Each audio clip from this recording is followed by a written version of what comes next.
That's totally fair. It's totally fair, Chaos. Hopefully this resolves it.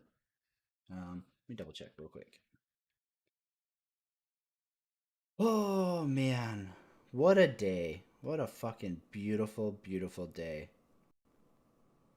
You spend your life thinking karma isn't real, and then you find out, oh, maybe it is. That's kind of great.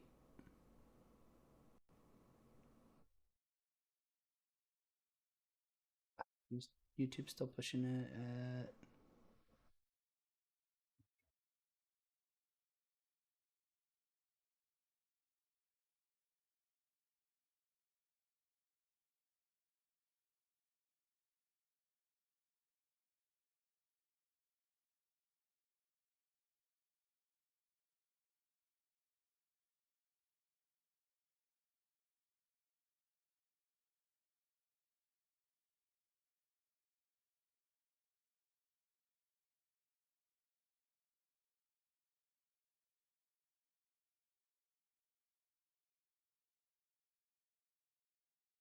You're looking at the future, the future of beauty.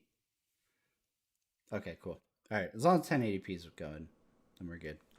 All right, let's try this again. Allocating auxiliary reactor power. System checks are green across the board. Grav jump commencing in 5, 4, 3, 2, 1.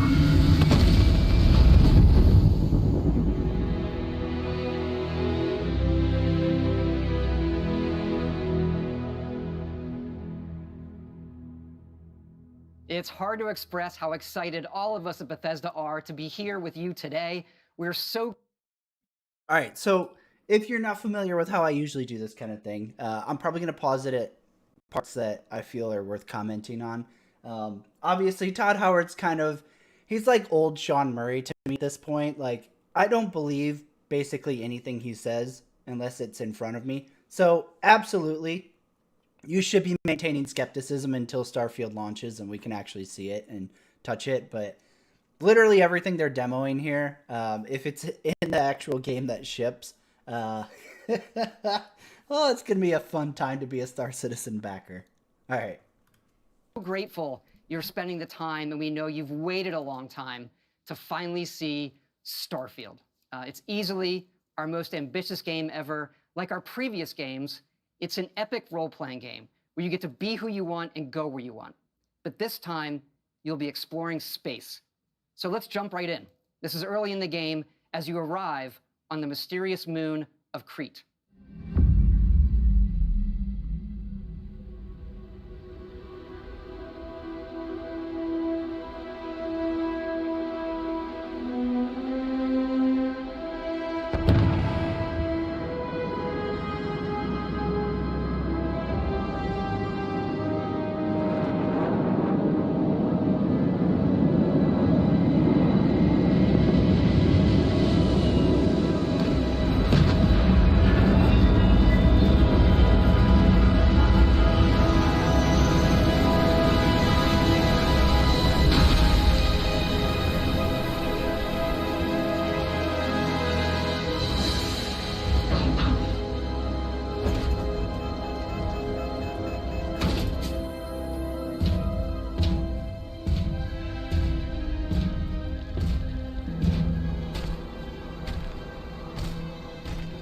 According to the scanners, the abandoned research facility is in this direction.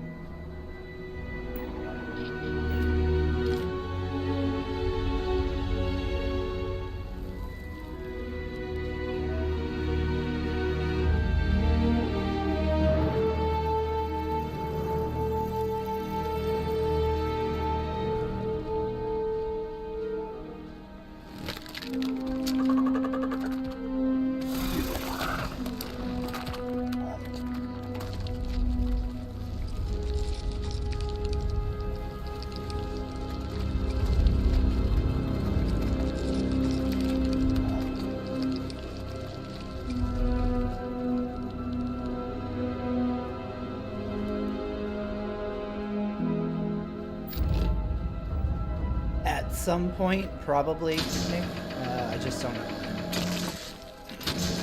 I'm not overly inspired to do Star Citizen reviews because it's... Man, I just feel like it's the same fucking game it's been for 10 years. Like, yeah, there's refueling and they tack on, like, new little things here and there, but it's still the same fucking game. And the fact that, like, they're talking about slowing down combat more is, like, an improvement. It would appear that pirates of the Crimson Fleet are using the facility.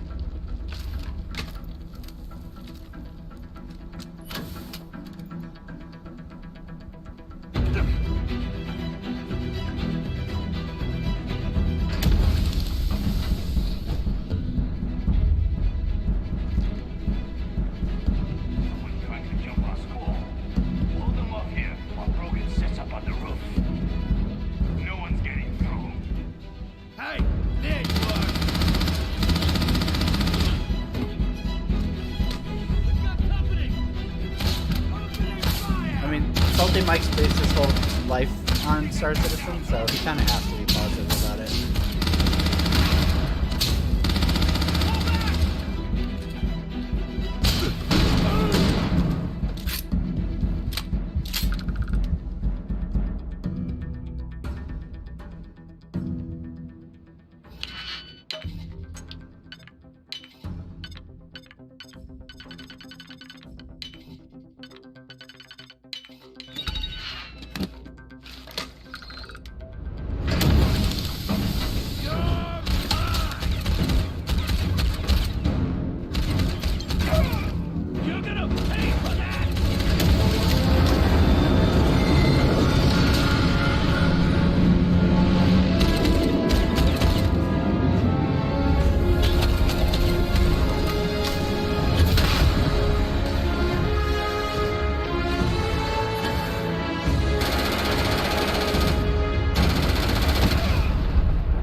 After some...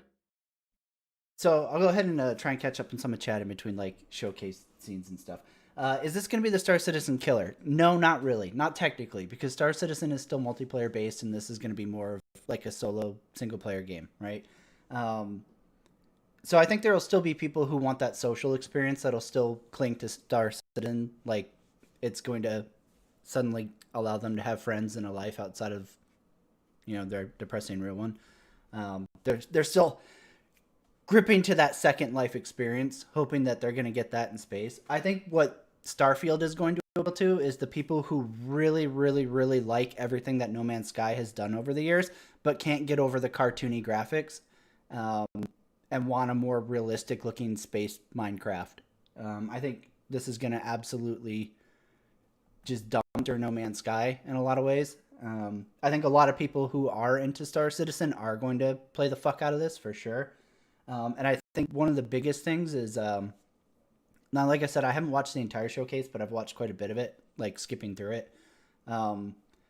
They show off a lot of things that they're doing that Star Citizen still is years, like probably a decade away from having. And I think it's going to draw a lot of people over to Starfield. And it's also going to point a lot of people back towards Star Citizen to go, what the fuck, dude? It's been over a decade and you have nothing. And this game came out and did all that. Initial encounters, you're invited to join Constellation, who, in the future the game is set in, are the last group of space explorers. To meet them, you'll head to the capital city of New Atlantis.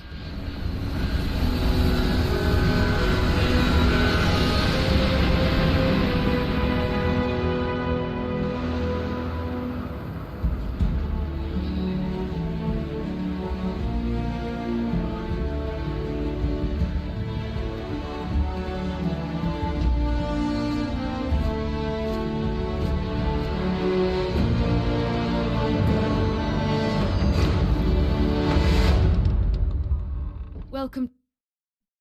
Now, obviously, the takeaway from this beautiful capital city is the entire city isn't T-posing or standing in formation like some kind of cult mob waiting to, like, execute a flash mob script. Like, It's beautiful. It's beautiful. Look at they're sitting in chairs. They're not morphed halfway into them. They're not standing on top of chairs. What? I thought this technology was still being invented by Chris. How is it possible? I don't know. Crazy. Welcome to Constellation. We have a lot to talk about. We're all here because we're committed to the biggest question of all. What's out there?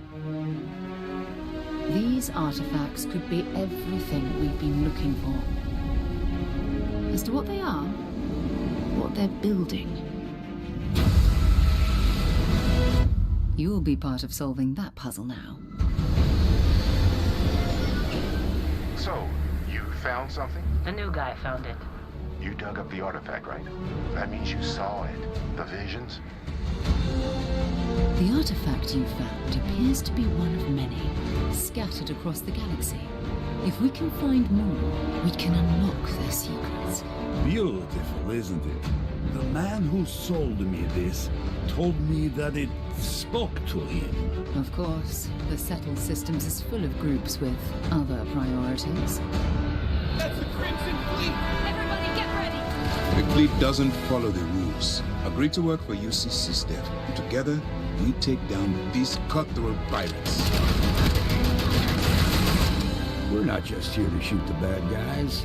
We're peacekeepers. We protect the people of the Free Star Collective. When you sign up with the Crimson Fleet, no one quits. The only way out is death. The path ahead may be dangerous, but we are not stopping. Most Dusties don't even make it this far. Because whatever lies at the end of this road will change humanity forever.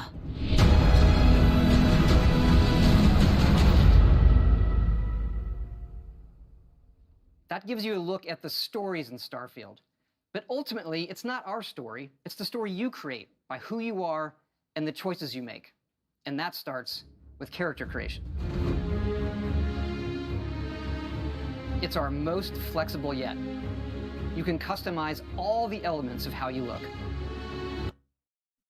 What? There's multiple body shapes? How will I handle this? That's insane. I'm only able to like blend a couple faces together and we all have the same body. Where did this technology come from? Like, it's just amazing to me that Star Citizen is 10 years old and still character creation is fucking terrible. And, you know, justifiably, because if they give you any more options, then we're going to start having problems where, like, the female body can't see over the controls right again. So, you know, I guess it pans out, and fair enough. I get why you're doing it, Chris. You can't have a robust character creation system. All right, we'll let that one slide.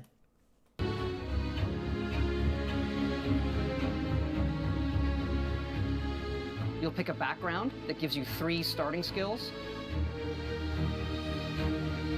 Says here you spend some time as a diplomat. Having a way with words might prove useful.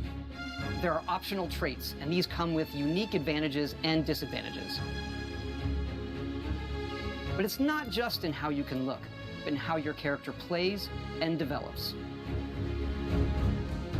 The skill system combines the best from our previous games, and you can unlock new skills as you level up, and then you rank those skills up by using them and completing challenges.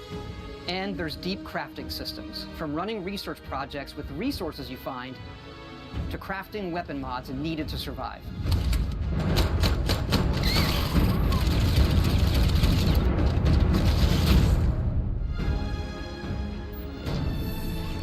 And you can build your own outposts.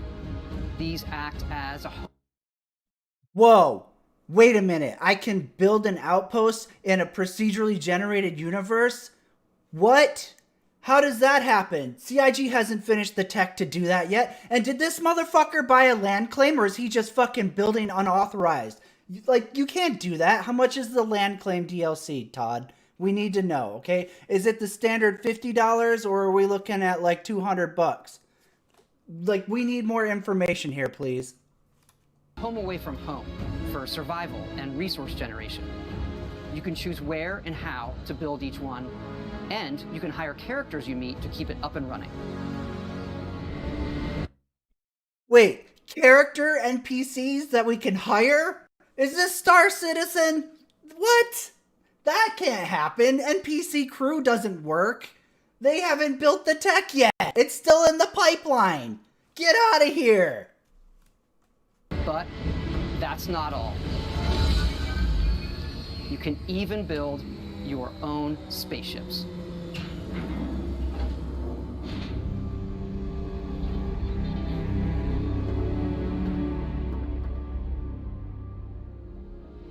You can choose crew members. And yes, you can completely customize the look. It's modular! That can't happen! You can't just sell ships that are modular! Chris said it's not possible! Seriously though, how fucking hilarious is it that this is literally what Chris Roberts promised Star Citizen was gonna be before he fucking yoinkied all the fucking promises back away from backers way back when, and now you have all these new age Star Citizen backers who are just cucked to fuck and have no clue about all the bullshit Chris has fucking lied and promised about, and now Starfield has all of it.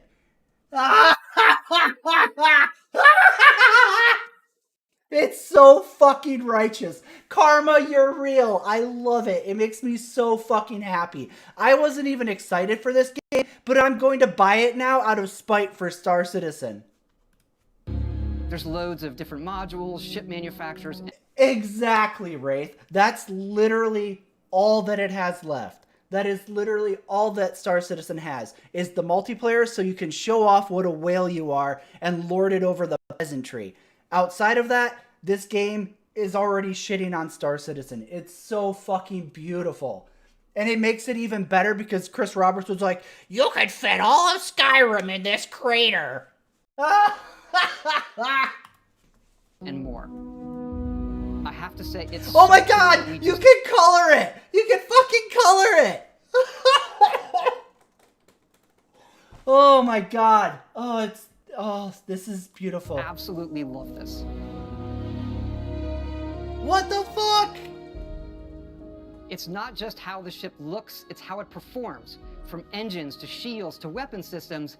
Because yes, you can fly it. No, you can't.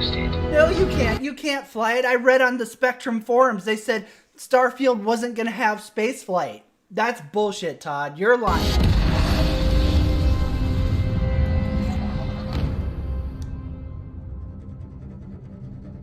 This is fake news. This is fake news. Ignore this. Can't be real. Spectrum said it's bullshit.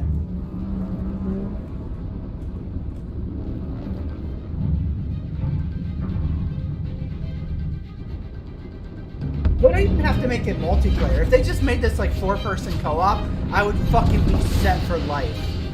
This is literally the exact same conundrum that I had with X4. Just let me play with a couple friends and I'm fucking good.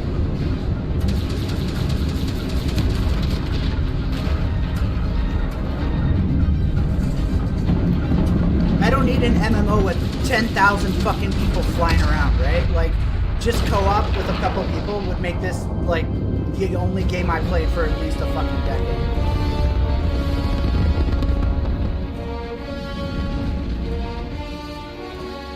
Oh, is that a big-ass fucking player-owned freighter?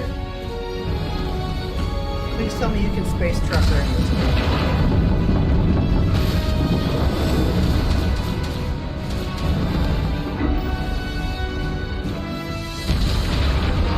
Whoa. Docking? What?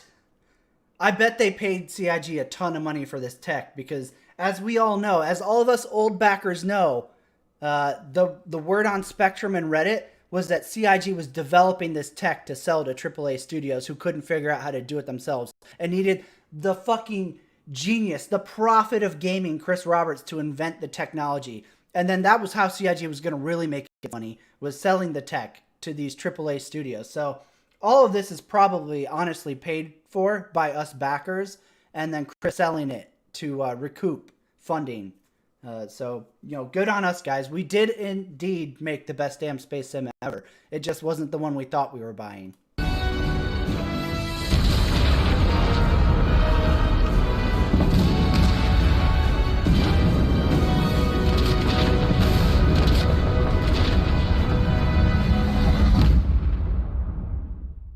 We can't wait for all of you to experience the game. Thanks again for being with us today, and thanks for all the support you've given us over the decades, especially on this game. It's been an incredible journey for us making it, but we know that's really only the beginning, for it's when all of you play it that the real journey begins. And you may be wondering, just how big is this game? So we thought we'd take one last moment and show you. Let's take a look at one of our planets, Jemison. Oh, man. You can land into Atlantis, but you can also land and explore anywhere on the planet. No, you can't! And it's not just this planet. It's all the planets in the system. What? From barren but resource-heavy ice balls to Goldilocks planets with life. And not just this system. Planets with life! Planets with actual shit on it! Not just developer-placed assets and the only place to go to do a mission or have any interaction with the planet's surface. Even though we sell you like 18 fucking land vehicles, for all these big-ass, barren, empty, literally fucking nothing on them planets. Nope. They were like, hey, what if we made planets you could go anywhere on them and there was shit on them? What a fucking crazy mind-bending idea to put shit on all of these fucking empty balls. What? Who would have done that? But over 100 systems, over 1,000 planets, all open for you. Over 1,000 planets. Chris Roberts, suck my taint, you fuck! You to explore. We can't wait to see what you find. This is fucking hilarious.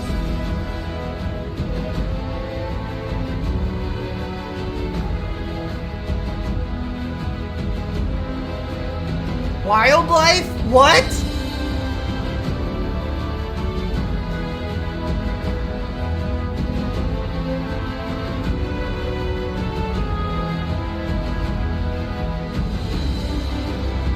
Oh my god, guys, did you see that river? There's a river on that planet. This is so immersive. There's a fucking river. Wow. That's what Star Citizen backers sounded like over getting one river on Microtech. Yeah, let that sink in.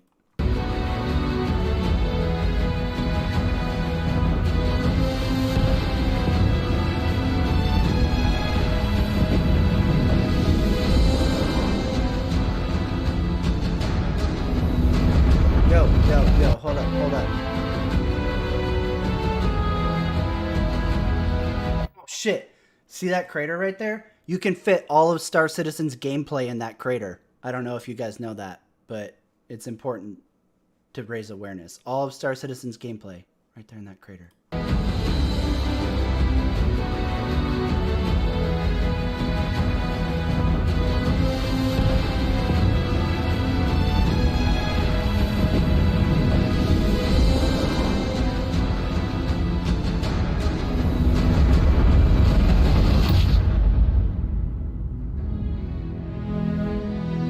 That's fucking beautiful. All right. So, obviously, I don't think this game is going to kill Star Citizen. I don't think this is where I go, 90 days, guys! Or anything like that. But this is going to fucking hurt them so bad. It's going to hurt them reputation-wise. It's going to hurt them financially. Because people are going to be fucking popping off over to Starfield when this drops. People are going to start, actually seeing the things that they were promised in Star Citizen being delivered in Starfield and go, wait, why should I give Chris another $1,000 this year when I still have nothing after a decade, over a decade? We're past a decade now. And Starfield just popped all this shit off. It's absolutely going to be detrimental. This game is absolutely going to be detrimental to Star Citizen. It's not going to kill Star Citizen. Because like I said, I don't think there's enough overlap in the two games. I think they are absolutely different genres. especially the biggest one is being multiplayer, right? Like Star Citizen wants to be an MMO, which it will never be, but it wants to be. It is a multiplayer game though. So that alone is going to separate these two products quite a bit. Because you are going to get people like me in Star Citizen who want the social experience of playing with friends.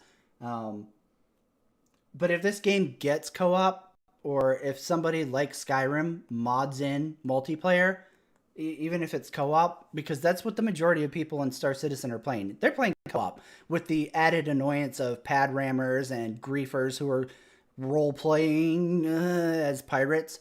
Then Star Citizen is in fucking trouble, for sure. If Starfield gets multiplayer in any form that's functional, then Star Citizen is in a lot of trouble. But I don't think that this game is going to like release and that's it, boys. Star Citizen's dead. Put a fucking stick in it. I'm definitely not going to claim that. But I do think that this game is going to hurt Star Citizen in a lot of ways.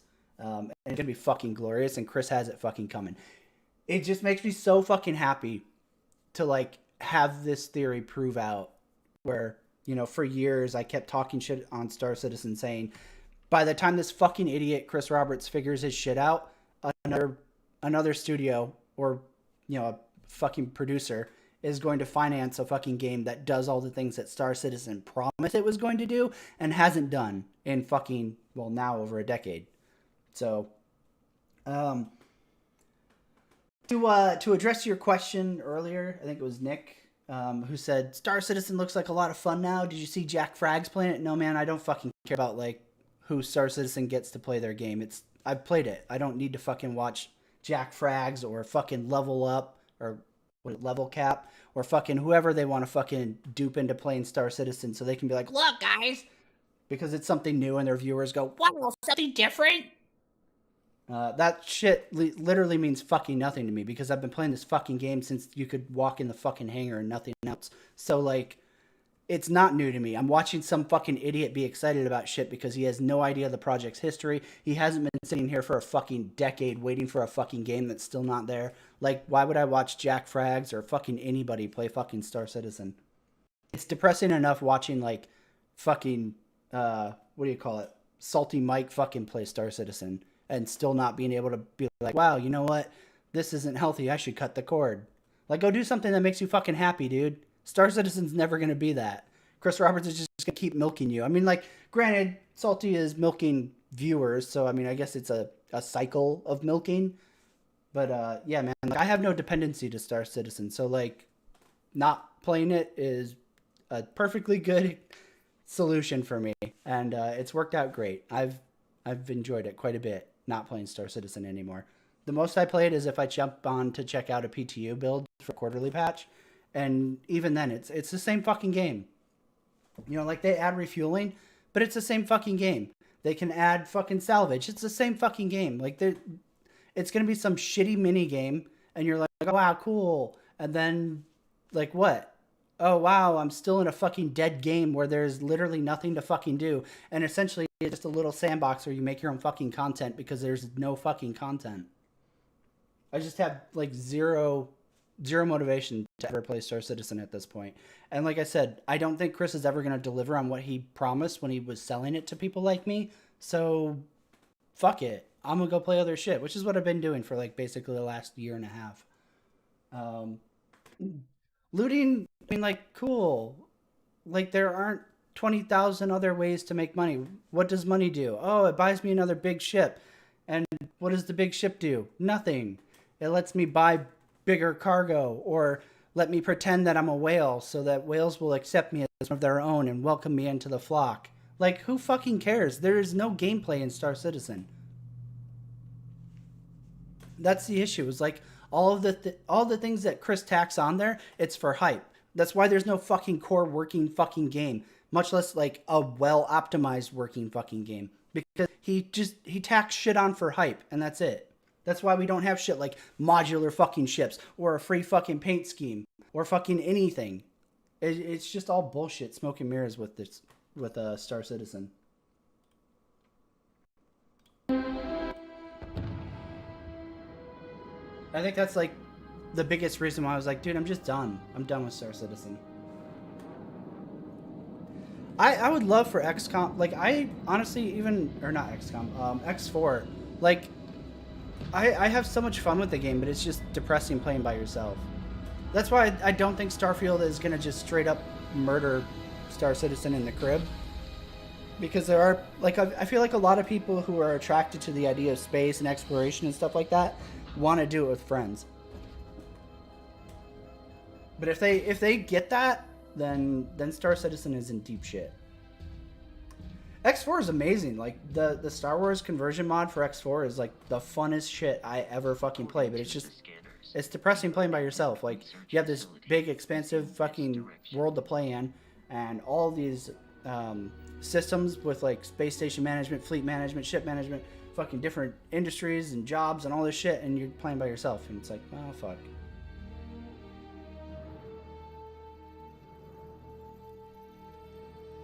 Wouldn't that be the ultimate fucking meme wraith, is Chris buying tech off of other studios?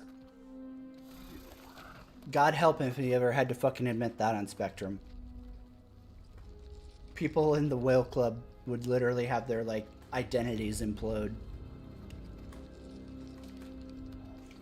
There's just nothing there, Nick, you know, like, what am I gonna fucking talk about on Star Citizen? Oh look, there's still no game. Cool. Like, that, I think that's the biggest reason I'm not motivated to get on and, like, do anything.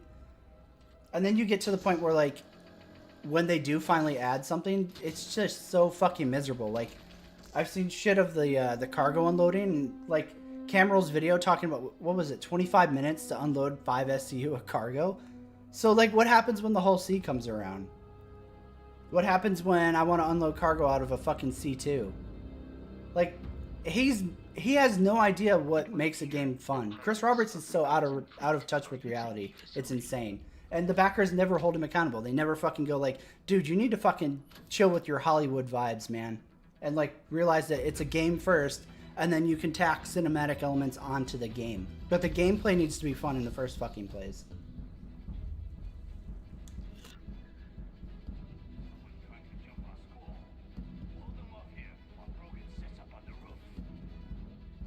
Yeah, but just, like, Odyssey would have been really cool. I just feel like Frontier's just not in it. Like, they just don't fucking seem to care about Elite as a franchise right now, because they have so many things going on with, like, actual established IPs that, like, they're just like, oh yeah, whatever. Oh my god, it's the same grenade notification as Star Citizen. That literally gives me PTSD.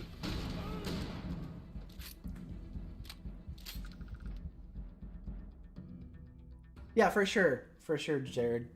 Is it Jared? I'm assuming JRD. My bad. We'll go with W. Star Citizen thrives on promising backers that it's coming, right? And if they lost that excuse, it would be detrimental as fuck to their sales, for sure. Get rid of Chris Roberts. I don't know, Nick. Honestly, like, the game has just drifted so far from what it was supposed to be when I bought in. And the further along it goes, the less interested I feel.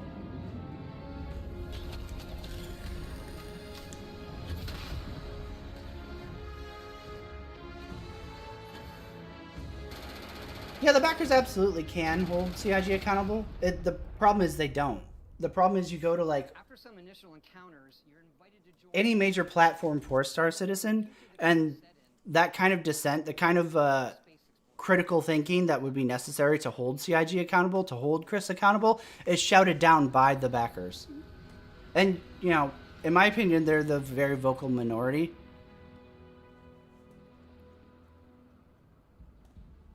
You have, like, these white knights of Chris that just sit on every social... I mean every fucking social, right? Like, I'm not even talking Spectrum Reddit. You'll, like, read an article about Star Citizen, and you'll see the same fucking faces and names showing up in, like, the article's comments, being like, that's not actually how it is, and Chris Roberts is a visionary, and Star Citizen is doing stuff that nobody's ever done before.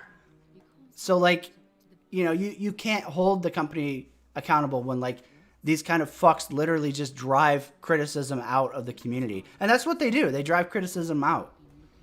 You know, like, whenever Star Citizen gets posted to, like, a mainstream open forum that CIG fucks don't control and don't have enough influence to, like, shout down you can see the criticism just fucking bleed from the walls.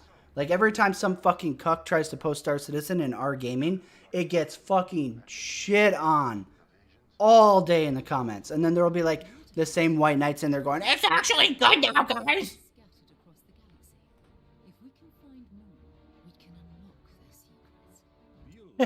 For sure, Nick. I mean, that's the thing is, like, you know, that was literally for years, the longest rebuttal of any criticism was, you just don't understand game development. Do you? Are you a game developer? Let's see your fucking, your Glassdoor. Let's see your fucking LinkedIn. Show me all the studios and all the projects you've worked on, Mr. Game Developer. Oh, right. You're just some bullshit fuck who's saying that he's a game developer. Got it. All right, I'm grabbing another beer. I'll be right back. No one quits. The only way out is death. The path ahead may be dangerous, but we are not stopping. Most Dusties don't even make it this far. Because whatever lies at the end of this road will change humanity. I mean, end of the day, like, I don't have a dog in Starfield. Like, you can ask Moospeed, who unfortunately is not here right now, but, you know, I think he's consistently, maybe Archer as well. Archer and Moospeed are probably the most consistently interacting with me people from this channel. And I have, like, zero hype for Starfield. I've not been interested in this project at all. Every time somebody asks me about it, I'm like, I don't really care. We'll see. So it's not like I'm fanboying this game or anything like that.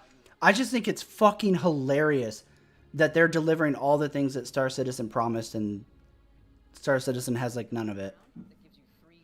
Granted, minus the multiplayer, which is a big deal. And like I said, I think that's going to be the biggest difference between Star Citizen and Starfield.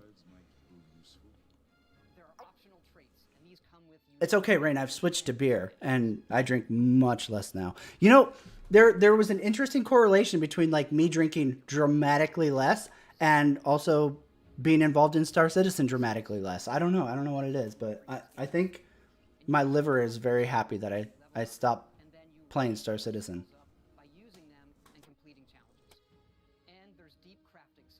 We'll see. I'm definitely expecting it to be a Bethesda game first and foremost, for sure. But I don't know if a Bethesda game set in space with all the things that Chris Roberts promised we were going to have is a bad thing. Bethesda games are obviously successful. Elder Scrolls, Skyrim, shit like that, Fallout, you know, they're tentpole franchises for a fucking reason. So I don't know if that's a bad thing. Yeah, for sure, Wet Toast. I mean, that's really, you know, one of the nice things about single player or even like a small scale multiplayer is you don't have to deal with, like, the bullshit that Star Citizen does, where it's just, oh shit, we can't add content to the game because it'll break the servers, and then people will realize that our game can't handle 50 fucking players. So, I don't know, we'll see, man. But, like, the ship customization especially, man, fuck me, that's fucking great. The fact that you can build your starship to do what you want it to do. And hire NPC crew? What? What? I will fucking die if you can hire your crew to fly. If your crew can fly your ship and, like, actually do, like, combat and stuff like that, I will fucking die laughing at Chris Roberts and Tony Z. I will fucking literally get on stream and laugh myself to fucking death. Or at least until I pass out. I'm sure Heather would probably resuscitate me. But, you know, you get the idea, right?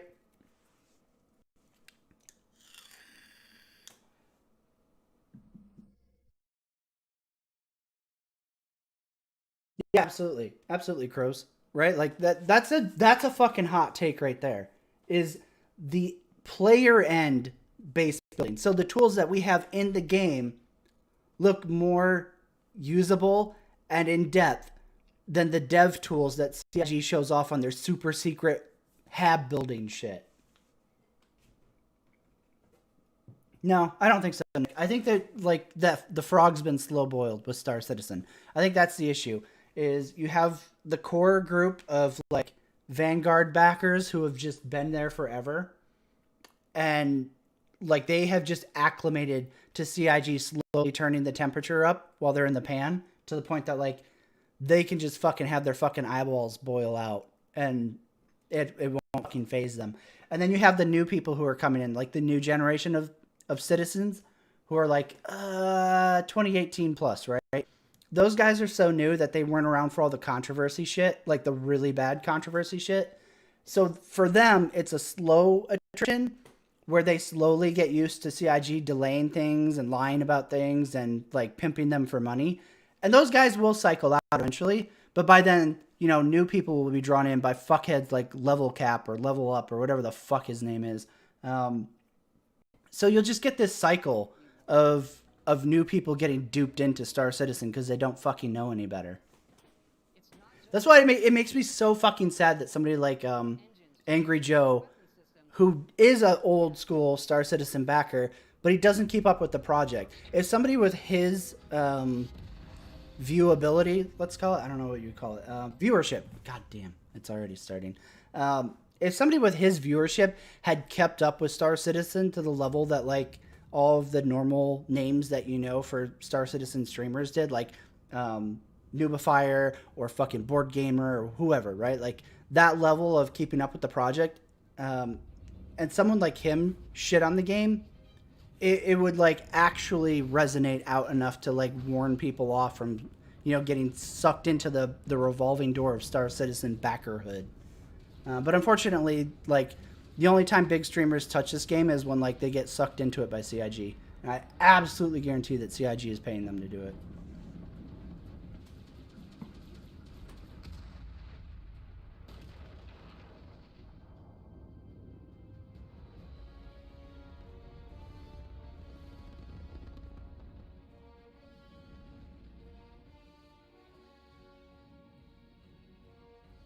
It's just amazing to me that like Starfield has all the shit that Star Citizen promised it was going to have. Like the base building, hiring NPCs to do shit for you, modular fucking ships, being able to paint those ships, all those things. It's just fucking hilarious. Like I said, like this game wasn't even on my radar because I just had no interest in playing Fallout in space, but holy shit, the amount of stuff that they're adding. It feels more like No Man's Sky at this point. It feels like No Man's Sky with Fallout combat.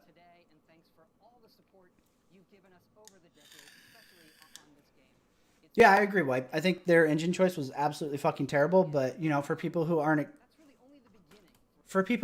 like really caught up on Star Citizen's history, CryEngine was all Chris Roberts could get, right? Nobody else would fucking touch him. He couldn't afford to license any other engines. He couldn't afford to build his own because at the time, like, he didn't think anybody would support him. He was a failed Hollywood director. He was a failed fucking game maker. So, like, what were his options? And CryEngine at the time was struggling. And they were like, hey, man, partnership deal. So he obviously took the route that was going to fucking get him off the ground. And then he lied his way into the rest. And here we are, over 10 years later, and still literally no light showing in the tunnel. The tunnel is long and very, very dark, and there is no fucking light showing through. Maybe one day Star Citizen will release. I think it probably will, but it will absolutely not be the game that Chris promised it was.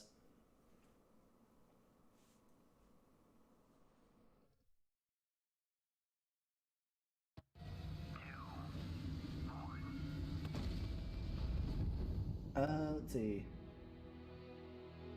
I'm really looking forward to a new single-player in-depth space simulation, something without a traversy baggage attached. Icing on the cake, for sure, man. I mean, and that's the thing, right? Like, you know, you look at, I can't count how many people I talk to about space games, right? And we'll talk about No Man's Sky specifically. And the people who are mature enough to be like, yeah, Sean Murray was a fucking liar, but what they did to the game is insane. The amount of work they put into No Man's Sky, the systems they've added to it, the improvements, the additions and content, it's fucking crazy. The universe is huge, blah, blah, blah, blah, blah. And then they go, but it looks like a cartoon game and I won't fucking play it. And I'm not going to argue with them because that's how I feel about like 2D top-down games. I just can't fucking touch them. Even if they're just rave reviews. Stuff like Cuphead, I just can't fucking play it. Or like any kind of like those flat 2D on games. I can't fucking play them. So, like, I get why they say that. Even if I'm like, you know what, I don't mind. No Man's Sky is fucking fun. Maybe it's because I, like, my kids were young when Minecraft came out, so I played a lot with them. So it just kind of like, to me, it's Minecraft in space with better graphics. But this game changes that. This game feels like they're promising the No Man's Sky experience, but with Star Citizen's graphics. Well, I think that's going to be a huge draw for Starfield. I feel like there is a huge market out there because No Man's Sky is doing pretty fucking great for how old it is. And there are still people like in the wings who are like, oh, I won't play the game because it looks like a kid's game. Or, oh, I won't play the game because Sean Murray lied. Yeah, absolutely, Kroos. No Man's Sky is chugging along. Not only are they doing fine, but they're releasing major updates for free. They have done so much to that game, and they have not charged a cent for any of the updates. Like the major content updates, adding VR, fucking adding bases, adding so much stuff, dude. Freighter encounters in space and fucking like just so I literally can't even fucking think of it all because they've just added so much shit over the years compared to like what the release game was. And there's an argument to be made like, oh well, they're just living up to like what they promised when they first launched the game. Sure, fair, but like they had no obligation to do that. And the fact that the game is still going along and they're still putting so much development time and effort into that game without charging shows that like clearly there's a player base for it.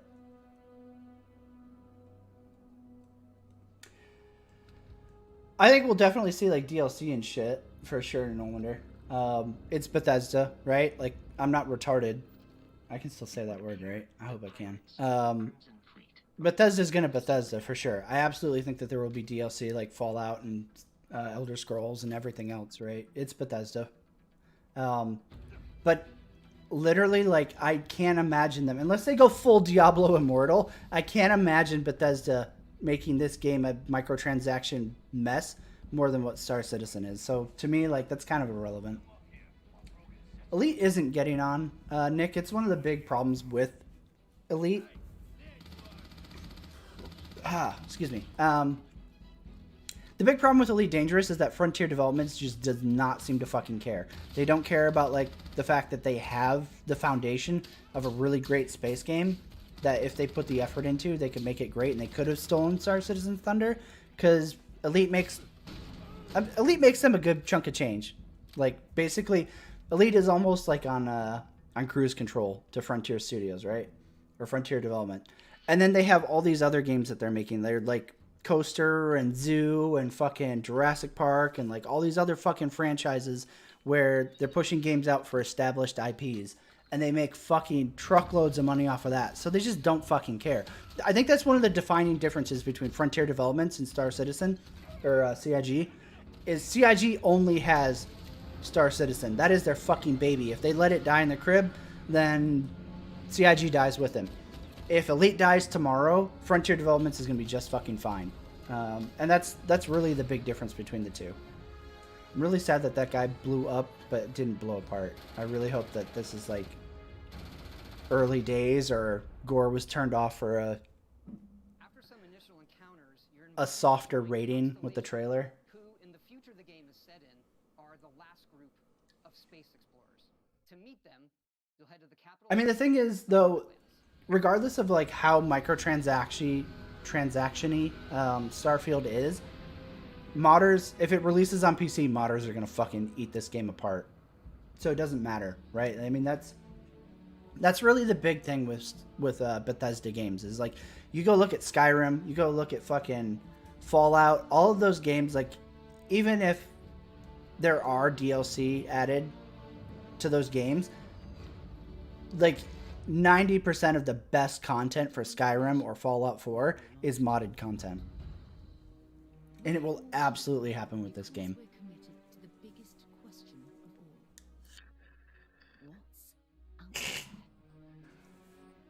These artifacts could be everything we've been looking for. Starfield has Digipics. Definitely misread that at first. Don't you want to fucking open crates with digidicks? Come on, man. I kind of like the lock picking in that. It seems like way more clear cut. Skyrim's is good too. Skyrim's is good too. The only lock picking that I really fucking hate is Elder Scrolls Online. The fucking like hold the fucking pick down till it wiggle wobbles. I fucking hate that one. So I'm just glad it's not that. Of course, the settled systems is full of groups with other priorities. I mean, that's the thing too. Is like, you know, talking about modding, right? With this being a Bethesda game, I think absolutely it's going to end up modded to fucking high heaven, which is great because it's always some of the best parts of Skyrim or Fallout. And that was one of the things that like Chris Roberts promised with Star Citizen. Star Citizen was supposed to have full modding support.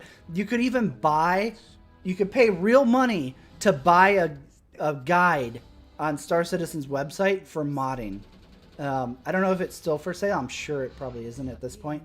But you used to be able to buy an add-on that would like, or like an add-on product off of the RSI website for modding in Star Citizen that would like teach you how to mod Star Citizen or whatever.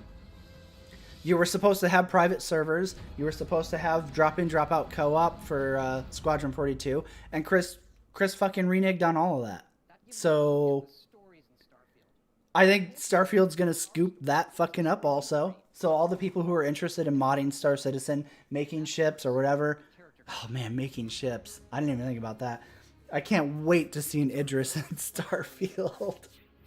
That's going to be, that will be the cherry. Oh my God. If this game drops and a modder makes an Idris in Starfield that has a full interior that you can walk through before CIG releases the Idris in Star Citizen, I will fucking die.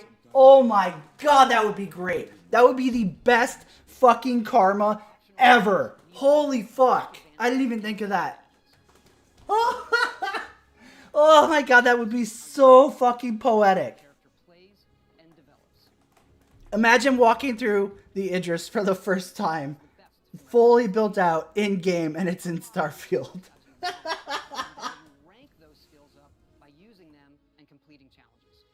Yeah, absolutely. Absolutely, Navy. That's 100% fair.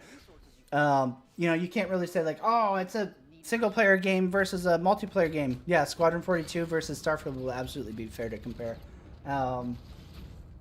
We'll see. We'll see how that goes. Well, that's the thing. If it's a modded Idris, right, you can literally call it a fucking Idris. What's CIG gonna fucking do? Tell a modder to take his fucking mod down? Good fucking luck, bro.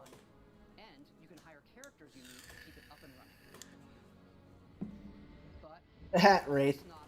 Yeah, that'll be great too. You know, like imagine if your wet bar or not your wet bar, your mini bar inside of the spaceship you own, you can just walk up to it and drink the drinks and shit. Actually interact with all the bullshit. That'd be fucking hilarious too.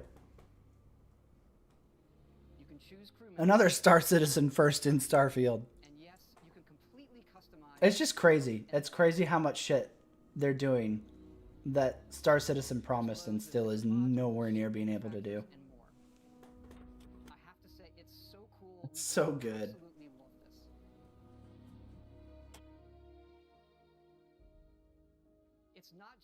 I fucking hope it happens so bad.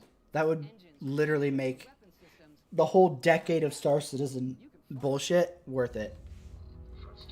To see any Star Citizen ship cruising around in Starfield and points if it's a capital ship or something that CIG sold like fucking a decade ago and still hasn't released. Oh my God, it would be good.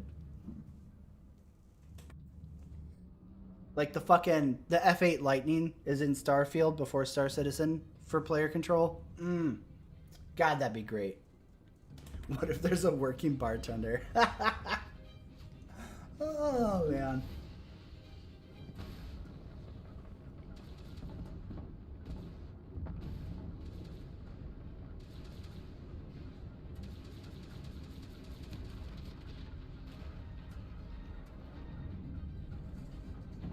Yeah, it's just crazy to me. Like, they have to do so little at this point. All they have to do is deliver on the shit they showed in this trailer, and they've already just absolutely shamed Chris Roberts. I just fucking hope that happens. He deserves it. After talking shit on Skyrim, oh god, it would be so poetic. It'd be even better if Todd Howard, like, after launch, does some presentation for Starfield and shits on Star Citizen. I would fucking die. Bagel carrier in Starfield first. Fuck yes. Any of that shit would be so good.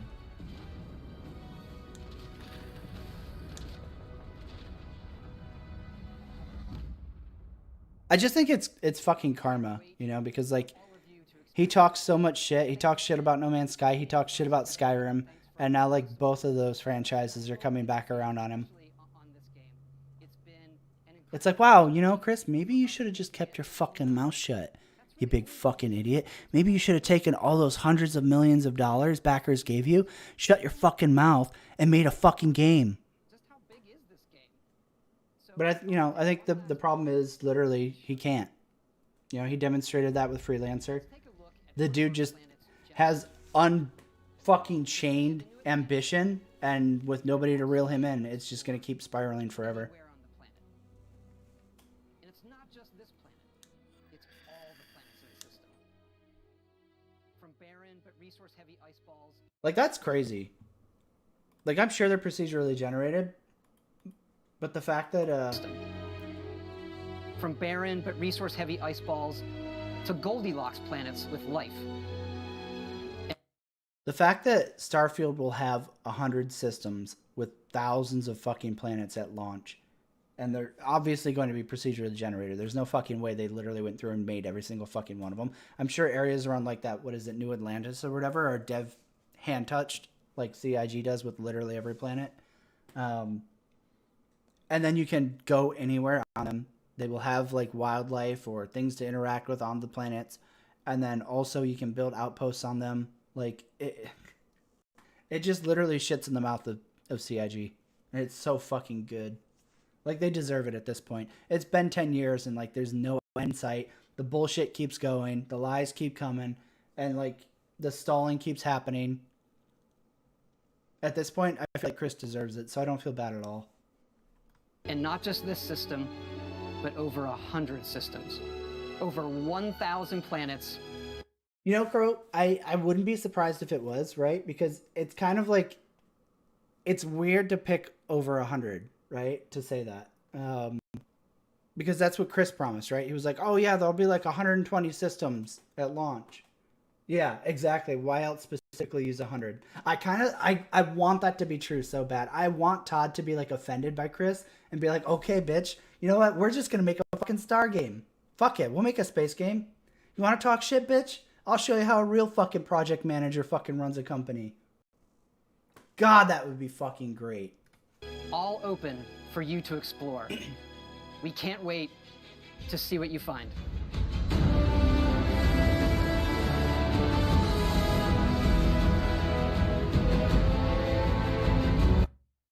They're talking about server meshing next year, I believe, wipe. But they're like heavily disclaimering it, and they're going to be testing it in Evocati first, of course, because, you know, just like Theaters of War, we got to make sure it's good. We don't want to have it be a public embarrassment for the project, right? That would be weird. So we'll see.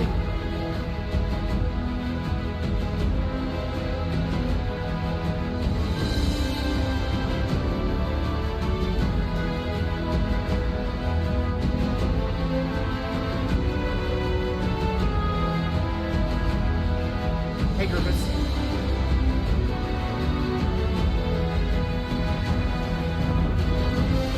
There's all the content of Star Citizen again.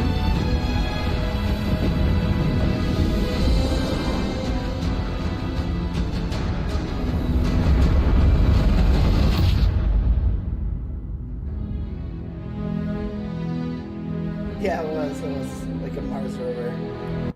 I wonder what that's supposed to actually represent in the story. Like early human exploration out to Alpha Centauri, I guess.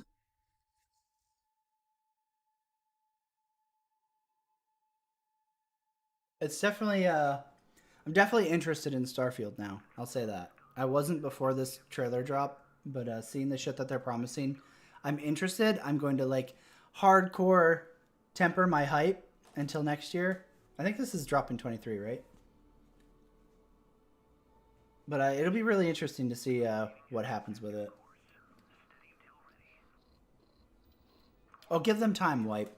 I wouldn't be surprised if by Dune Part 2, Chris is like, we need more sandworm.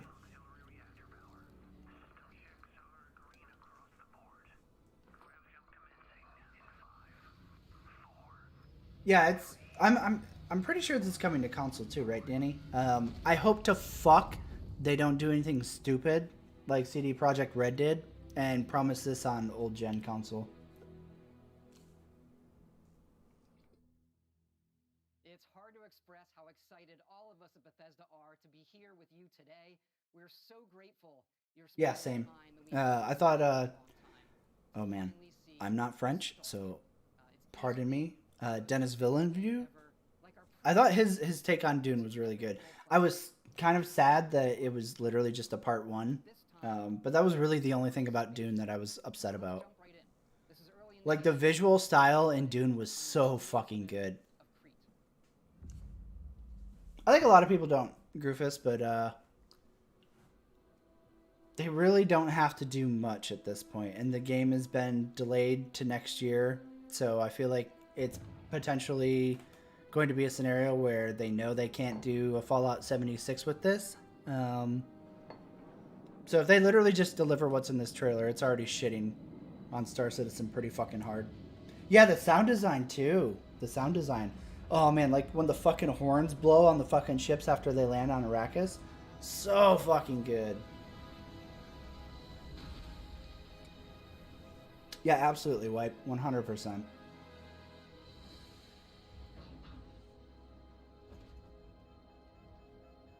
Yeah, I don't think you should just blindly trust any company at this point. I think the industry as a whole has shifted so anti-consumer.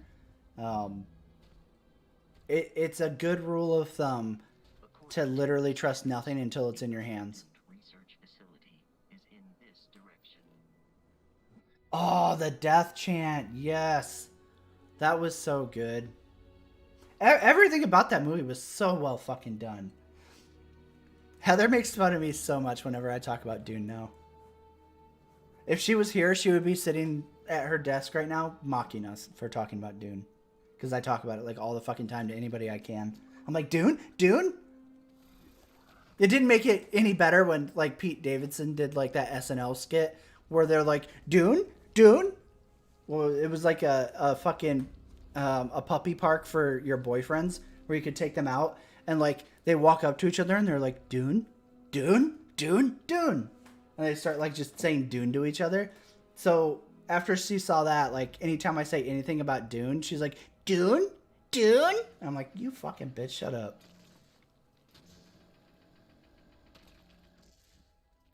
Archer, I'm gonna fix you later, alright? We're gonna fucking fix you in chat on Discord.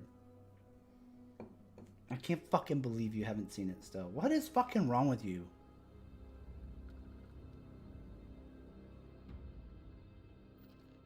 It would appear that pirates of the Crimson Fleet are using the facility. Alright, we're gonna do a fucking watch party in Discord later. We're watching Dune.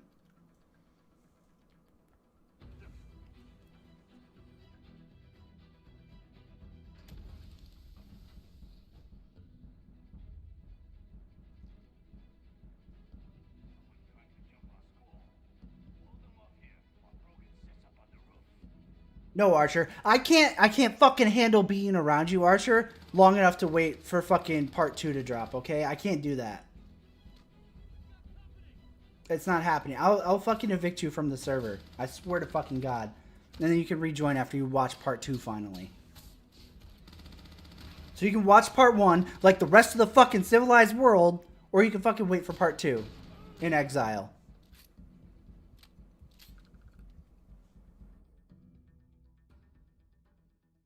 Oh, God, don't give him confirmation bias, Crow. What's wrong with you? Jesus. I haven't watched Kenobi, no, Griffiths. I'm really afraid to watch it. I feel like Disney has raped Star Wars for me so much. I just don't know if I can do it. Like Mandalorian, also, you know, oh God, Disney just. There's some really good Mandalorian episodes, but for the most part, I fucking hated how it turned into the Baby Grogu show. And then Boba Fett, like, I was like, oh, okay, it's Boba Fett. You fucking can't fuck up Boba Fett as a crime lord. Fuck, how do you fuck that up, right? And then I started watching Boba Fett, and the Tusken Raider arc was pretty good. I thought that was kind of cool. But outside of that, the rest of the time, it's like, oh, look, they made Boba Fett a little bitch.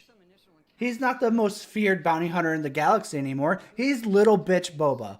And then they even turned that into the Grogu show. And I was like, what the fuck? It's Boba Fett. Get that stupid little fucking midget alien out of here. I was so fucking mad at Boba Fett. So at this point, I'm like terrified to watch Kenobi because I love Ewan McGregor as Obi-Wan. I didn't hate the prequels like everybody else. So like, to me, if I watch Kenobi and it fucking ruins him, I can't handle it, dude. I couldn't take it after the sequel trilogy. I could not do it.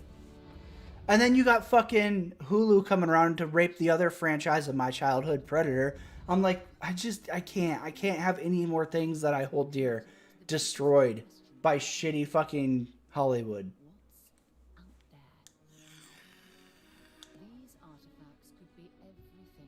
Good for you, Crow. Good for you. Fucking finish it. It's so fucking good, man. And it'll leave you hyped for part 2.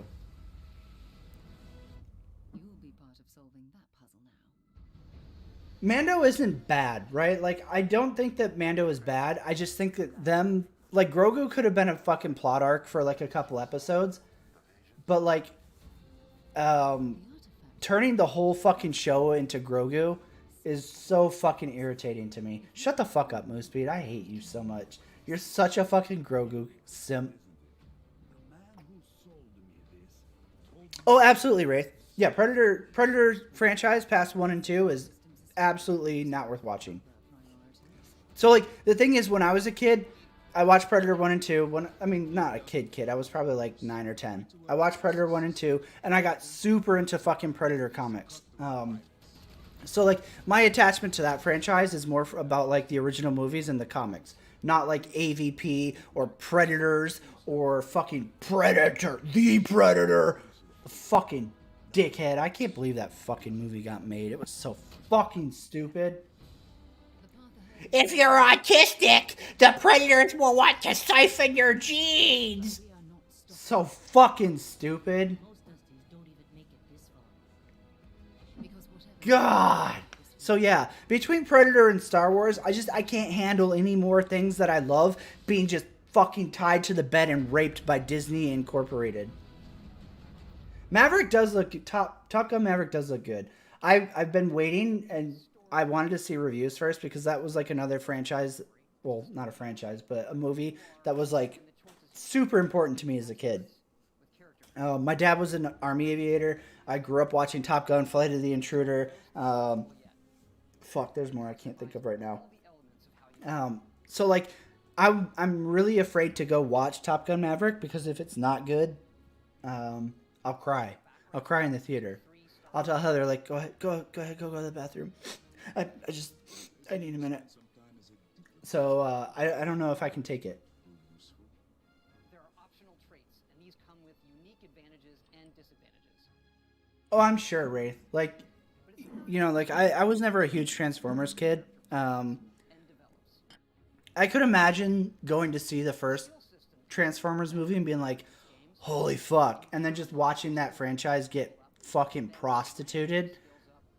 I can imagine just being broken inside having that happen, because I mean that's essentially what happened to Star Wars, unfortunately. Like, I remember, I'm pretty sure my brother and I went to the theaters to watch Force Awakens because we were so fucking excited to have a new Star Wars movie, like to revive the franchise, because, you know, it had been since the prequels. And like, my brother and I are both huge Star Wars fans. And we went to watch Force Awakens and we left the theater like, what the fuck did we just watch?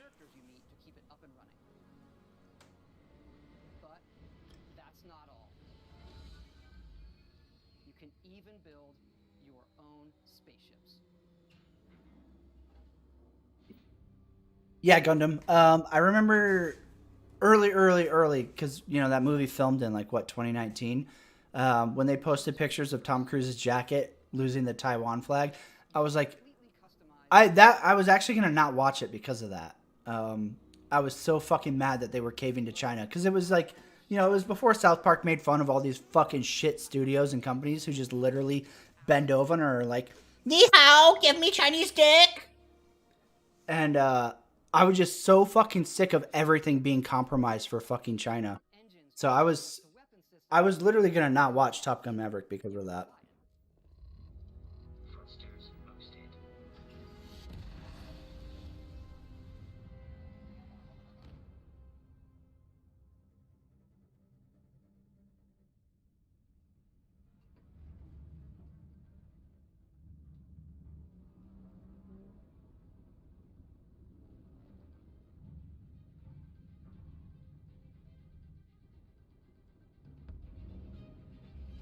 They're gonna get back from work and be like, "Where'd all the beer go?" It was me. Yeah,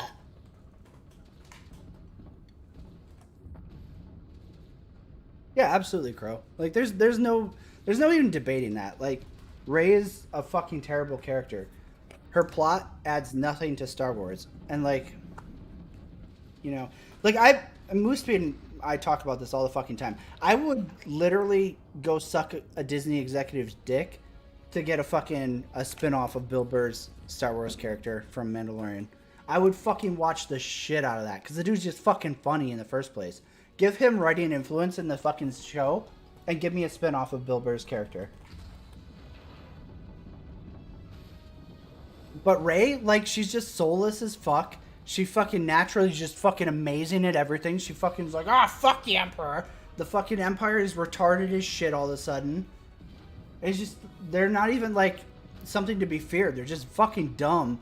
And they're fucking headed up by the most emotional fucking crybaby in the fucking universe. Like, what? And like, Adam Driver, like, I don't think he's a bad actor, but like, holy shit. I just can't handle Kylo Ren.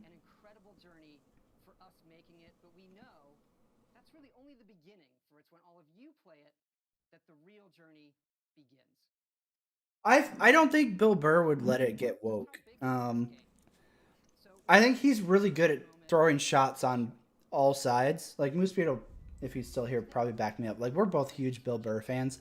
I feel like he fucking shits on everybody, and that's exactly what I want out of a comedian, right? Like you don't have a side. You sit in the middle and shit on both fucking people.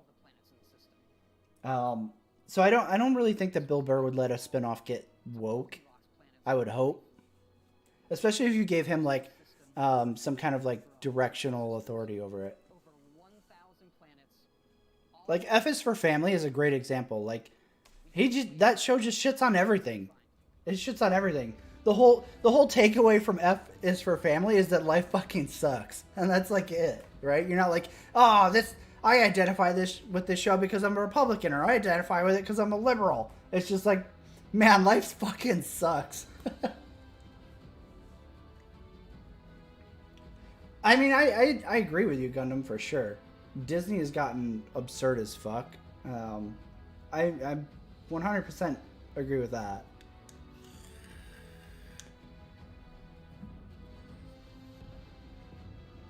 See, that's what I'm afraid of watching it, Tolan. I can't handle Kenobi being bad. You're bringing back Christian Haydenson. You're bringing back Ewan McGregor. You're bringing back two of the most beloved fucking characters in Star Wars. I'm terrified to watch it.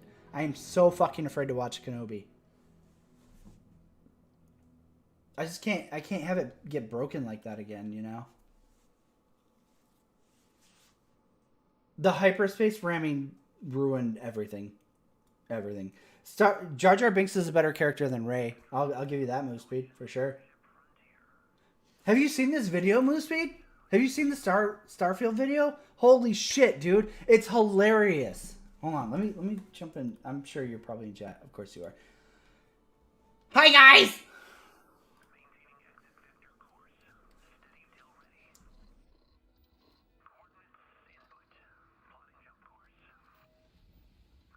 Oh, wow, dude.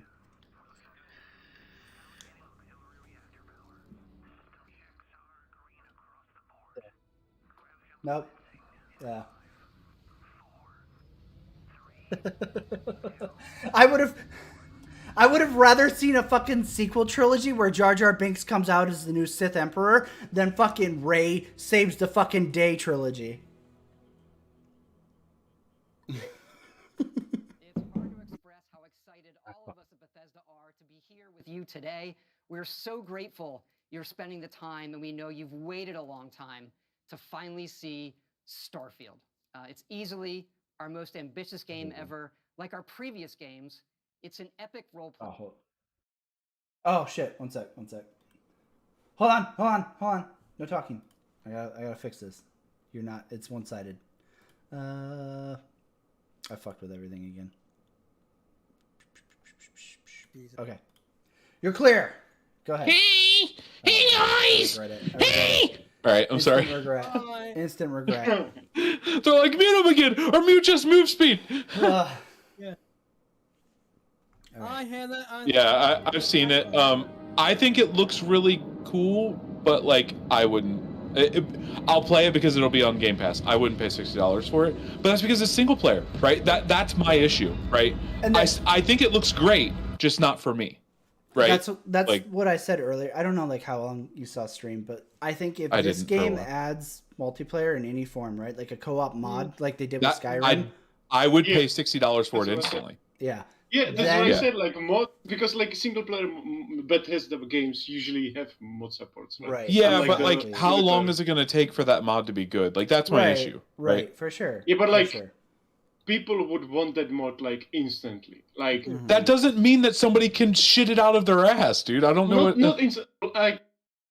I would bet even if it would take like maybe 2 years, people would still be good. Well, yeah, but I don't care what anybody else says that it does. I care about whether I will want to play it 2 years later, right? Like, right.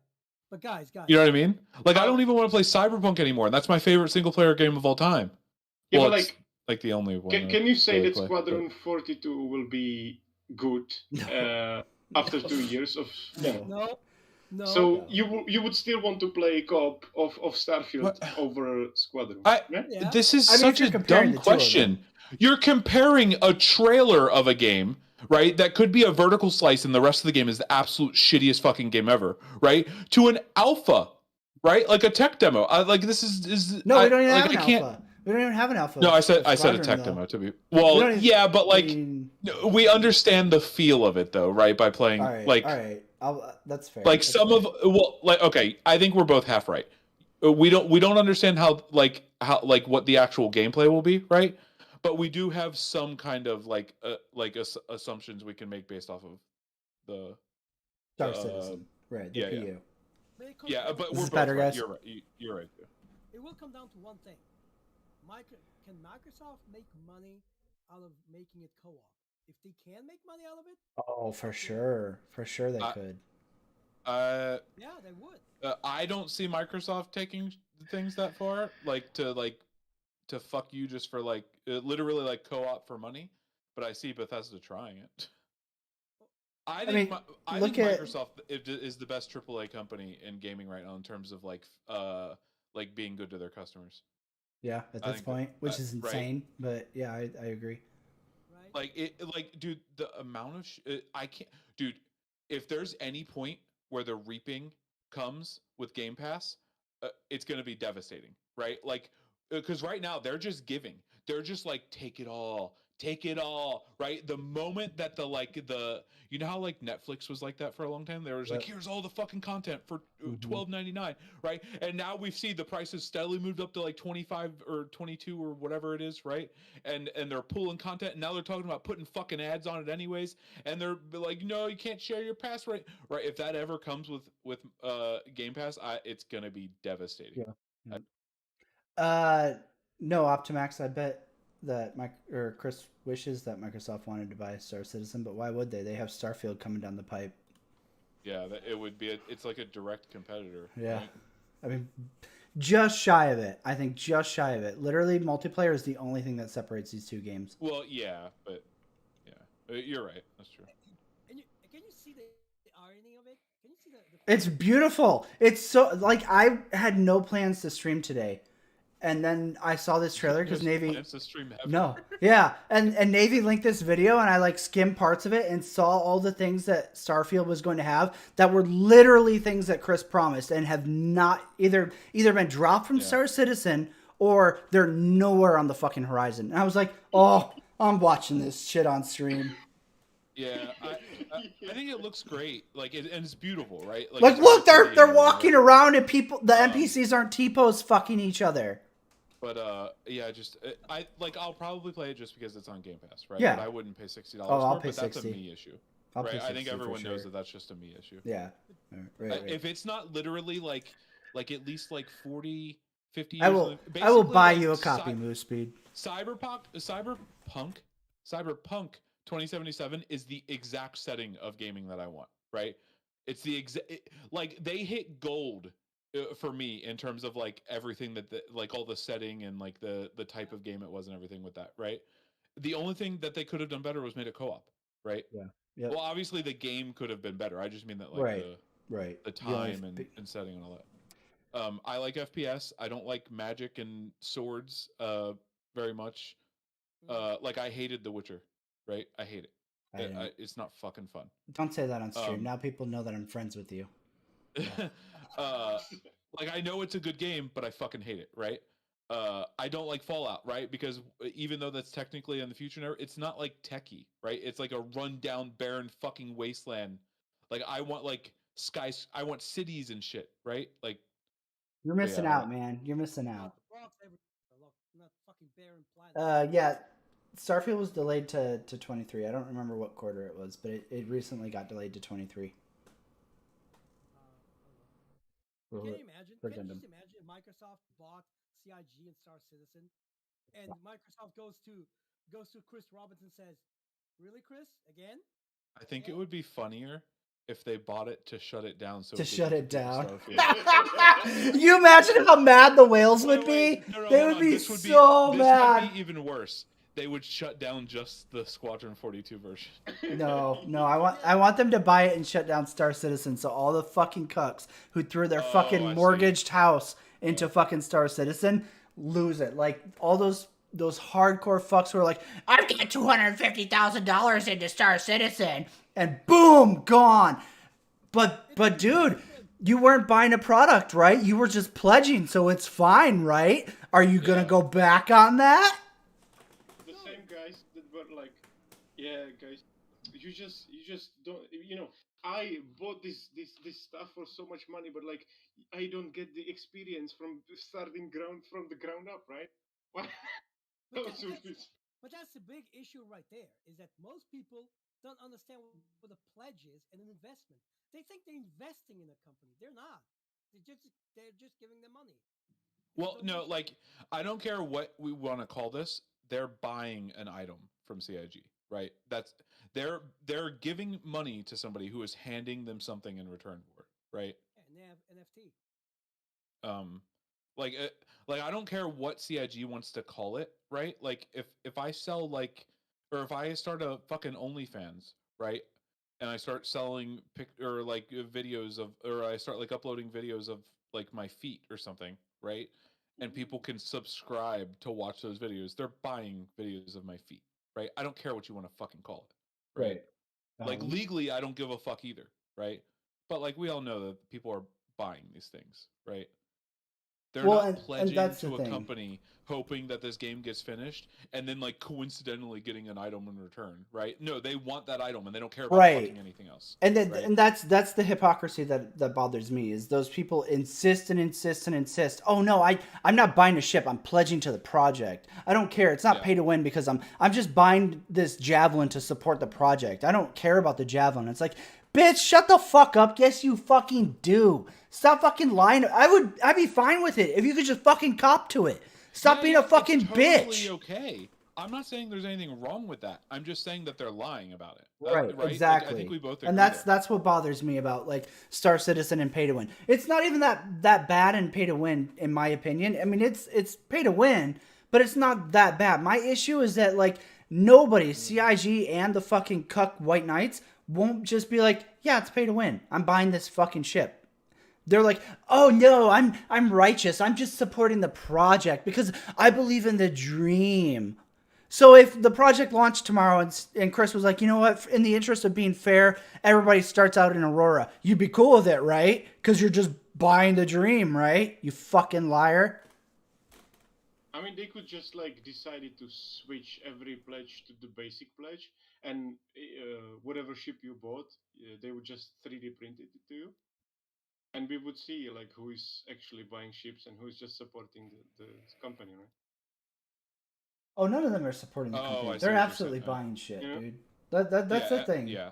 Like that's what bothers, at least I think, me and Moospeed the most, is that like they're buying. They absolutely want to have either a power item or a status symbol item, and they want to fucking have that to be able to lord over people. None of them are just supporting the project out of the goodwill of the dream. Yeah, I agree. We shall see. For a second, I thought that the game, the Starfield game is Xbox exclusive, but it's Xbox and PC, so Suck it, Sony. no consoles. Oh, you thought it was only on console for a second? Ew, no. I thought it's only for Xbox, not for PC, but it's. Oh for PC. no, yeah, no, yeah. I can't tell. You just said the same thing again. Does that mean you thought it was only for console Xbox? Yeah. Okay, because like sometimes people think that means like the Xbox PC store as well, right? Yeah. I see. Anyways. Like I assume this is coming to Steam, right? There's probably a wish list. Well, I hope so. A Steam page for it. Hold up, wish list. Maybe it's too soon. I don't know. Hey Vaughn, how's it going? My favorite trainee. Every time I see Todd Howard talk, it just comes to mind 16 times the detail, and it just works. Yeah, I mean that's the thing, is like Todd Howard for sure.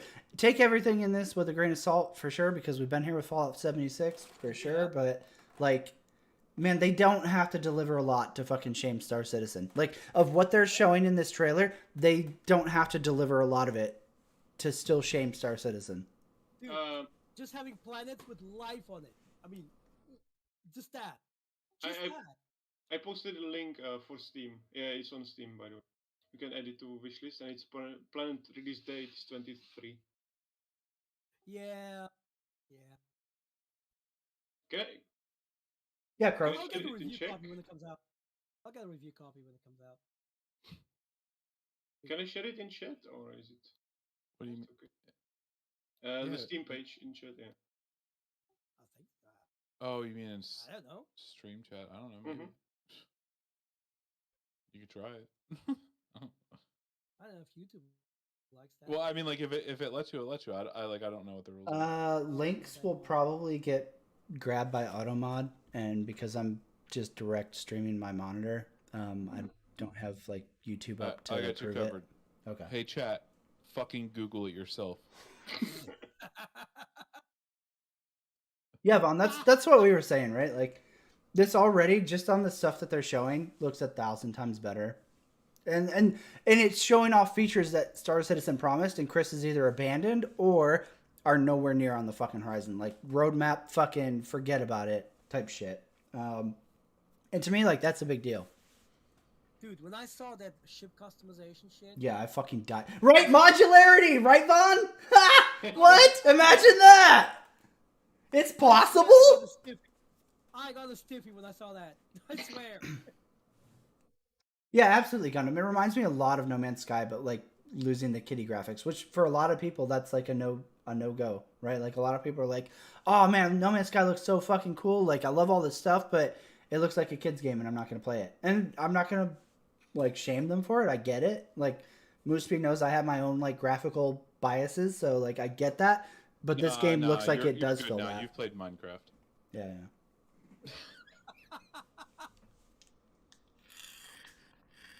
No. Oh, for sure, simple. But the thing is, like, and everybody on the forums, right? The faithful people, whenever you confront them with that, like, oh, well, Star Citizen isn't being completed because he's focused on Squadron 42. They all want to like silently pretend that once Squadron 42 Part 1 comes out, he's just going to focus on the PU. He's going to stop doing it, right? He's not going to immediately jump into Squadron 42 Part 2. But I thought Squadron 42 was ready in 2015. Wow, dude, where'd you hear that false news?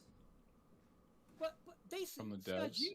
CIG said it on their From the devs. Did the devs say? Did the devs say that he played through the entire campaign? I mean, he said he was Q&A and he played through the entire campaign. It was ready in 2015. All the space bulldozerizing. Yeah, man, it's fucking. It's terrible. It's fucking terrible that like it's over a decade and he can't even release a single player element of Star Citizen. Just fucking cancel it. How many Star Systems are there, Mark? I will gladly answer you. There is one. There is one system in Star Citizen with what, about 7 planets. They're all barren and empty as fuck. There is no life in the verse. There aren't like NPC ships flying about between the different planets and moons. There isn't life on the planets. There is literally nothing. It's completely barren and empty. So good job, I like Chris. how it's taken them like literally like years and years to get this one done, and it's not done, right? And then everyone's just like, "Oh God, the moment they get this one finished, they'll just be able to copy paste it into 500 other." Suddenly there'll be 300 systems, guys. The pipelines will open and the gates of content will flood out. I bet that they just end up being like 10% faster at making systems Yeah, after that. absolutely, dude. Absolutely. That is 100% what will happen. Because Chris isn't going to let them just proc gen spam out systems. He's got to make sure each one has that special sprinkle of fucking downiness. Did you just see the clouds on that blue planet? Those look so much better. On the blue planet? Natural. Yeah, yeah. I mean, Microtech looks good, but like looking good carries a game how far when there's nothing else underneath it, right? Like it's not even just that. Like, oh yeah, that does look good. Well, I mean, like, I think the issue is with Star Citizen is like when you're standing still and not attempting to interact with the world at all, the game looks wonderful, right? Yeah, it's beautiful. But like the moment you do, well, okay, this was a year ago at least, right? To be fair, like maybe things are a lot better now. But like the moment you start to like take your ship off, like there can be some stuttering there, right? Like not just like stuttering, but like maybe even like your ship is like lagging, like stuttering, right? Like you're not even like doesn't feel fluid like and shit, right? That's what was always then, like, hilarious. Doors and stairs and trees and fucking pebbles on the ground, right? Like. It's the whole, it's everything, right? Like it's the whole game. Every part of the game has issues that make that part of the game just so fucking annoying. Well, that's what was hilarious about when Rexzilla was like their premier streamer and they were propping him up and he was always doing these 50 people fucking PvP operations and fucking he'd be going hardcore on that shit and like the whole time like people are like janking out and lagging and twitching weird and fucking everything's like literally falling apart, desyncing, and you're like, yeah guys, this is the peak of gaming right here. And you could tell like he was just suffering through it.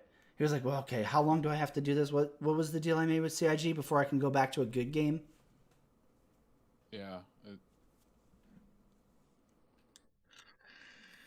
Well, and that's the thing, Simple. It's like, it is a mess, but like, they have like these 1 in a million patches where like, it works good and that like revitalizes everybody. Everybody's like, oh shit, they're getting their shit together. And then they drop the next quarter patch and you're like, oh no, never mind. That was a one-off. And the difference Stupid between me. like the good and the bad is merely the game functions even though there's not like a huge content update. Right? Like it's literally like it's literally like, oh my god, the game's great are saying that when the game is just like running at 60 FPS. Yeah. Right? It's not even like I don't think the game has ever been good. I don't think it's a good game. Maybe it's an interesting tech demo, right? Like that's fair, right? But like I could probably find 100 tech demos that run smoothly. That doesn't make them good. Yeah. Right. Yep. I don't know. And then someone's like, I've got 1,000 hours in it and I had fun for every fucking second of it. Like, dude, I used to have fun playing in the fucking mud, dude. So fucking what? Did you have 1,000 hours in mud though? Probably. I'm a retard. Hey, it's good for your skin though. It's good for your skin. I mean, and that's 100% accurate. Like what you're saying, that every time you see Spectrum and the subreddit blow up about like how great Star Citizen is suddenly, it's not because like, oh, suddenly there's great content and suddenly the gameplay loops are coming through and the game is like just getting fucking closer to release, right? It's that, oh shit, guys, I can actually run it without it cooking my fucking motherboard alive, or like having people warp across the fucking starport as they try to run through, or like the elevators fucking actually showing up, or the hallway not loading into a black oblivion that I have to like guess, if I walk through this, do I show up on the other side of this asset in the hallway, or do I fall through the planet? Like, that's what they're talking about. That's what they're excited about. They're like, hey, guys, I can actually get out and tech demo the demo. Awesome. Oh, man. That is so true. That's so fucking true. Right, Mole? Isn't that fucking crazy? It blows my mind. Like, this is literally the reason that we're streaming today, is because I saw parts of this, and, like, it's literally, they're releasing all the things that Chris promised and failed to do, or like completely abandoned, like modularity in ships. The real quick, the hand binding was not a mini game either. You mean I don't have to show my skill like Salty Mike by going up and down with my mouse wheel? When he called that skill based, I fucking shit myself. Really? You went up and down with the mouse wheel on your I literally did. Yeah, dude, I'm a couple beers in at this point. So get ready, guys. Fun failures coming. Right here, watch, yeah, watch. yeah. What, do you just mine it? What? Iron FE, nice. That's not a mini game, right? There's no. Yeah. He literally mines it. Like, what? Crazy. How will I show people how good at the game I am, that I can go up and down with my mouse wheel and keep it in the circle? So fucking stupid. Fuck you, Warframe. This is why I never mind. You shits. Warframe did it first.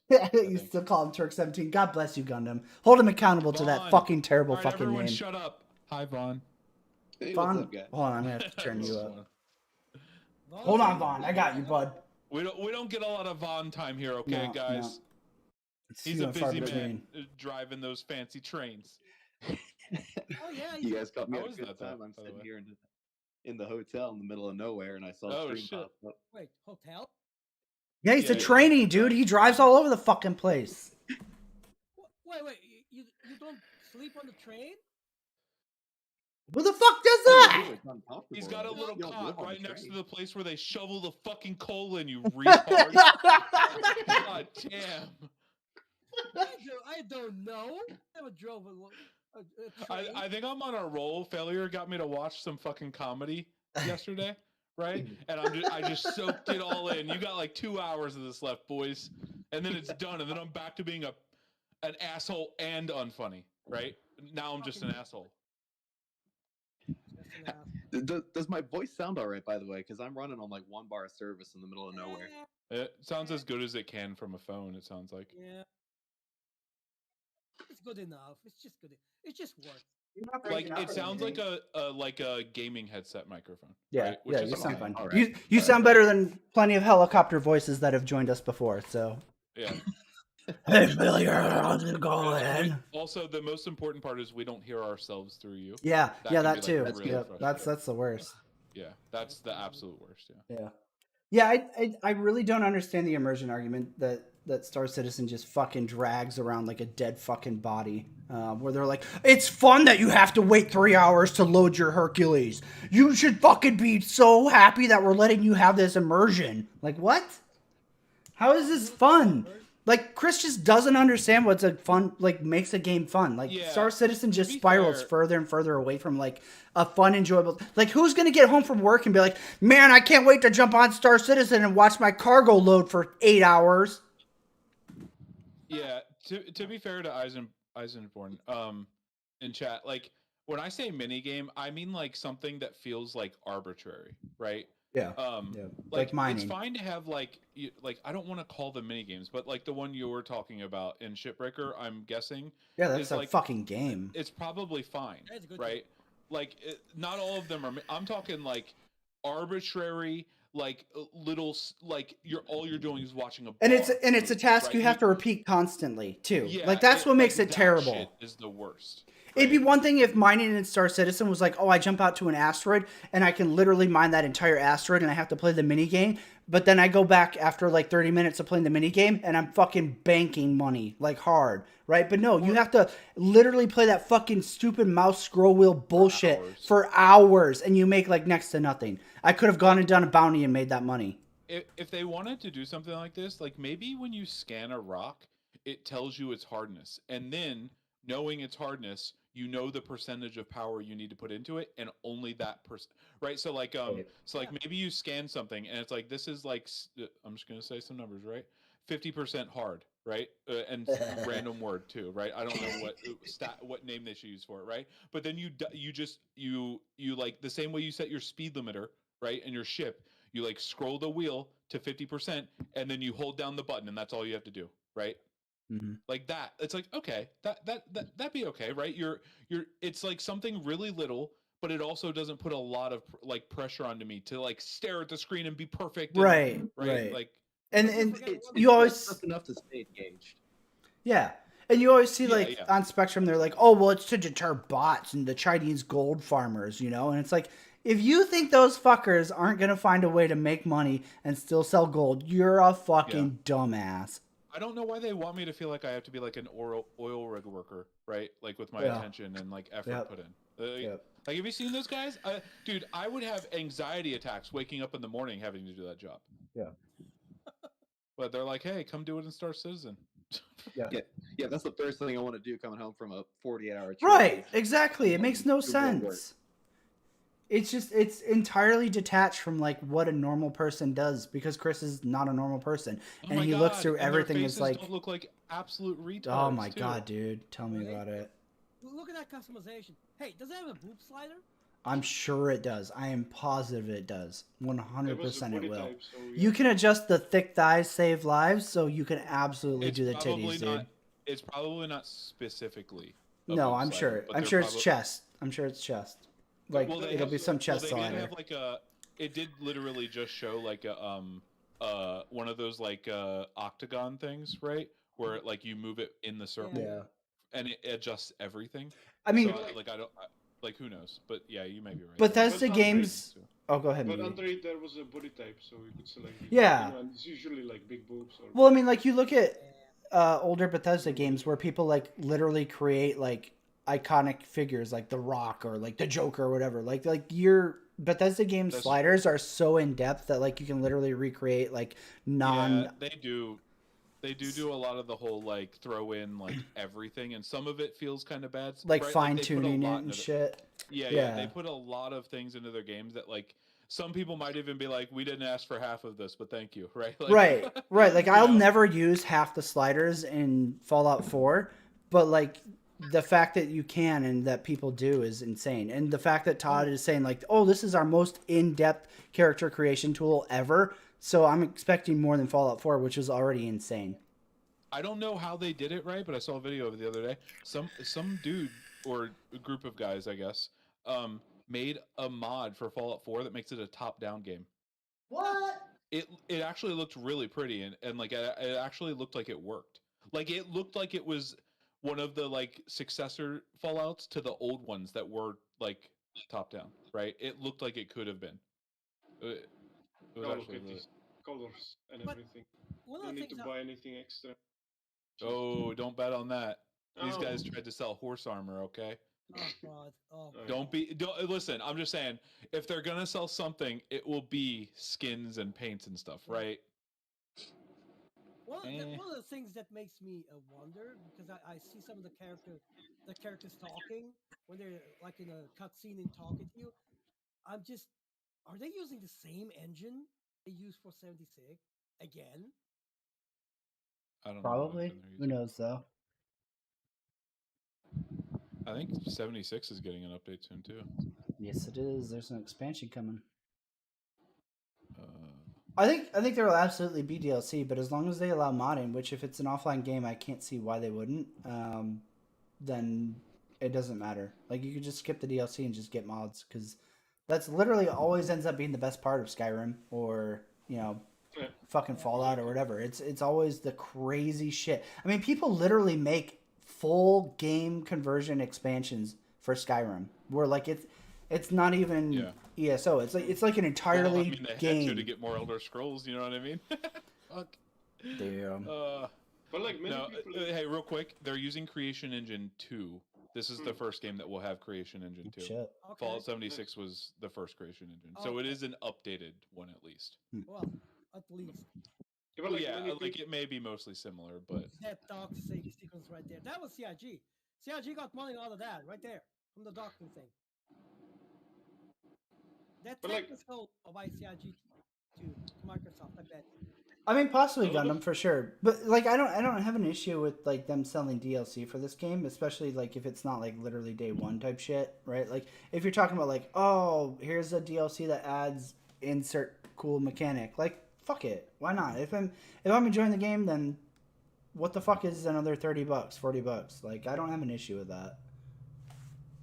I know that like not everybody might agree with that, but like for me personally, if I'm enjoying a game and they have DLC that comes out, I don't mind buying it. As long as are we just talking about like normal DLC and whether they're good or bad? Right. Oh, so like, wait, so like, are we? He's saying like in order to make like cool shit with mods or whatever, modders will have to get DLC, and then probably by extension, if they're using assets from that DLC, we would have to get it, right? Like with Fallout, right? Like where Fallout ends up having isn't stuff. That, like pretty much the case for every game that, like, okay. Right, exactly, Gundam. I agree, right? Like the horse armor thing, I'm not okay with, right? Like that's super shitty because it's something that was already basically a mod content in Oblivion. So like, I'm not okay with them trying to be like, oh yeah, the DLC. But if it's literally like it, essentially a micro expansion DLC type scenario where like Fallout and Skyrim have had that stuff, then I'm fuck it, whatever. Basically, if they do their DLC and extra content the way The Witcher did, great. Right? Yeah. That is ideal. I mean, they have a huge universe, right? I could see DLC for Starfield being story focused within what they already have for a backdrop, right? And that would be totally cool with me. Because then if you don't care about the story, you don't have to fucking buy it. I would even argue that Starfield is better single player because if it was multiplayer just like Fallout 76, I think they wouldn't allow modding. So I think it's better than single player. Right, and that's fine. I'm just hoping that somebody makes a co-op mod for it, because like this game would be 1,000 times more fun to play with like a couple friends, to me at least. Agreed. 100% agreed. So like I'm fine with Starfield not being Fallout 76 type multiplayer because like that shit's weird anyways. Like there's no persistence in it and like it's weird. So like I would rather have it be single player and then have like a Skyrim multiplayer mod come out for it. I would even argue that even if it takes longer to create co-op, I don't think Star Citizen can be finished before the co-op. Fuck no. Fuck no. Star Citizen's got at least another half decade or more. Wasn't there a release date of 2023 for this? Yes. For Starfield? Yeah. Yeah. That's crazy. Not the co-op, though. Yeah, I don't know how long the dev was for Starfield. I honestly don't even fucking care. The fact is they are making it. So Chris looks like a fucking idiot. But I think it's as you just said before, failure.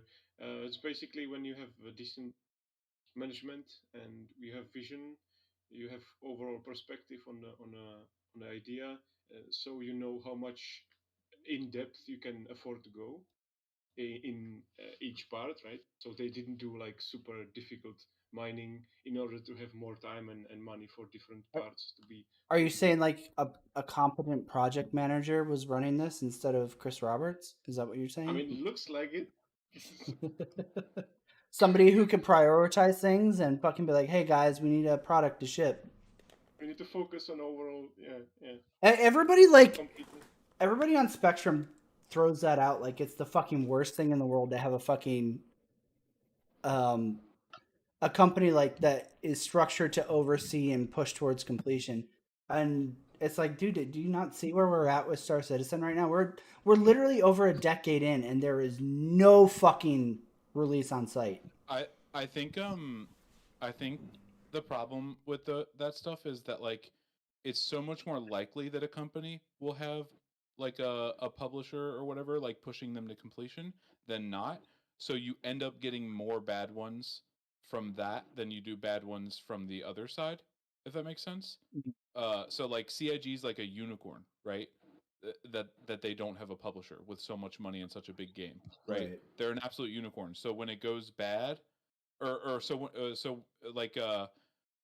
it goes bad, you can hand wave it, right? You can be like, oh, that doesn't mean that like no publisher is bad, right? And then we've had EA, right, just fucking their companies into the ground for years, right? But it's the same publisher that's been doing it. But because all these little companies have been getting fucked by them, we're like, oh, we have 500 examples of this being bad. But no, we really have one, just EA, pretty much, right? Right. Like I think it's like and it's I think you're more likely as a smaller studio to have a company like that pushing you to the to finish line, at least for big games, than you are to not. So it's just like it's just the like frequency that they occur that we think one is worse, but really, I think if there were a lot of really big games out there being made by companies that didn't have any kind of investor oversight or anything, that we'd be seeing a lot more Star Citizens. I mean, so like what you're saying, Slam Dunk. Okay, so it's taking over a decade to deliver means the technology keeps moving on. If they take on the new stuff, then the delivery takes even longer. That's absolutely a trap that Chris Roberts falls into because like you look at the graphics overhauls. How many times has he fucking completely had to overhaul the fucking graphics of the game? Now you have Unreal Engine 5 dropping where like shit looks pretty much photorealistic. So are we gonna just fucking go back to square one and revamp everything again so that Star Citizen can be on par with Unreal 5?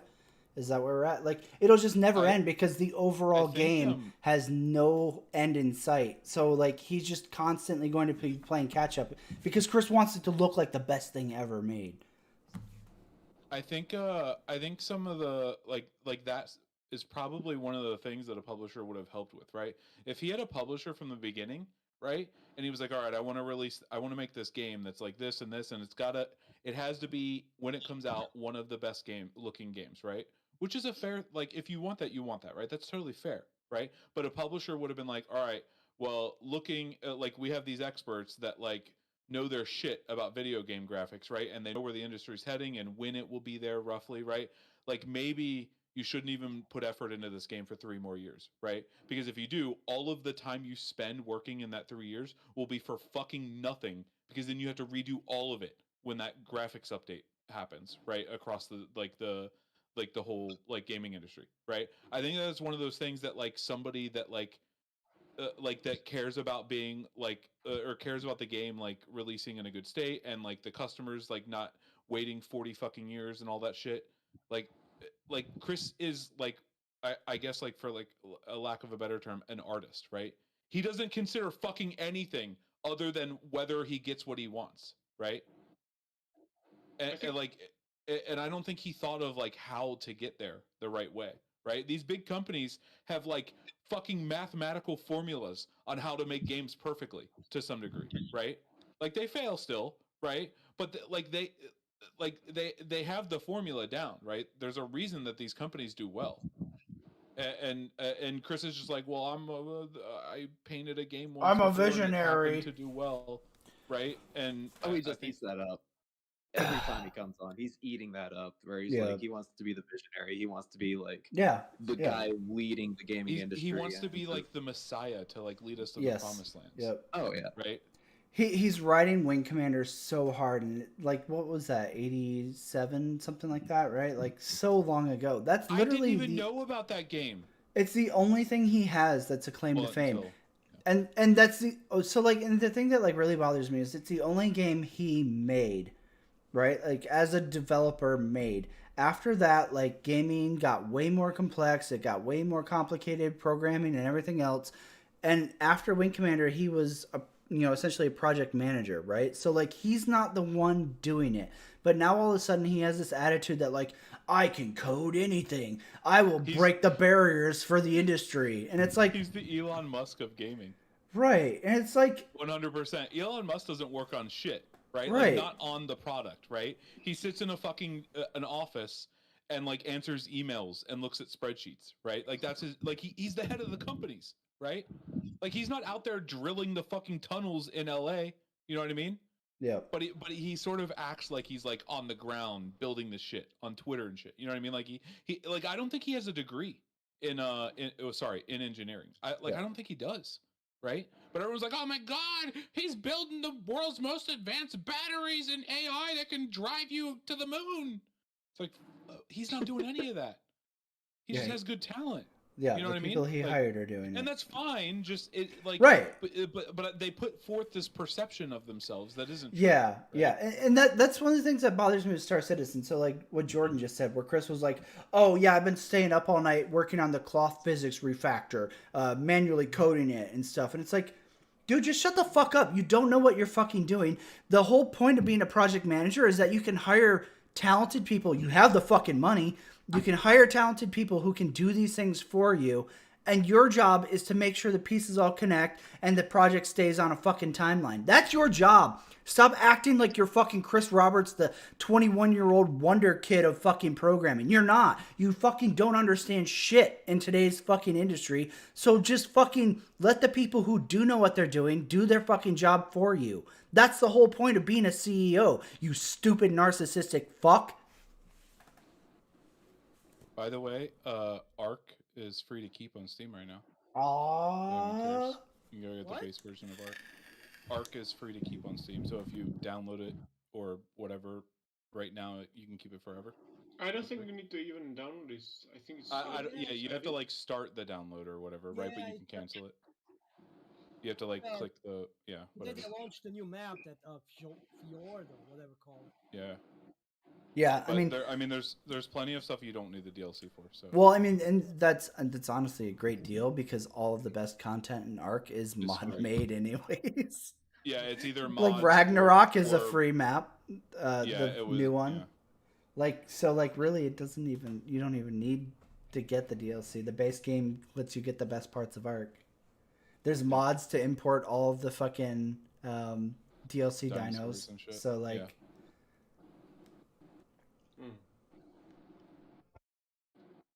That's an awesome deal, to be honest.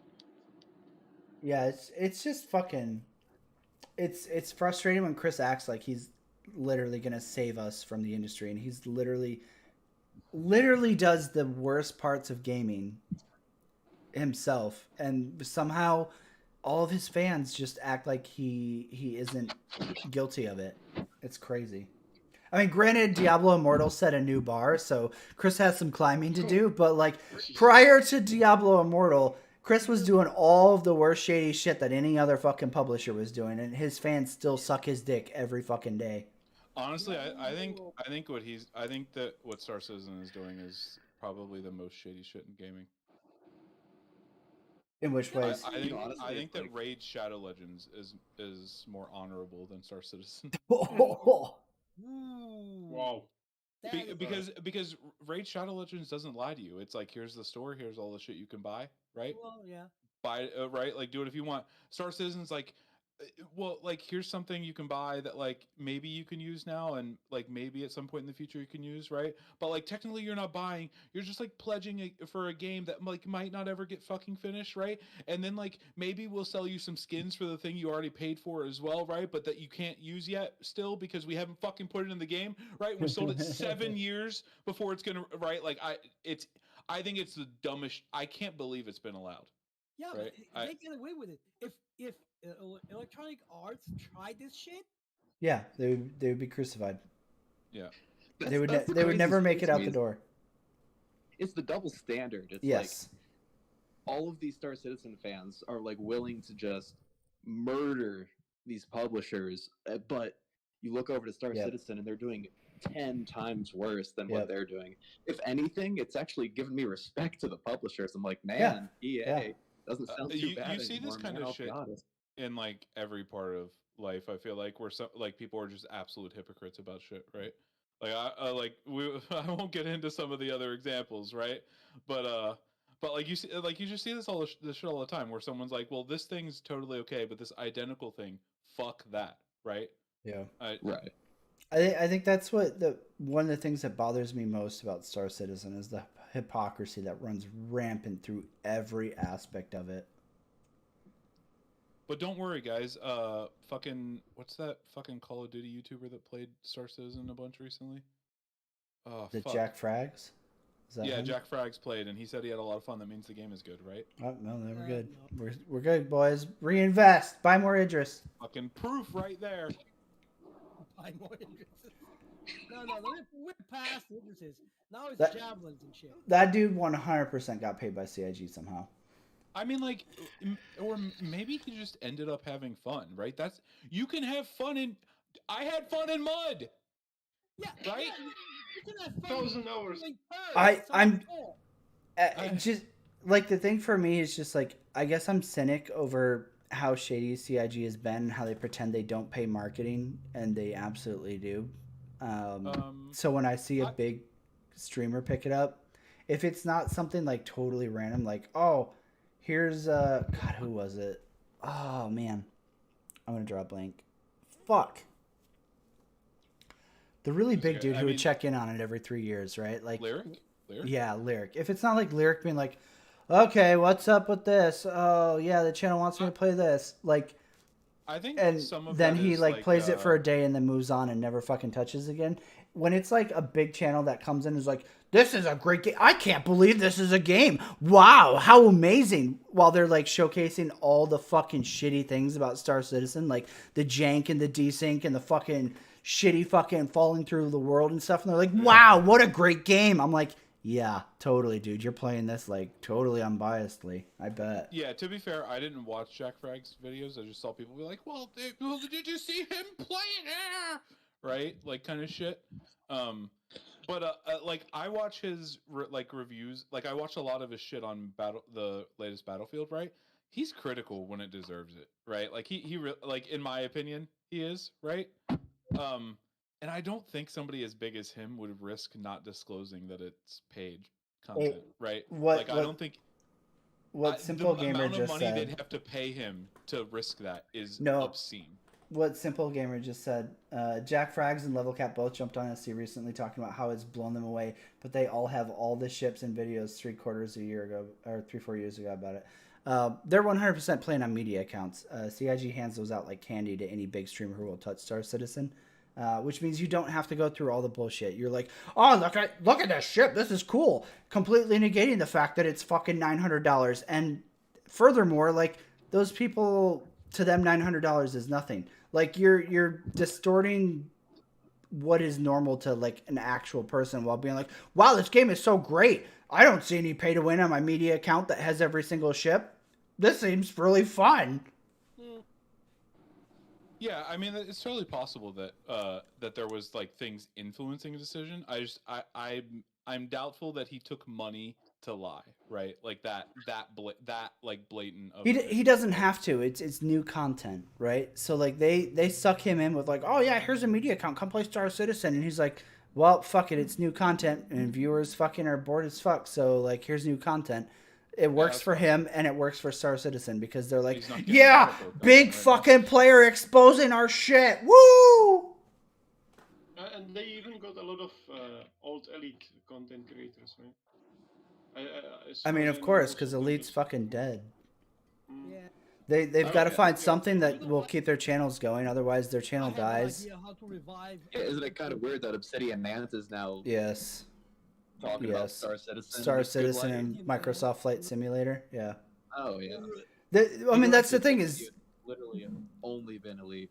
Well, that's the thing is like Star Citizen or Microsoft Flight Simulator, they have overlap with their viewership. So like, if Elite is dying, how are you gonna fucking keep your channel going? That's their job. That's their job, right? Like, you know, I feel like I'm probably one of the few people who can be like, oh, I literally don't give a fuck about my YouTube channel. Whereas like Obsidian or Salty Mike or Board Gamer or fucking Noobifier to some extent and like all these other guys. If their YouTube channel fails, they lose their house. Yeah, like that. exactly. Like that is their fucking living. They have to suck Star Citizen's dick, or they have to find a new game after Elite dies off to go like carry their viewership over and be like, look guys, this is Elite but better. Oh yeah, guys, look at the amazing stuff coming from Star Citizen in the future, like fucking Ant has been doing lately. And it's like, no, dude, have you been around here? Like this is the same shit that they've been promising for the last fucking 8 years. Like, are you new? First time? Yeah. Truth be told, though, Obsidian usually covered all space games, like not only. He didn't do a lot of Star Citizen stuff. No. It was very rarely. Yeah, it was very rare, and it was like, oh, look at this game compared to Elite, guys. Stupid Chris Roberts. And lately, it's been like, he's leaning hard towards like pushing to Star Citizen because, like, you'd have to be a retard not to read the fucking painting on the wall that Elite is dying. All you need is to get Asmongold to play Elite. You know, he did it for Final Fantasy. Yeah, that's why that game succeeded. Yep. Yes. Not because of the passion of the developers. Yeah. Yeah, and Final Fantasy is now dying too because Asmongold stopped playing it. Yep. Yeah, I know what you're trying to do, and like, it's not gonna happen. It's also funny because it's reused. He said this shit to me like 3 days ago. Wow, Archer, get some new content, bro. I'm sorry. I'm trying my best here, you know? I didn't watch comedy for 2 hours like Move. I think so simple. Like, Moosepig might not agree with me, but like I know how CIG is with like their shit. Like it's like the Newsweek articles, right? No, Where I was only pushing back on the like they were given money and then didn't disclose it. Right, that's all. I don't know if it's money, but absolutely some sort of incentive, right? Like it benefits them to cover it because it's new shit, and anything benefits CIG. It's the same thing with Newsweek, where like Newsweek would suddenly magically get an exclusive video, and they would unveil some new ship that was gonna go on sale that even the concierge backers didn't know about, and it's like, oh yeah, we didn't pay them for it. Wink. But Newsweek is like this dying fucking media, so it's easily exploitable by CIG to be like, look, we'll give you an exclusive that will generate traffic because all of our backers will have to go read your article to find out about what's coming because we're the most open developers ever. We're not going to tell them, but they'll have to read your article to find out about the next patch. And then when you confront fucking, what's his fucking retard, Xylo about it, and you're like, yeah, dude, you guys 100% fucking hook some deal with Newsweek to fucking get that shit. And they're like, we didn't pay for it. Yeah, technically you're correct, but in this case, technically isn't the best kind of correct because you're still a lying fuck.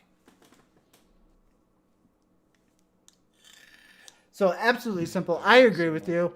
Even if like the rest of today's panel doesn't, I agree with you that 100% in some way, shape, or form, they 100% did some kind of incentive to jack frags and level cap. Because you'd have to be an absolute fucking retard to jump onto Star Citizen and go, wow, I can't believe this is the real game. Wow. Yeah, okay, tell me more as you eat lead paint, you fucking autistic idiot. I mean, I think at this point, it's like they can pretty much have done anything. Like the marketing in Star Citizen has been unbelievable. So I'm not putting anything past them. I think anything is possible. Yeah, absolutely. There's no depth that CIG will not dive down into in order to exploit people for more money. 100%. Did you just make that guy's jetpack go off? He did. Yeah. That's cool. He just did. Oh, low gravity jumping, nice. Taking over ships, boarding, docking. Woo. I was just like wondering. Docking. Oh god, I love docking. Oh yeah, dock me, Moosepig. Have you guys watched episode 1 of The Boys? Of the new season? Oh no. That's sounding. Thank you very much. Very different from docking. I was gonna move on to that part, right? I was gonna say sounding is my favorite. I like docking, but sounding is my favorite. I watch that every night before I go to bed. I bet you do.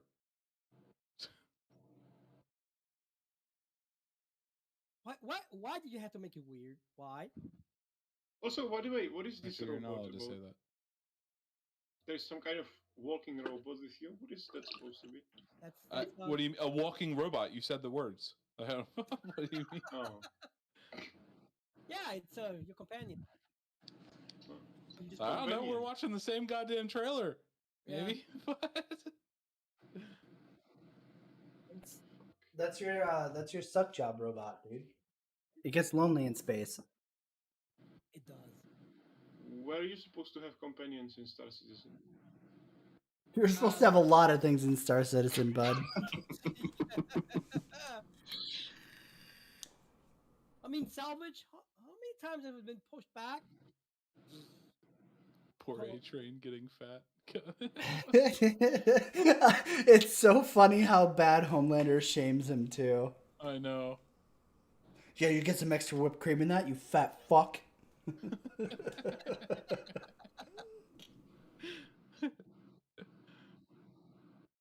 boys. Yeah, that's like basically when A-Train and Homelander are on screen. That's the only time I'm like, you know what, Homelander's not so bad, right? A-Train's a dumbass. I think that's fair, Jordan, and it'll be interesting to see. But like, even if it's retarded as shit, which it might be, right? Like looking at Fallout 4 and Skyrim, like the AI has never been like super crazy, but they don't like fucking bug out, suddenly teleport, and then like one shot you. So it's already fucking hand over fist better than Star Citizen's FPS AI. So, you know, yeah, it's not great, but like when you're comparing it to like competition, it's still doing pretty fucking good. I can see your girdle. I feel like basically every game that has AI has like bad AI at this point, right? Like I don't like. Can we when a game comes out and the AI, we can see like how the AI works, right? Is there a game like in the last 10 years that people like compare that Have to, been or is just revolutionary. everything No. bad? Yeah, Because I feel like everyone's like this AI is horrible. It's so bad. It's like it's the same as the other 100 games in the past 6 years, right? Like I don't know what the what bar? they're like comparing it to. Yeah, Right. I feel like there hasn't been anything in a long time that's really been like, oh shit, look at how crazy this AI is, and like look how complex their attacks on the player are, or you know their maneuvers of like trying to sneak behind you and blah blah blah, right? Like there really hasn't been anything like that, and you know that sucks for general gaming. But like if you're gonna compare it to Star Citizen, then Starfield literally has to do almost nothing to be better than Star Citizen. Where like the AI is just literally oblivious. The friendly AI is fucking retarded. The enemy AI like teleports everywhere. You have to literally run through bunkers sprinting, because as long as you're sprinting, it's desynced to the AI and they can't fucking one-shot you. But as soon as you try to walk, they'll one-shot you. It's literally a tactic to get around. So for those of you guys who are still Star Citizen cucks in here, no judgment. You do you. If you're struggling with bunker missions, sprint everywhere with a shotgun, and the AI will just literally never hit you, because it's all based around server desync. Enjoy. Have fun in those bunker missions. So challenging. I like Warframe AI, honestly. They revive you, or revive themselves, like each other. Which is surprising for me. Also, maybe, do you think it's... people don't think that AI is great because they got used to it, to the normal other players, that they didn't see, like, decent AI? Because, I can't think of any AI that's like good, that you're like, oh wow, this is the gold standard for AI. At least not in like the last 10 years. Yeah, I feel like AI has just been woefully lacking in gaming. I mean, like especially so in FPS games, right? Like in any first persons at least. But like you get into like top-down games and it's like, okay, maybe it's a little better here, but that's because like a lot of the time you don't have to like have a beautiful skybox and like scenery for 20 years like loaded up in the game, and like it feels like they have a lot more resources to work with on the like the like like the back end that you don't actually see. Like I imagine it's mostly just like all right, do we like we can only put so much like computing power into this game, right? Like how much it requires. And AI is like one of the first things that they just decide not to work on too heavily because like they can't fit it, right? DeepMind, you're Also, you're like, you're talking about like literally the AI, right, Gundam? Like literally the one that like they train to play games and then like it just fucking trounces pros in those games and stuff, right? Like I agree, right? Like that obviously is fucking crazy, but it's not like a native. Man, we really shouldn't be calling it AI. It's more like NPC, I guess, technically, right? Because Well, if you yeah, get I an mean, AI, like it's a I feel different like thing. 99.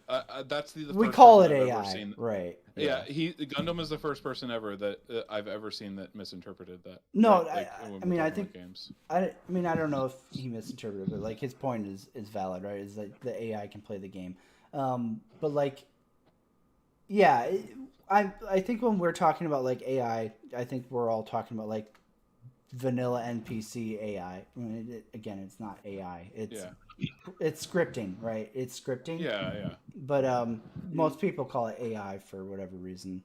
It's not artificial intelligence. It's just NPCs following scripts, right? So like in the last 10 years, like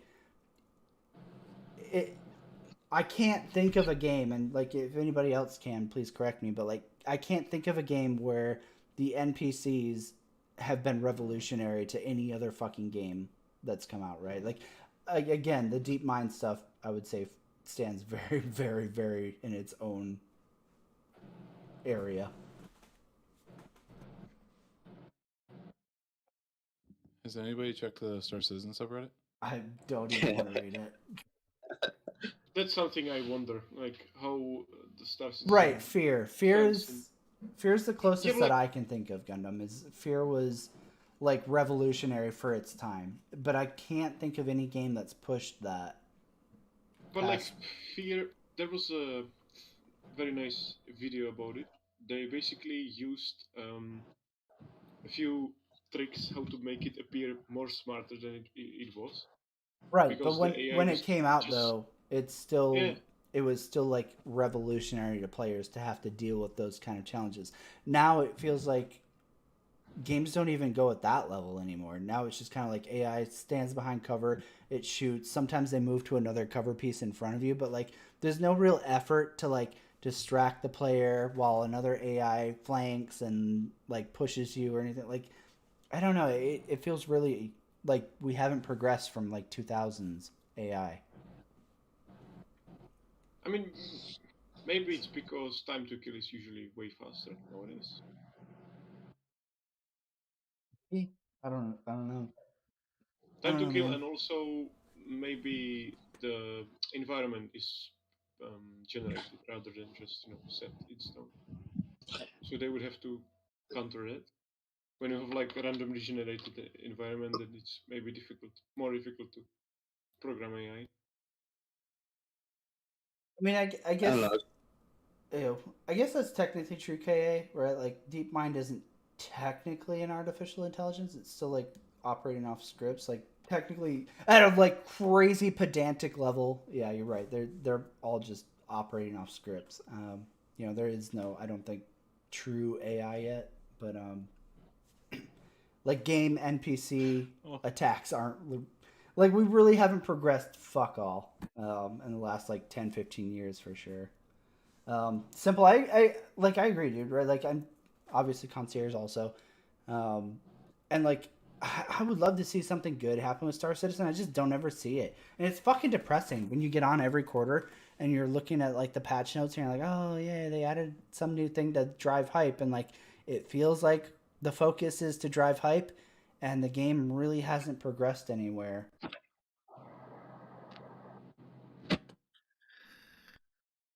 I'm seeing a lot of comments on the Star Citizen subreddit in this one thread, and so like there are some people that are like, it looks great, and they just don't make any comparison, right? They just refuse to, obviously. But then there are people that are like, this isn't really comparable to the multiplayer to the fucking online part, right? It's not multiplayer and like this and that, right? And then other people are like, this isn't really comparable to Squadron 42, right? Because like Squadron 42 is just like space combat and story, and this has building. It would be more comparable to the multiplayer. Right, like there's fucking there's gonna be some hard compare copium.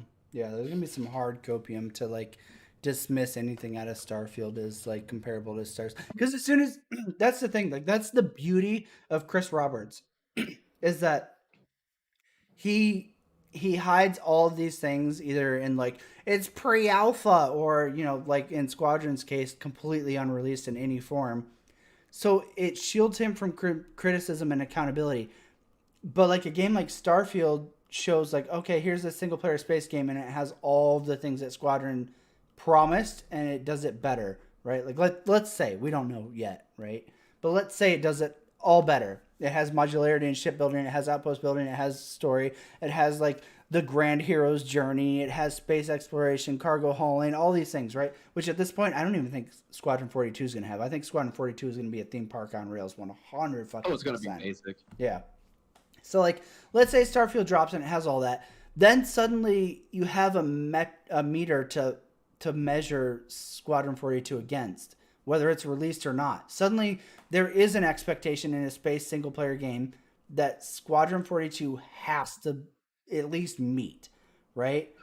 And that's the greatest thing about this is that it's like the closest thing to Star Citizen before this was Elite, and Elite's dead, so they literally don't have any metric to base off of now.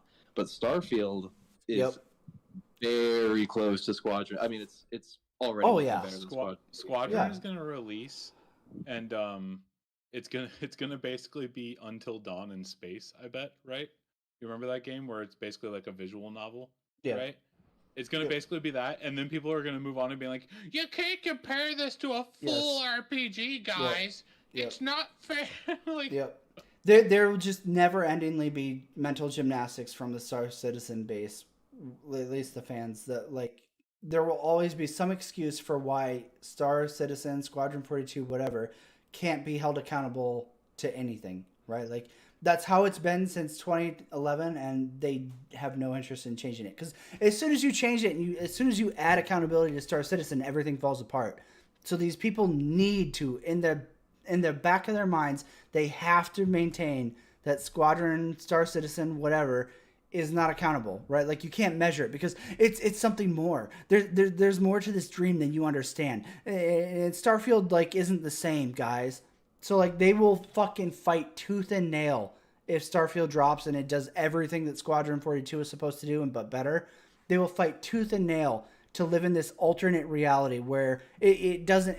You can't compare them. They're not even the same in any way, guys. There will always be something. That's why I absolutely 100% believe why Chris has not ever been specific about anything. Yeah, because absolutely. Once he starts setting expectations, then people can measure other games against that and be like, hey, this actually isn't the amazing dream game that we thought it was going to be. 100%. And so he's casting the widest net that he possibly can to suck in as many people as he can, and he's being non-specific as possible in order to keep that illusion.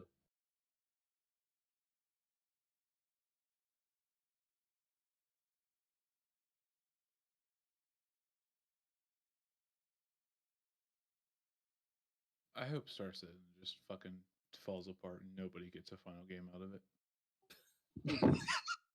I want everybody to have wasted thousands of dollars. I've wasted my tens of thousands of dollars, and I would be totally down to watch Star Citizen die at this point. I've wasted, like 150, but Failure's wasted like 600 on my account, and I'm down to waste that money. I would. It would just. How brave of you. It deserves it at this point. Like, Chris is such a fucking narcissistic fuck, and like the backers are so cancerously like in their own reality that like I would watch my golden 600i die in a fire in a heartbeat if that meant I could watch Spectrum. Well, Spectrum would be dead, but if I could watch the subreddit literally implode with all these fucking cucks who are like have spent the last decade telling everybody that Star Citizen was going to change the world, and just watch them fucking have their reality implode. Oh, it'd be so worth it. Unfortunately, I don't think it matters what happens for Chris, right? Like he's already made his money off of this. I wish that there was like a way for him to receive punishment of some sorts, right? Like I wish that like he had to pay back all the money or something if he didn't release a game, you know. Yep. But it's just he's got his money. It doesn't matter what happens at this point. But it's the motherfuckers on Reddit that I fucking hate, right? These I hope that their fucking 20 grand of ships just gets burned up, right, overnight. Like I hope it's so bad. Yeah. Yeah, and I don't think it's going to be something that happens overnight. You know, it's going to be something better happens, right? And then the majority of people who are interested in Star Citizen and who aren't, you know, like fanatics about it, are going to hop over the better game, and then it's just going to be like a circle jerk of the fanboys of Star Citizen until it just kind of slowly dies off. It's not. It's going to be a slow death. Honestly, I hope it doesn't happen overnight because I would be worried that some of them would kill themselves.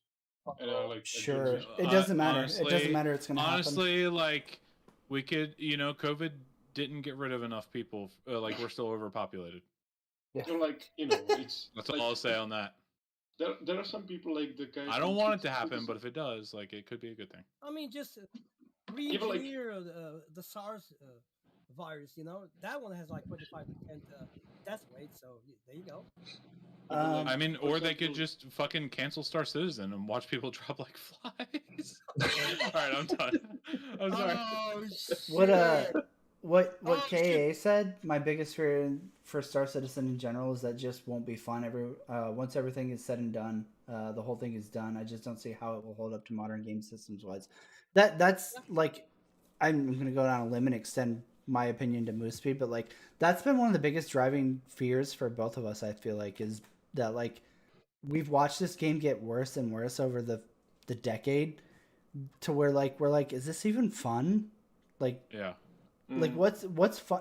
Like he just adds on so many stupid systems and mechanics to where like you're like, is this something I can jump on for 2 hours and actually have fun, or am I going to spend an hour and a half literally being miserable, and then I get 30 minutes and I have to get off, right? Yeah, that's dude. The first like big chunk of time playing that is getting to the thing you want to do, right? They're like, all right, like especially when well, I mean, I only play with you, right? So I get on and I'm like, all right, what system are you in? And it's like, oh look, somehow we're in the furthest two systems from each other possible, right? All right, well that'll be 40 minutes until we get to each other. And we're going to meet up some random place, right? Like in the middle, or you're going to come to me or I'm going to go to you, right? So one of us is standing around doing nothing, right? The other one's sitting in a ship doing nothing, right? Yeah. For like 40 minutes. And then we get to each other and then we're like, all right, we were going to do this thing. And you're like, oh, okay, that's in the other direction, right? And now we got to spend another 10 minutes getting to that place to do the thing that we want to do, right? Like, I don't know. Maybe throw Mad Burns in chat. I mean, no, it legit. He meant what planet are you on? Okay, so for the record, he meant what planet, not what system. We haven't gotten to the cancer of dealing with multiple systems yet. Oh yeah, God. But still, it's just like so it's so frustrating. No, for sure. And then it's still like not like the only reason Star Citizen has ever been fun for me is because of the people I played with, right? Oh yeah. And like I've never played it solo, and I never will. See, one of the things that annoys me in Star Citizen is when in the chat people go say, "Oh, good morning, good evening, verse," and I go like, "Verse? What the fuck are you talking about? You mean system?" But didn't you guys said that Star Citizen at the moment is most fun solo because you don't 2019? have I think dropping people. You know, like you guys said that if you play in a group, then somebody's constantly dropping and so on. So it's mostly fun solo. I've never said that. No, I think I've said that like it's frustrating trying to play with people because like it seems as though somebody's always dropping, but like saying that it's less fun to play solo is like that doesn't contradict either. Like, yeah, it's definitely not fun playing solo. Like I don't think the only time I've ever played solo is like running box missions to like test things to see how the game's performing for videos. Like I would never get on and be like, man, I want to play Star Citizen.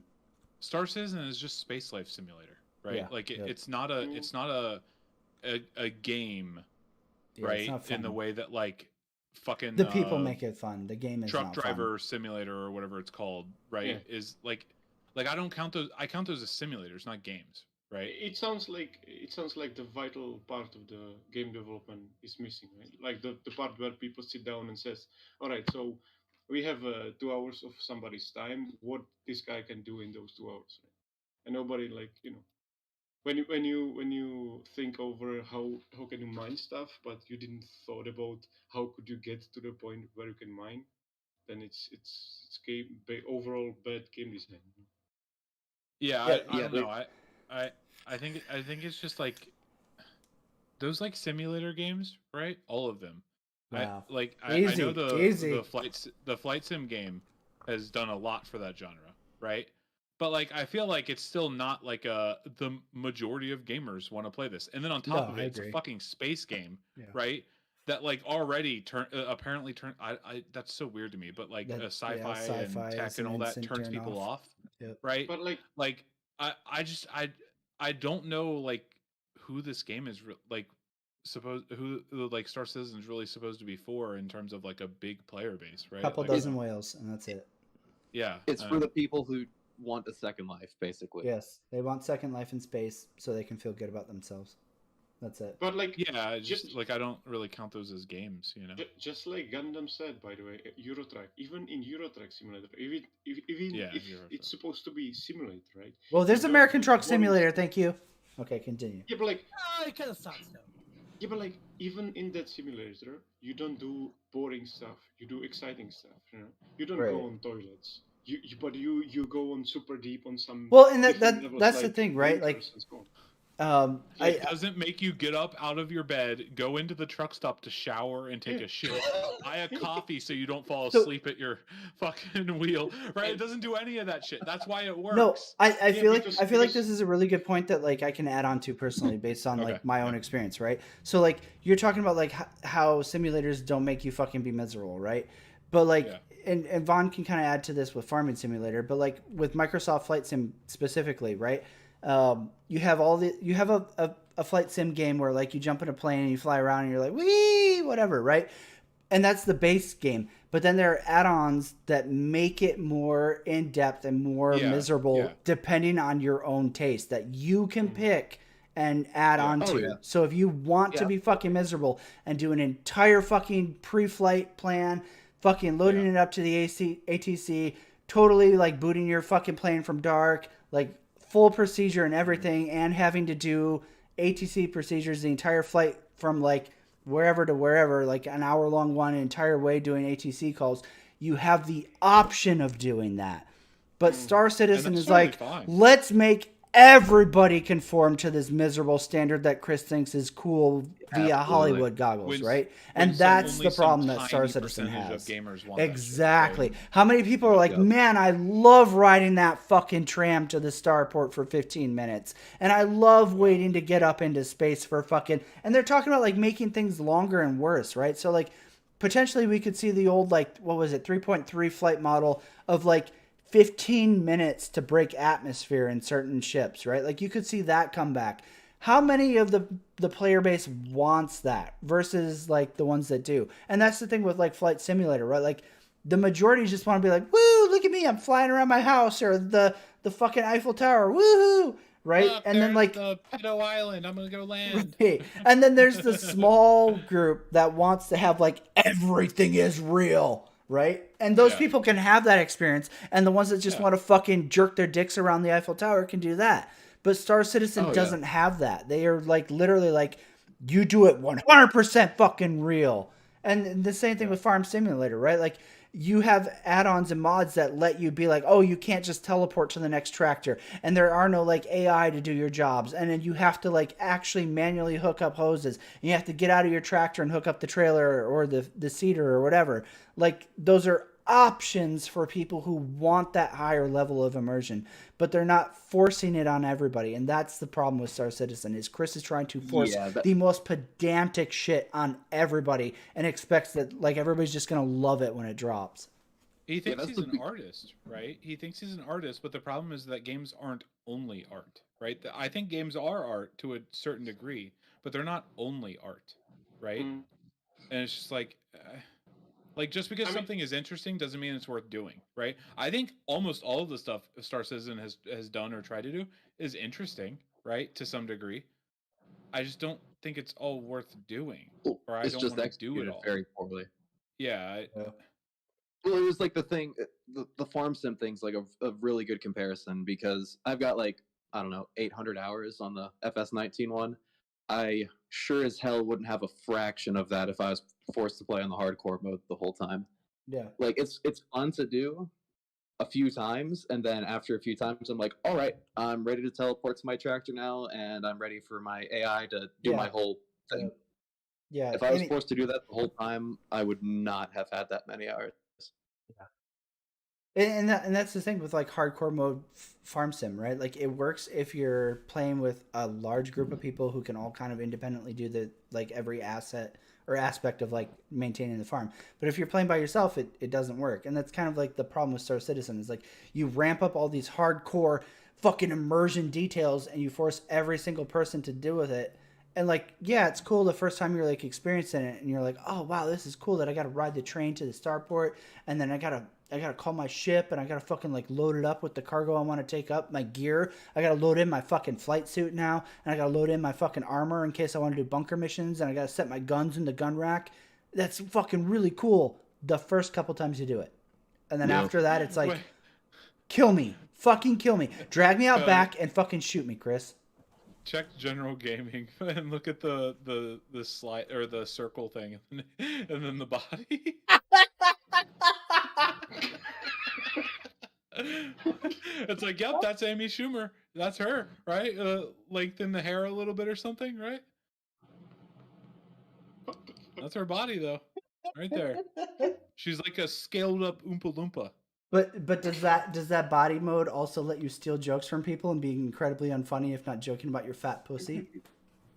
Oh God! Listen, at least she's not the orc, right? God, dude.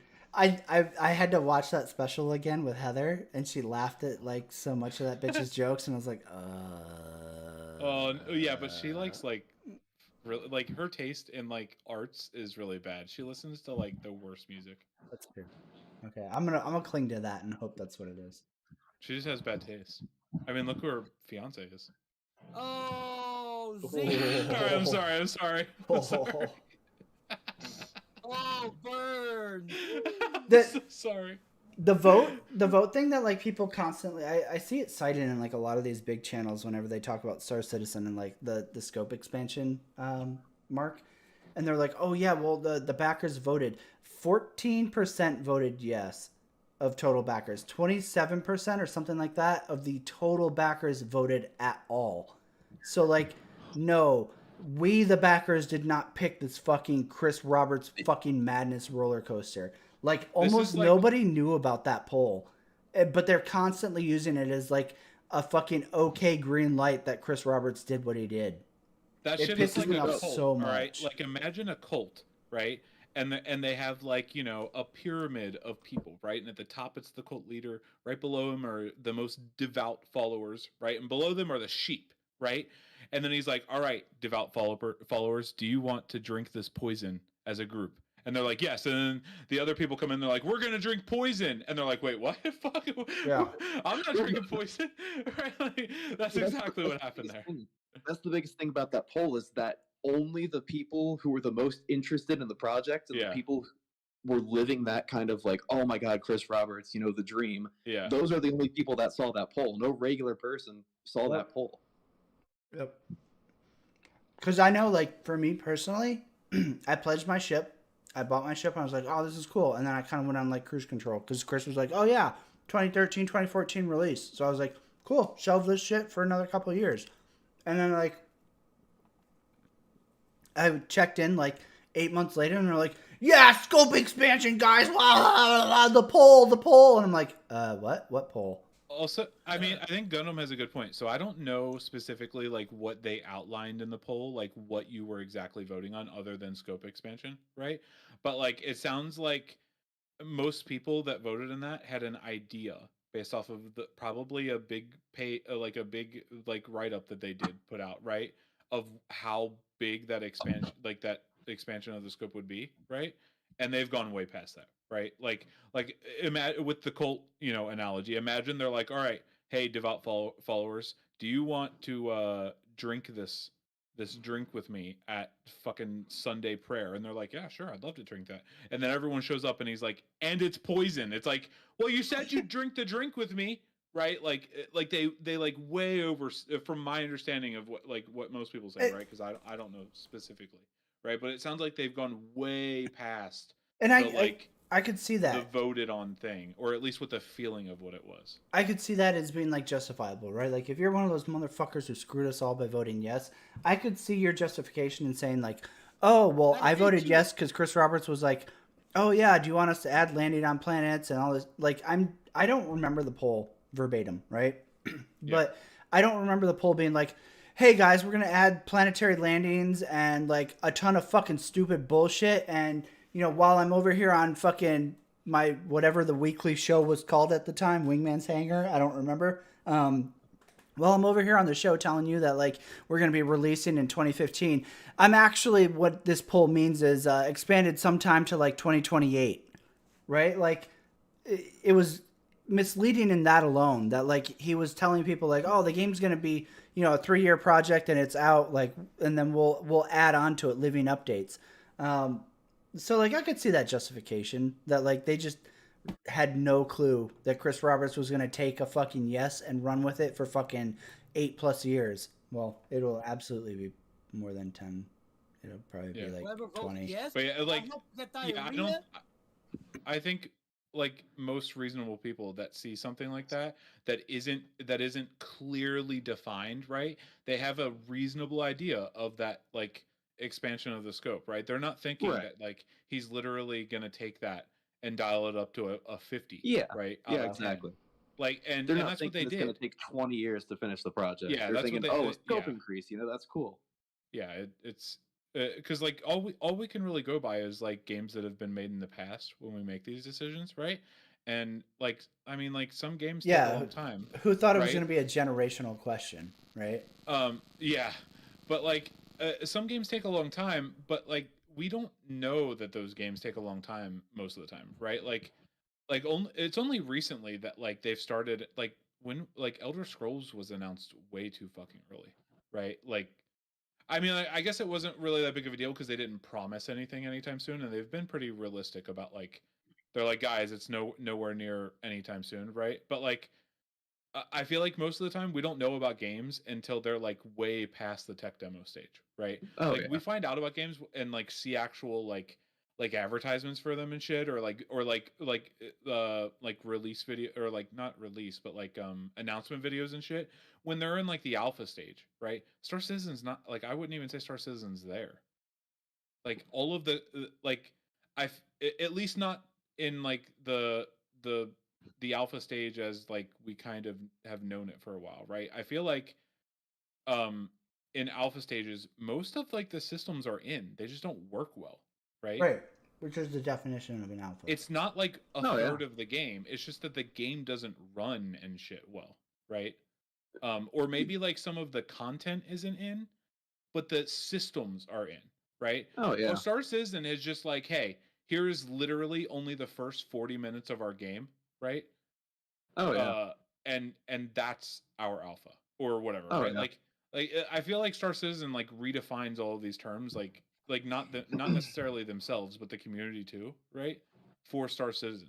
Yeah, right? but they say it's a pre-alpha. It's not even an alpha, and that excuse is just. I don't know what that means. Yeah, that's the thing. They use this excuse for like over fucking 10 years. Every time I'm in the game, and I complain about something, which is a lot, they say, "Oh, it's a pre-alpha." Fuck that! It's 10 years old. You can't just say this shit. I mean, if you compare it against like what Chris Roberts' scope is. Like, we literally don't even have 15% of what Chris promised in the game Yep. right now. Yep. Like, not even 15%. But guys, there's this one piece of tech that once it gets in, everything else will be released. When did I hear that? How many times did we hear that? I think the biggest mistake is that people thought, or Chris thought, that he has unlimited amount of time to make that game, right? No, Because but you he technically didn't don't because he have- was promising timelines like very early on. They just lied. Yeah, he just lied. That's the issue. Is like if he thought he had unlimited time, he should have said, "Hey guys, we'll make this game when it's made, and it'll be great when it's done." But like he was throwing dates out for Star Citizen, the PU game, very early on, and he was like announcing release dates for Squadron 42 back in 2014, 2013. So like, it's not a thing of like, oh yeah, I thought I had as much time as I needed. He was giving people expectations. So like he can't hide behind that. That's not a valid excuse. Yeah, they were explicitly setting the expectations you should have. Yeah, but like I'd almost. I understand. I think by that I meant like he couldn't say that he wants to be perfectionist and therefore he will spend way more time than he needs to on stuff that are pointless, right? He had to say that there is like how many people do you think would actually buy the game if they knew that it will take so long? Not as many as he needed, right? Well, yeah, that's what we're saying. He couldn't because people would have been very upset. Right? Yeah. Like you're right, but that makes him a piece of shit. I'm not saying he's not. Okay, But like well, I think he still thinks that he has unlimited time to finish the game, but in reality everything moves forward, so he cannot catch up if he focuses so much on stuff, right? Wait, hold on. So you think that real quick? I'm trying like because you keep saying he thinks this, right? Mm-hmm. Do you think that if he truly thought that he has unlimited time, right? Do you think that he would feel like he needed to lie and give us a date that was like clearly a lie, right? Yeah. No, he knows he doesn't have the time, so he keeps stringing people along. That's what I would say, right? No, he's blatantly lying. It's not even a thing of it is the thing of incompetence, but he's blatantly lying. You don't say that Squadron 42 is going to release every single year for 6 years straight, and I mean, you want a better example? Look at the fucking video they released. Answer the Call 2016. Come on. That's the thing is that they knew for a fact it wasn't anywhere close to being done, but they still gave the date. Well, didn't that one guy play through the whole campaign? Yeah, Xylo, you played through the whole campaign, right, Xylo? You're not a liar, right, Xylo? I don't remember the fat guy's name, but I thought it was the fat guy that said that. No, not Ben Lesnick, the fucking pedo. Oh, I thought that he was the one that said that. I was wrong. That was Xylo. Someone from Q&A. Yeah, I played through the entire campaign. I was like, what? Xylo, their head of PR, who used to be QA, said on stream, "Yeah, guys, I played through the whole campaign. It's amazing, guys. Just wait till you get your hands on it, guys." Back in 2016. Yeah, that's insane. In 2016, you played the whole campaign. It was totally done, right? You played the whole campaign in 2016. Tell me more, bro. Don't lie about it. Dude, I'm still waiting for that video that we're releasing with the gameplay, that was not up to Chris's standards. Yeah, Ben Lesnick, I have diabetes. Fucking, I'm not a total pervert, weird, racist raper. That guy. That Ben. Who was given a shitty position there because his wife was a dev or something like that. Whoa, he was Chris Roberts' biggest fan. He fluffed Chris every time Chris walked out of the office and was upset that backers didn't believe in the vision. He'd be like, "Chris, do you need a fluff? I got you, bro. Stick it in my mouth. My fucking wife and I can't fuck anyways because we're both two whales and we can't find the right holes. So stick it in. Oh, I'll fucking down you like a fucking Krispy Kreme, Chris. Do it." You know what? I need to update my list. How many people? How many people have we offended today? I know retards, Chinese, these autistics. I haven't streamed in a while. We got to set the fucking Hey, standard. as the resident retard, I'm not offended. Yeah. By anything I said. You are not By anything I said. And I'm 10% the other things that were offensive, so it's fine. Well, I think. Wait, don't you have a Chinese friend? Yeah, Oh, yeah. wait, no. Sorry. Your future mother-in-law has a Chinese friend. Yeah, Oh, yeah. Counts, My right? future aunt-in-law is Chinese, so it's fine for me to make Chinese jokes. Yeah. Okay. I got it in writing. Okay. Okay, autistic, retards, Chinese, fat people. I'm Oh, fat. dude, you're keeping a list? Boom. Yep. I'm keeping a Boom. list. I'm Checks fat. that box. Yeah. I double checked. Are you fat shaming Moosefeed? Are you fat shaming him? He's not allowed to make light of his situation. Are you body shaming him, YouTube? Wow, censors. There we go. We're good. I mean, but to be fair, And we're all a little autistic, so good to go. Yeah. Oh, whoa, dude. Whoa. Please don't downplay my fucking condition, okay? And Jesus Christ. No, little. Wait a minute. And then there's my case, which someone that works, Yeah, we need some pedo references in here. We got Archer here. No, hold on. You already called Ben Lesnick a pedo. There Archer, we go. got Boom! You're Archer, included, Archer. you provided a valuable service to this stream. Thank you.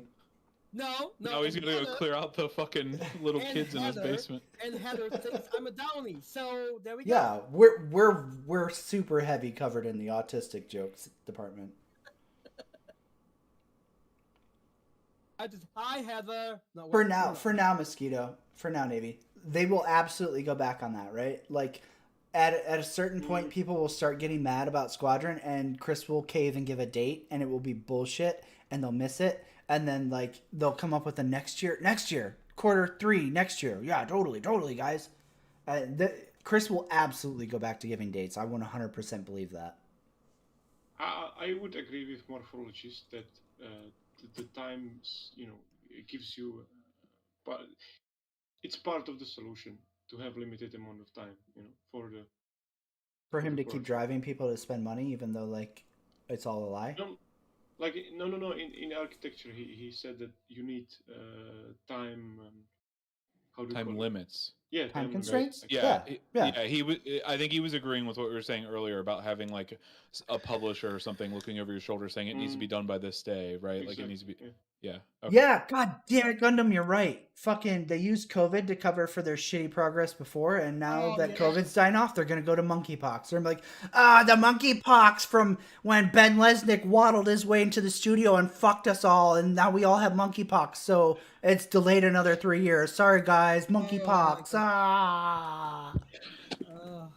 That was the funniest thing, is that whole COVID thing, because I felt like the progress was actually going faster when they were like it. Yeah.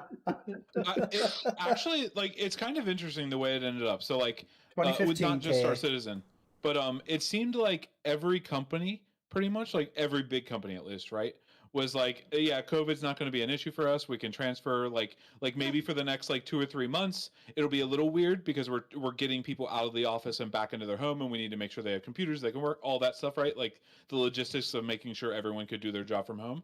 But then they were like, once that's done, we'll be able to just work, right? We'll be good. But like, I feel like that's clearly that hasn't been the case, right? Like a lot of games seem to have been released with issues in the past, like during the COVID shit, right? And like I can't, and it felt like it was way more drastic than the issues released pre-COVID, with releases pre-COVID, right? Like I think that like there, like, COVID presented issues that no one thought it was going to, right? And that it probably is harder, or on some things, to work from home and not be like in meetings in the office and all that. But I don't think it's like drastically worse though, right? Like the companies are like, sorry, we had to delay our game for 1.5 years because of COVID. It's like, no, right? Like, no, I don't think so. Like that seems like ridiculous to me. But if their game comes out like a little buggy, it's like, okay, like I could probably write that off to COVID or something, you know? I think that depends, Danny, on what you think the business model of Star Citizen is going to be. So Danny asked, the business model of Star Citizen can't be sustainable, right? I absolutely think they're going to keep selling ships for power after the game comes out. They have to. They Yeah, I keep think saying they'll that just- it will stop when the game releases, but I absolutely think that they will continue to do it, and I that wouldn't is be su- sustainable because people buy power. Look at Diablo Immortal. Yep. There's Yeah. retards Yep. spending Oh, Diablo 20,000 Immortal, plus. I They have think like a little edge. I think they're the only thing I'd say is it's a little. I think it'll be harder. They'll have to find something else too, though, because with like Diablo Immortal, there's like a never-ending grind of consumables to buy, right? Yep. Like, what are they going to do in Star Citizen when like okay, like our sales of the base of the game have trickled to like 3 a month or something. Prioritize right? selling Like, so- JPEGs and releasing those instead of fixing the core game, like Star Citizen has done for the last 10 years. like I'm just trying to think of like will because like at some point the people that buy ships will buy all of the ships that they want. No, but they'll be Like, better. It'll be like Planet Side, where like the new gun is better. You'll The new have to one- buy the oh, new okay. $250 ship Yeah. because it does so it that whatever they'll have better. to take it a step further though, Yep. essentially. Oh is what- yeah. I think Chris okay. will do it 100%. And they've been so like climate or acclimated to CIG's like aggressive anti-consumer predatory marketing that like the general people who will play the release game will be like, gotta go buy me the new fucking fuckface Vanguard 8. Like the Scorpion. The Scorpion is so fucking. Yeah, they'll literally take the Planet Side 2 model where like they'll release a new gun and it'll be great, and then they'll nerf it into the ground and release the new gun. Only it'll be a new ship, and they'll be like, "Oh fuck, I gotta go get this one now." AKA the Arizion. Yeah. It's quite funny that Planet Side had a sustainable fight 300 versus 300, but Theaters of War doesn't work with like 20 versus 2. Oh, What are you talking about? It doesn't work. It works. They demoed it at CitizenCon 8 years It's ago. because they simulate every like God, do they simulate the nails that hold your ship together at this point? Probably. Right? Like nails. Screws, whatever. But you get what I mean? Yeah. Bolts?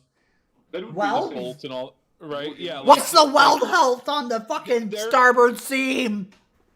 They seem to like they just are like they it makes me it drives me insane how far they have to go with everything, right? Like, but, like, I don't this- give a shit if my like fucking third to the left right front quarter panel bumper, right, has its own health from the one next to it, right? I don't care.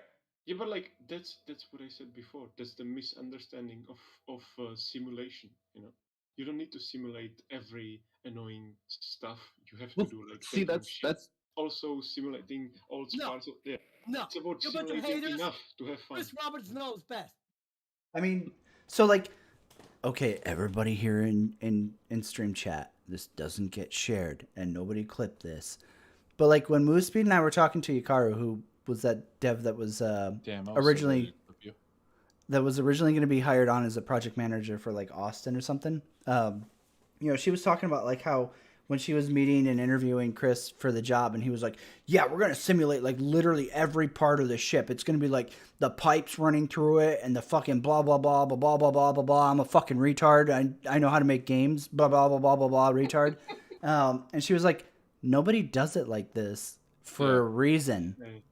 And Moospeed can back me up because he was there with like the conversations we had with her. Like Chris has just like this delusion of immersion that like he doesn't seem to understand why the game industry does things the way they do it. And he's like, but Hollywood, guys! And what you were making a joke out of with them simulating everything, that's what Chris wants. Chris wants to have it where like a bullet goes through the Vanguard and it fucking wings a fucking random microprocessor and it fucking affects the simulation and performance of the ship. Like Chris wants that. And it's so fucking like absurd to think that you can simulate that in an MMO. You can't.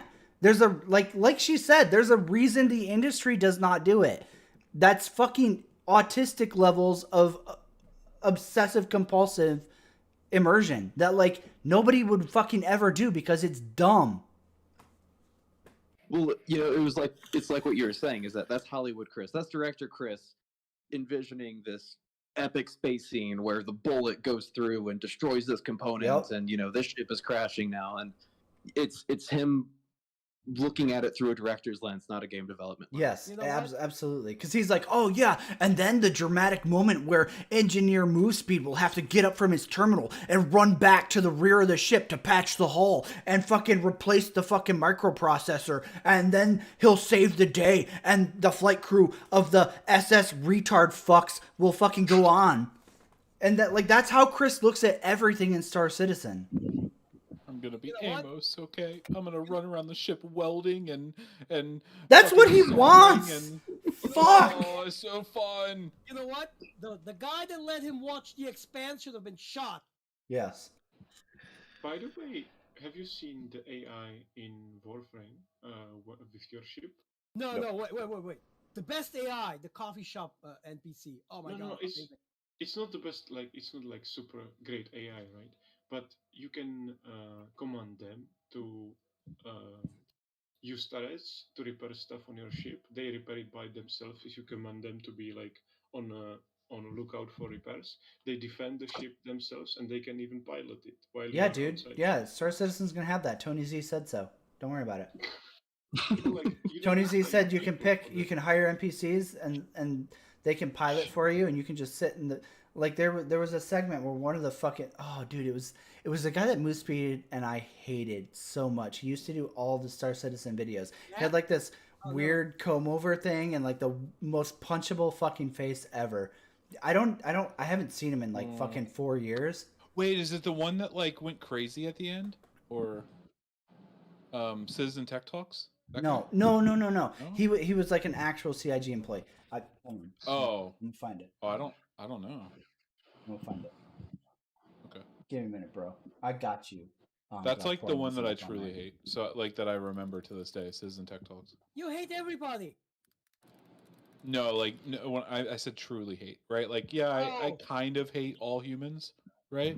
But like this guy, like okay, like if a person in Africa, right, that like I probably kind of hate, right, dies, I'll be like, oh, that's sad, right? If this guy died, right, and I found out, I'd probably have a party, right? Like I would celebrate his death. Okay.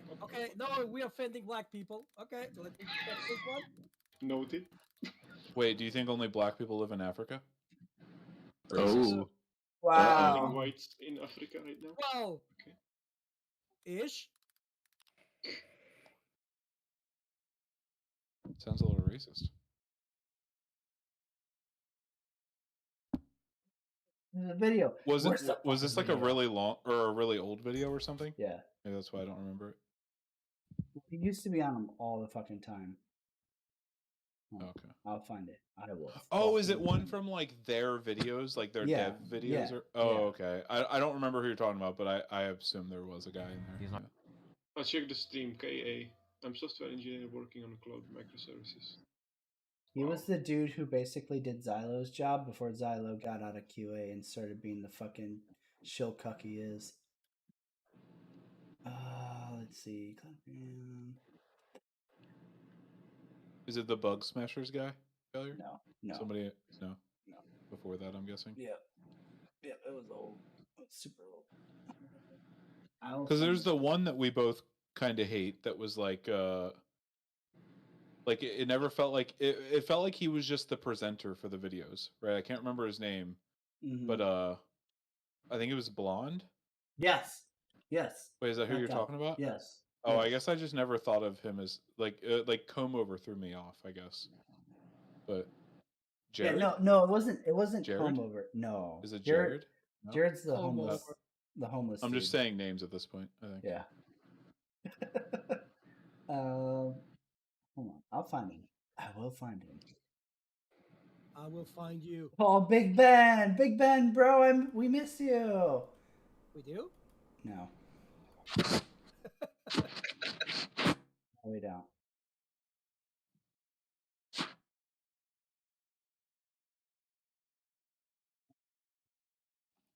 $2014? Is he there anymore or no? I haven't seen him in fucking ages, so I don't know if he left. If he's smart, he did. I'm gonna find it. Did we ever know his real name, or do we only know his like fucking Okay. I'm looking through a list on starcitizen.tools.com or whatever.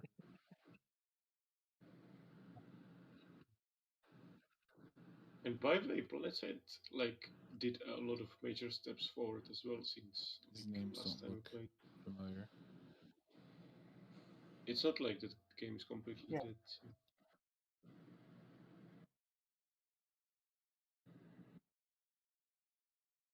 Gamescom? Some people were actually hoping for Theaters of War to be good. Yeah, totally. Totally. Theaters of War is That gonna be will so never good. come out. Theaters of War? Yeah, no. Oh, okay. There's Jared.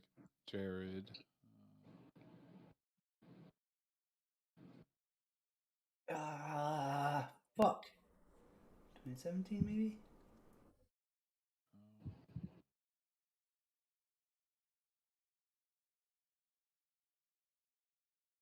Yes, go Lando, guys. Oh,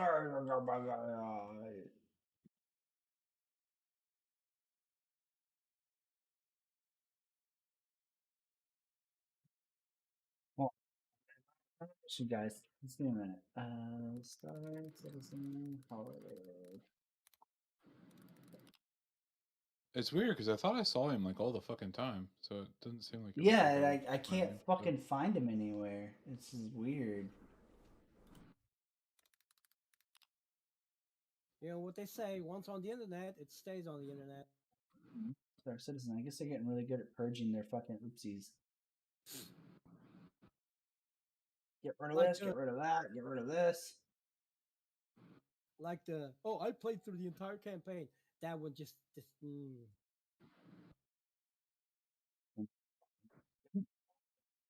No, they were not lying. They were they're telling the truth in a different perspective. Then Chris wanted to improve it and make it even better, guys. They weren't lying. They decided that we the backers deserve more. Right. We were doing it all over again because you deserve better graphics. They look from like from 2010. Yeah. No.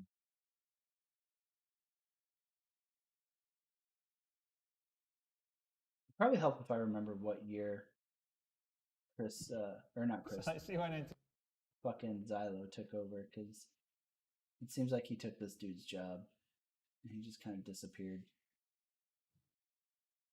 in the mist. What are those old shows that they did where they like talked about Around the Verse? Like, Around the Verse, yeah. Yeah, he used to be on Around the Verse all the fucking time, but for some reason I can't fucking find him. Oh, big old Ben, the rapist. Oh, I miss you, buddy. You disgusting fuck.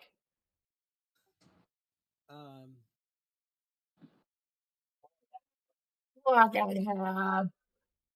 Gaze into his eye. All right. No, fucking beautiful Ben. Ben and Jared, BFFs forever. Oh god. Okay. Is you it? Find him? Hold on. I'm gonna be sad if you found him first. Here, is it this guy? I'm gonna post it into chat in Discord. Oh god. Oh, that fat fuck. Is it this guy? Yes, him. All right. Him. Here, Around the Verse Digital Underground. He's in the very beginning of that video. Oh, here. No, I'll link you the video. Fuck, I'm. Arthur, don't forget to add Oof. this guy. It's a long link, but I don't know how to did that one. correctly. There you go. Fat shaming, you already did that one. So. I'm sure they say their name in there somewhere, right? If you care. Or their names. Say my name. All I did was I searched Around the Verse on their thing, and it brought up their playlist, and then I scrolled down the playlist a bunch and just picked one. This fucking welcome to another dingleberry. episode of Around the Verse, sponsored by Consolidated Outland. Oh, yes, Chris, indeed. Indubitably, eh, Chris? Karen Davis. Eric Karen And in Davis. this episode, Fuck we'll pick up him. where we left off Yeah, I last always week remembered with a his hair as behind-the-scenes just look being at messy and not like mission comb over, but I see what you mean by But as comb over usual, now. let's To check be fair. in on our player It's hiding that But it's top like- cap, bro. Yeah, so registration is now Yeah. open for the next Crux Cup. And annual Yeah, I background see what you mean by it in-game now, though. racing But that's why I events. was like, comb over. Hey guys, remember racing? Remember Star Citizen Racing? It was gonna be huge. Guys, remember racing? Remember we were gonna pack our race ships inside of the hull series to carry the race ships over so they didn't get engine wear? Guys, remember racing? It was coming. 4th year. Yeah.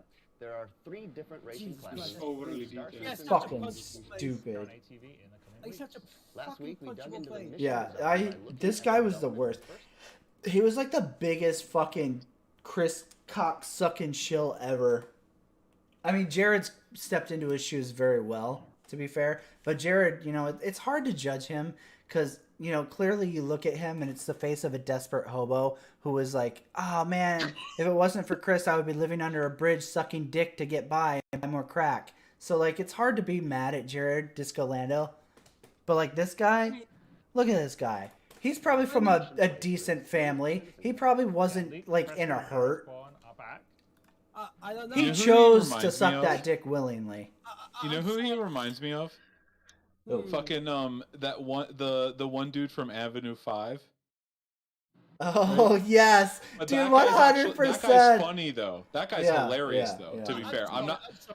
That guy's the good version of him, Look right? at his face. He looks like someone that was abused by his uncle. Wow, You dude. would know. Wow. Or a horse. You would know. Not about the second one. All right. I'm catching up on chat now. All right, sorry guys. But yeah, he looks like he reminds me of that dude, and it's just like they both have really punchable faces, but the other guy has like he's really fucking funny, right? Like Yeah, at yeah. least. This one's from So it's like, Avenue all right, 5. you know what? You're Yeah. good. Not gonna punch your face because I want you to keep being funny. Well, maybe if you punch his face, he becomes more fun. No, I think he stops being funny if you start punching him, man. Hey, look what Will Smith. He ain't did to Chris Rock. You know, I mean, it will at work with Will Smith and Chris Rock. I mean, you know. Yeah, but that's because Will Smith wasn't justified for Get punching Chris Star Rock. Citizen's name out your motherfucking mouth! Dude, I've seen some of the memes that have come from that are so good. There's one where I think his son, the one that was in the movie with him, well, all the movies with him, I guess. But he was on stage at some awards thing with some other kid, and I think they were presenting, right? Uh-huh. Or something. And it was probably like after he did a big movie, right? Because he's been in a few big ones. But they like captioned it with like some like him like taking digs at his dad's movies or something, right? Like my dad told me it was going to be a comedy, and then it wasn't funny, right? And it's like, yeah, well, I mean, like if you're talking about the first one, right, where you're really young and it's about your dad almost like dying because he's poor or some shit, right? Like, of course it wasn't funny. And then it shows Will Smith. He's like, "Keep my motherfucking name out," to his son. And it's just like, Jesus Christ. Someone needs to add it, put Chris Rock saying Star Citizen out of his mouth. Oh man. I mean, I kind of get that, WT, but like, I don't know if they really look like MISC ships. I feel like, I don't know, they just kind of look like generic spaceships to me.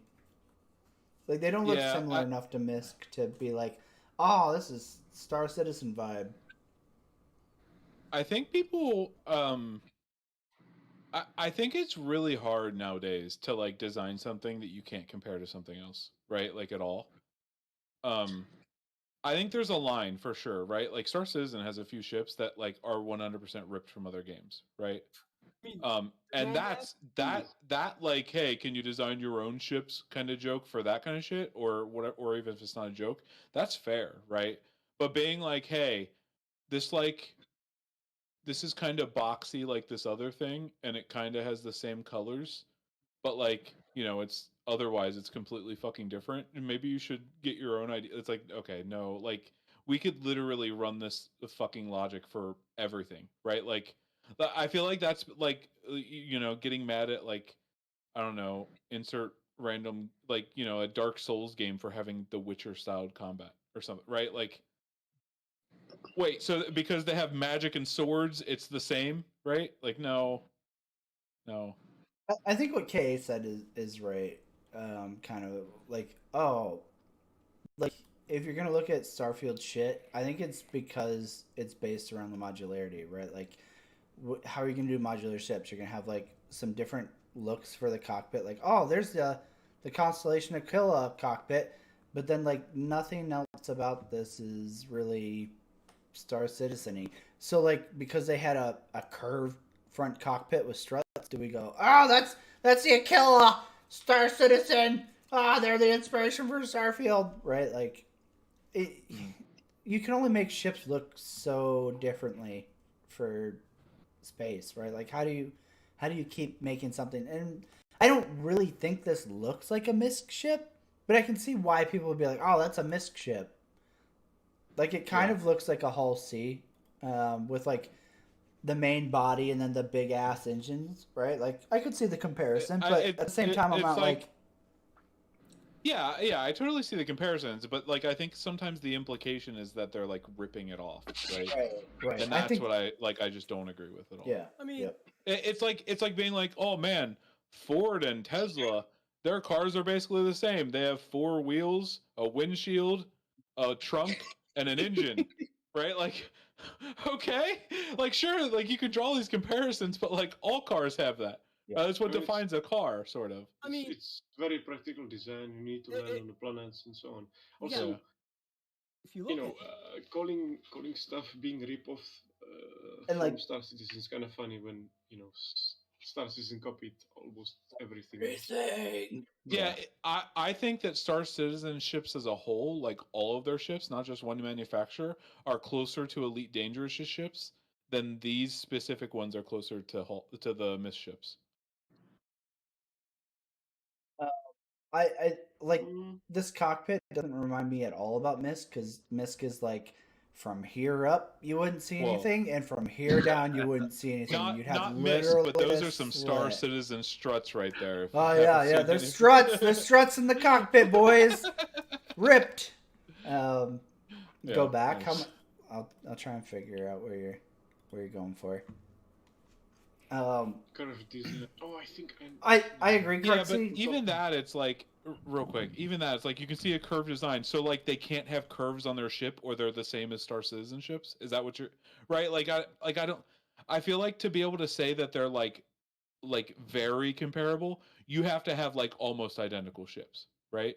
You have to have like the Vulture to the Venture levels, or the fucking whatever the stupid bird people dropship is, the Final Fantasy dropship, like that kind of shit, where it's like, this is just about 1-to-1, guys. Like, you're skirting a lawsuit by like a cunt hair. Yeah. Like the Ass Explorer being the Nomad.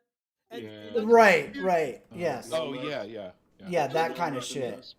We're like, it's a fucking anaconda. Yeah, they changed like 10% of the ship to be like, no, it's not a copy paste. When like anybody who doesn't have Down syndrome can be like, dude, you clearly copy pasted. Come on. Yeah, we added a flatbed in the ass. We trimmed the nose down on the fucking dropship, so it's not literally the Final Fantasy. It's inspired by. Yeah, like the Nomad was inspired by the fucking Cybertruck. I mean, literally nobody except the most dedicated fanboy cuck made that connection, and it was only because like Chris was like, yeah, the Cybertruck. Literally everybody else who has fucking 3 brain cells or more was like, that's an Asp Explorer. So fucking stupid.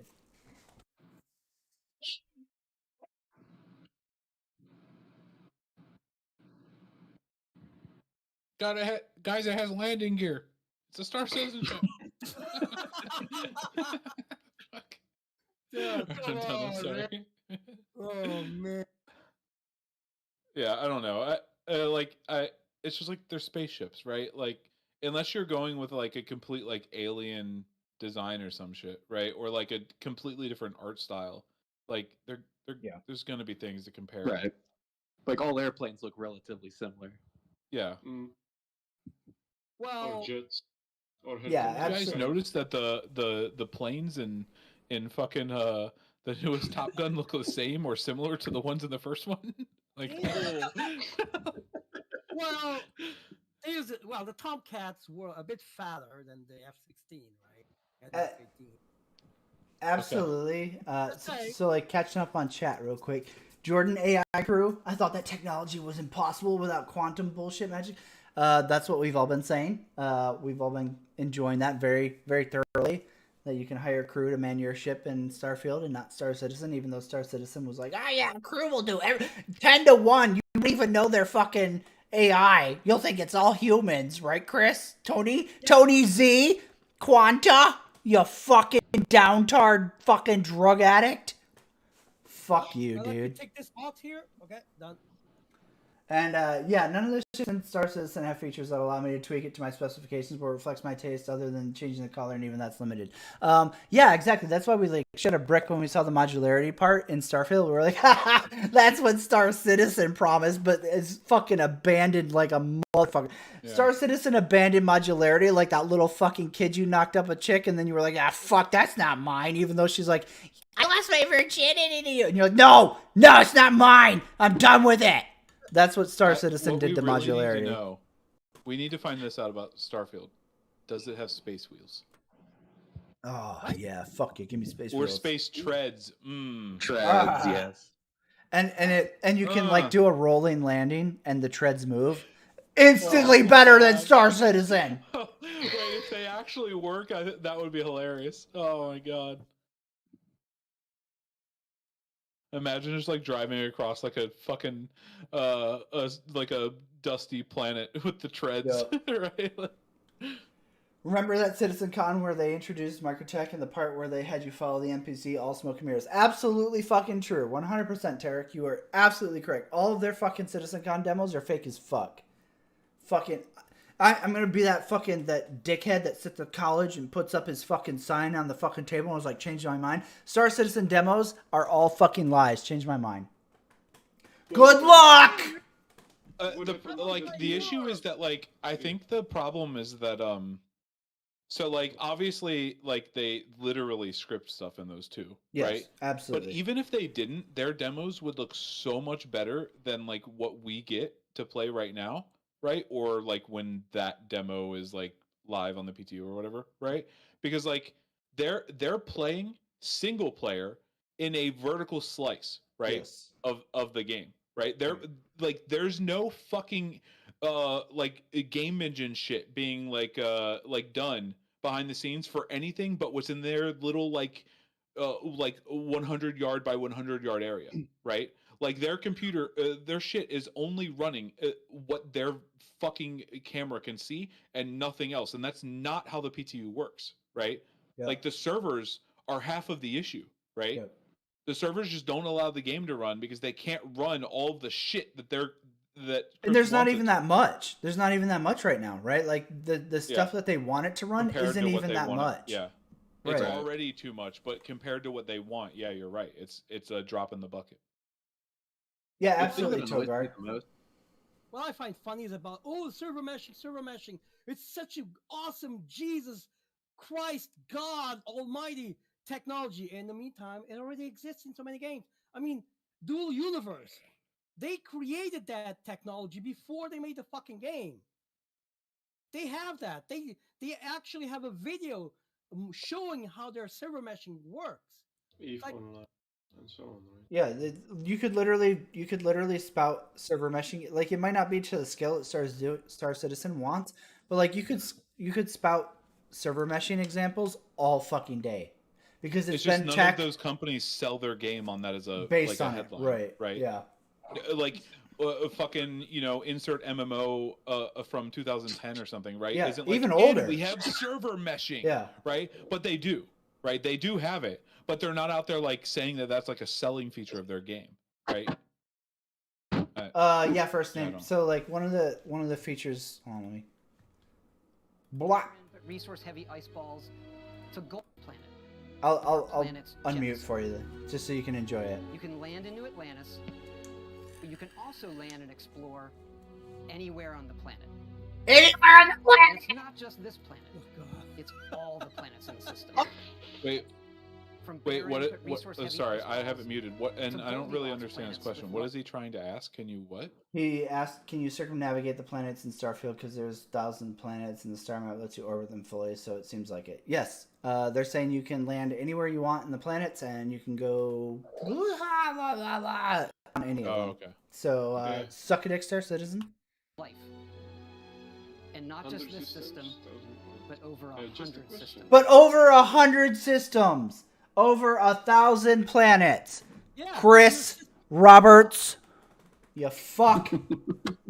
There's like no excuse at this point either, because like the CIG has had hundreds of people working on Star Citizen. Over 1,000. They have over 1,000 people now between employees and contractors. Over 1,000.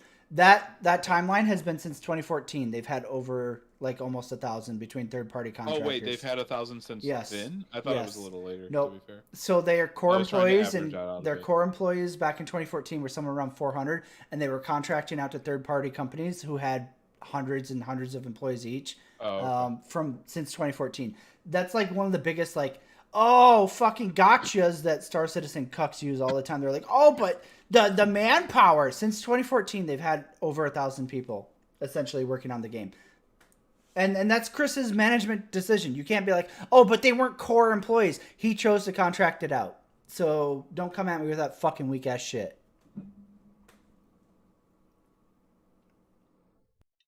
By the way, was Theaters of War and Star Citizen supposed to be on the same server? No. It's like Star Marine. It's like its own thing. Oh, okay. It's on its own like it's not like a persistent battle happening in the verse.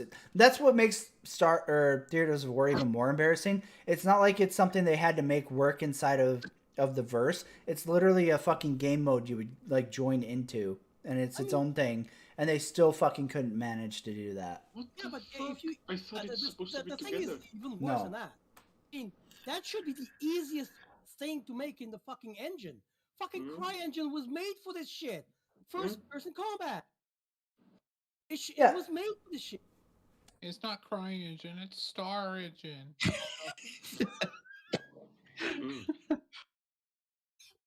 Yeah, absolutely, Kay.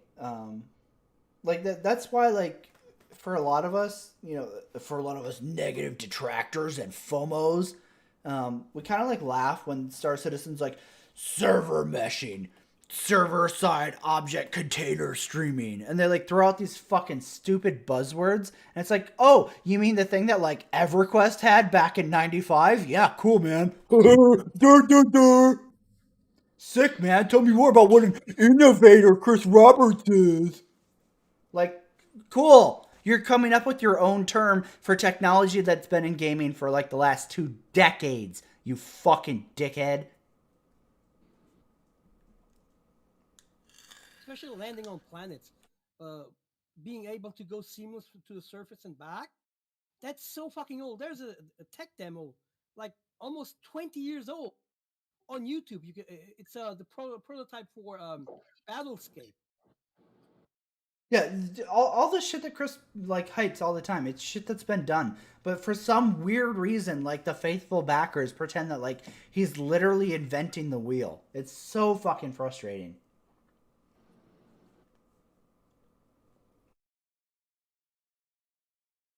Yeah, 100% Tokar. 100 fucking 1,000%.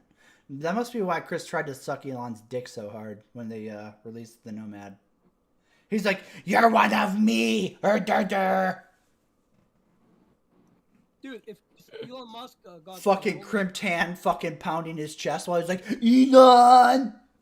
Dude, if Elon took over CIG, the game would be out. We'd be in the same fucking mess we are now. We'd be in this. What are you talking about? They're literally the same person. They almost look the same. Didn't he promise self-driving cars like 6 years ago? Yeah, the only thing different between Elon Musk and Chris Roberts is one wears a fucking gay turtleneck everywhere because he thinks it hides his fat, and the other one's like just straight up autistic, so he doesn't care. One of them is out of the autistic closet, and the other one's still trying to pretend he's a messiah. That's literally the only difference. And to be fair, most of Elon Musk's problems would be solved if he just stopped using Twitter.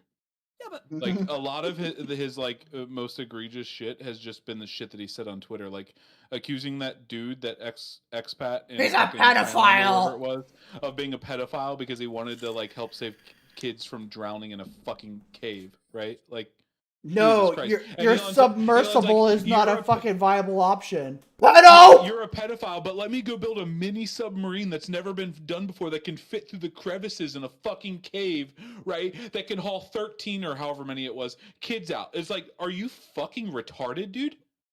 You guys just kids hang out in that cave for the next 3 weeks while I fucking R&D this really quick, okay? No big deal.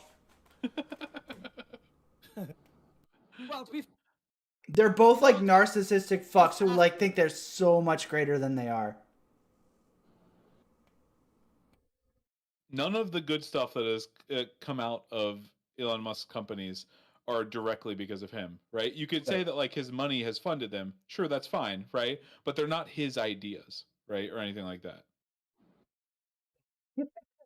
He's just the rich dude that was able to back these companies. Like he made all of his money from like a fucking apartheid fucking emerald mine diamond in South Africa. Right? I think it's diamonds, but yeah. Basically. Oh, I thought it was emeralds. It's something family money. It doesn't right? matter. Yeah. Either way, it was a mine where they mined precious gemstones on the backs of slave labor. And it wasn't right? his; it was his family. Yeah. Well, yeah, it was his parents. Yeah, it wasn't even. Yeah, you're right. So he doesn't even get credit for that. Yeah. I mean, he's never done anything for himself. He just buys into. Well, I mean, like Tesla's not like did he buy into Tesla? Oh, is this emerald mine? Okay. Right, but like, oh, it was. Haha. All right, I'm wrong. You were right. I used to say diamond. I think I got corrected. I thought I saw an article that said diamond, but all right, fair enough.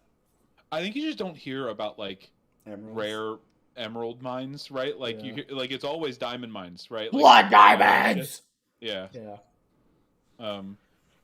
But yeah, he's always like he was born with a silver spoon in his mouth.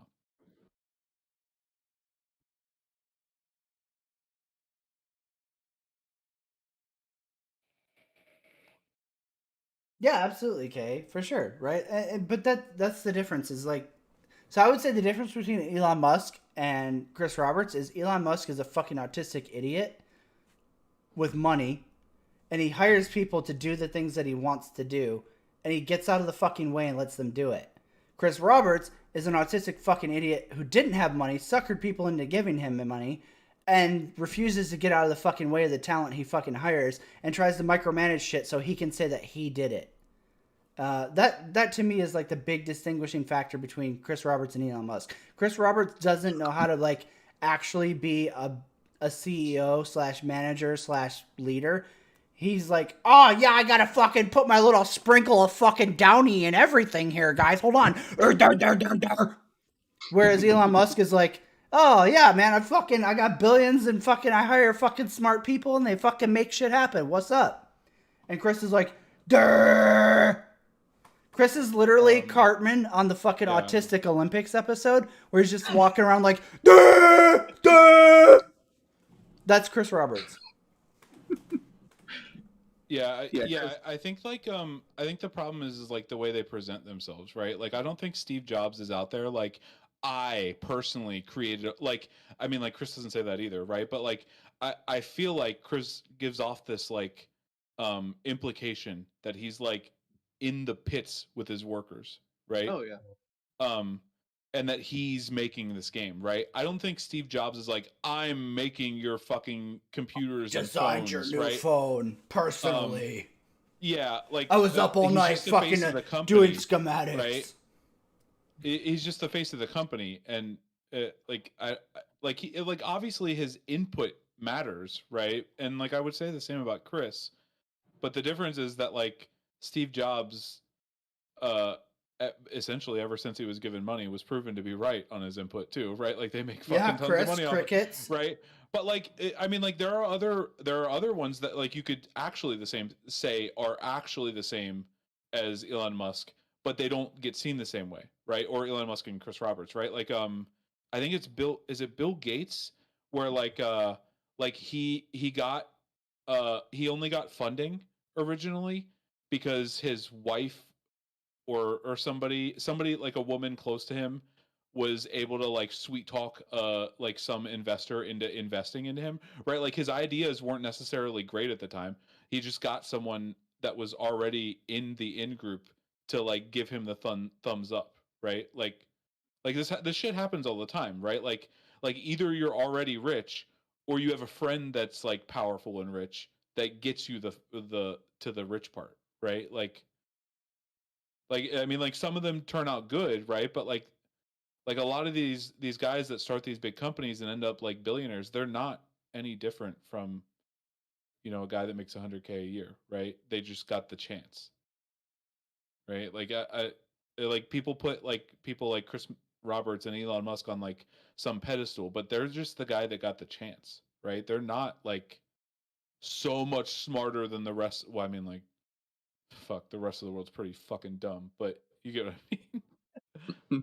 Yeah, Chris just got lucky that he had Wing Commander as cred to fucking hype people into fucking giving him money to give him a chance.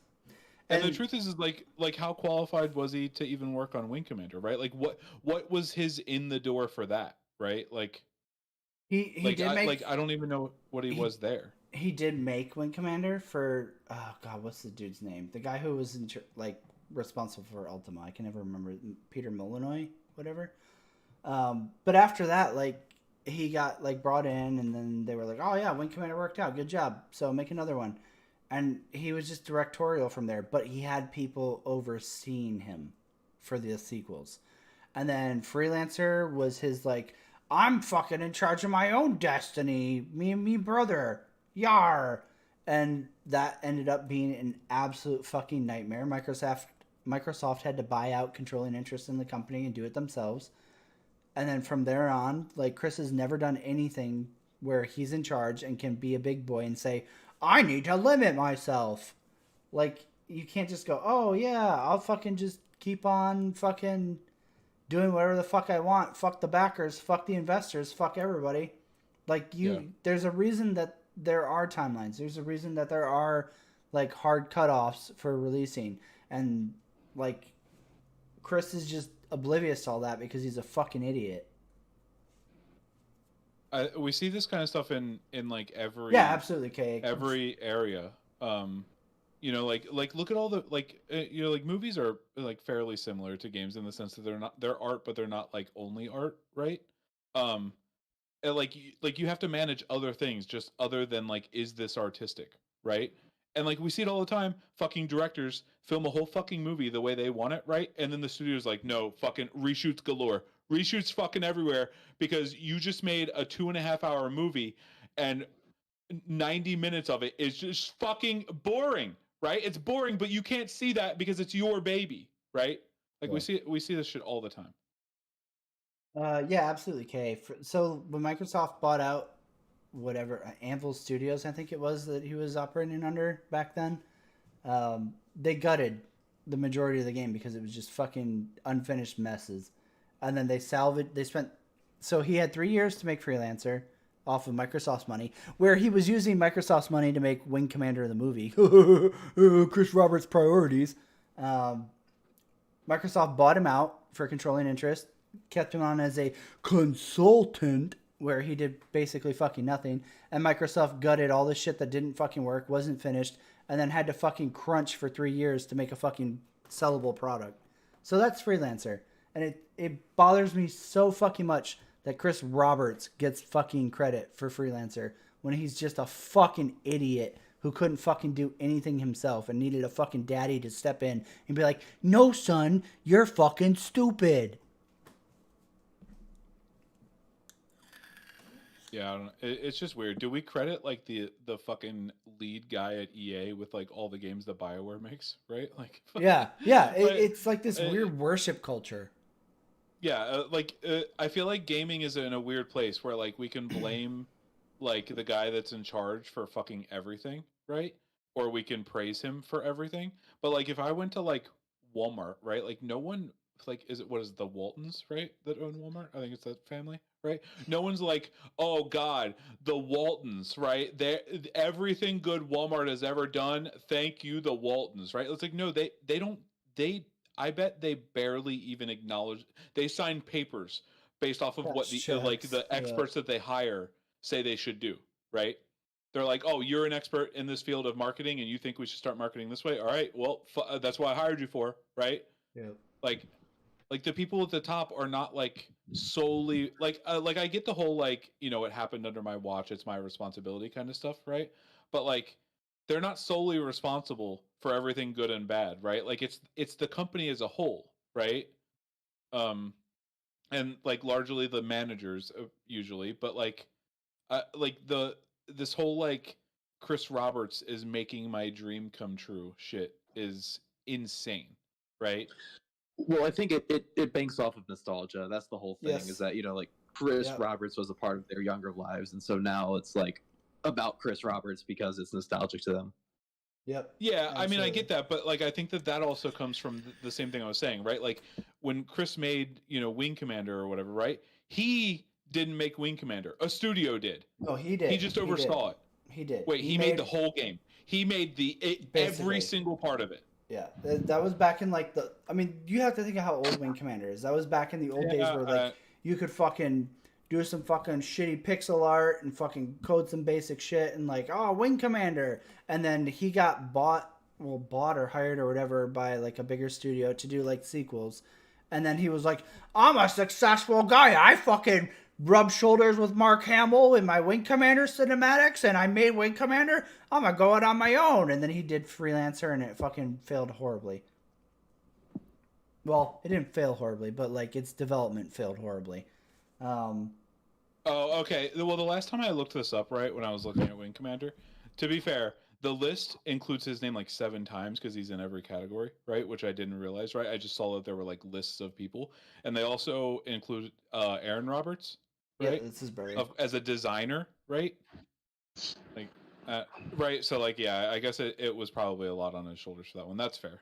Okay. I mean, like that was back in like the golden weird age of gaming, where like one person could essentially make a game. Like, and that's the thing. Like that's actually a really great point because it highlights what Chris Roberts is chasing. He's chasing that dragon of like the 80s gaming industry where one person made like Doom or one person made like fucking Wing Commander and they were like rock stars and all the fucking pussy opened up and was like, dive inside me. Like he wants that fucking, that reputation so bad, but like it doesn't exist in this industry anymore, right? Like a studio makes games now, not like Wonder Kid Chris Roberts. So like what he's chasing is essentially Ted Nugent trying to be fucking relevant in today, right? God, like, damn it. I fucking hate like Ted it's just, Nugent. it's not a thing anymore. Like what you're after is not a thing. But the Star Citizen backers give it to him by like praising him like he's a messiah to fucking, he's the prophet of gaming, and he fucking feeds on that shit because he's a failed fucking Hollywood director. Faggot. So it's literally all he fucking has in his life is Star Citizen and clinging to the idea that like people worship him as some kind of like tech guru, right? And that's the whole thing. Is Wing Commander is the problem with Star Citizen because it put this idea in Chris Roberts' head that he's special and he's not, right? Like, cool, man. The truth is that he made something that like an 18-year-old could have made. Right, like right. That didn't have any education, and that's the thing is like back then nobody knew how to code, so like okay, cool, man, you made Wing Commander, but like in today's day and age, like you're nobody. Like I guarantee there are fucking coders working on Star Citizen that are 1,000 times better fucking game designers than Chris Roberts. Yeah, I'm sure. Yeah, absolutely, exactly what Mark and Crow are saying, right? Like. You're looking back at a time when games were one name games, right? Like John Carmack, fucking Peter Molyneux, fucking Chris Roberts. Like that was an era in gaming, but it's fucking 20 fucking plus years removed now. And now like any decent game takes 700 people to make. Mm-hmm. Exactly. But Chris Roberts wants to have that fucking, that popularity and that like, yeah, man, I made it. Open up, bitches. fucking Sandy, time to be the jealous fucking cuck again. Yeah, it's gone like way to the other extreme where like dev studios are seen as a whole as sort of rock stars now, right? Mhm, yep. Like we look at like I guess before Bungie, like BioWare, fucking Dice, before etc. Cyberpunk, Right? fucking CD Projekt Red. CD Projekt Red was Yep. that, right? Like they were Yep. sort of like the rock star of the gaming community, right? Yep. But I couldn't have told you a single name Yep. from No CD clue. Projekt Red, right? Who dat? But we all loved them, right? Yep. Yeah, it's sort of like it's gone like absolutely, the Noel. other extreme. You know, like you look back at like the 80s, early 90s, where like one guy was synonymous with insert game. And nowadays, like, that's not a thing. But Chris Roberts wants it so bad because it's all he has. He wanted to be a Hollywood film big boy, and he fucking failed. His fucking wife failed. Neither of them made it in Hollywood. So now Chris is, like, living up the dream through Star Citizen. That's his shit. I haven't looked, Staler.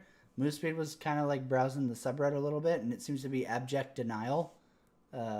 Yeah, it's either people just handle being like, "Oh, that looks cool, I'll play it," right, and just not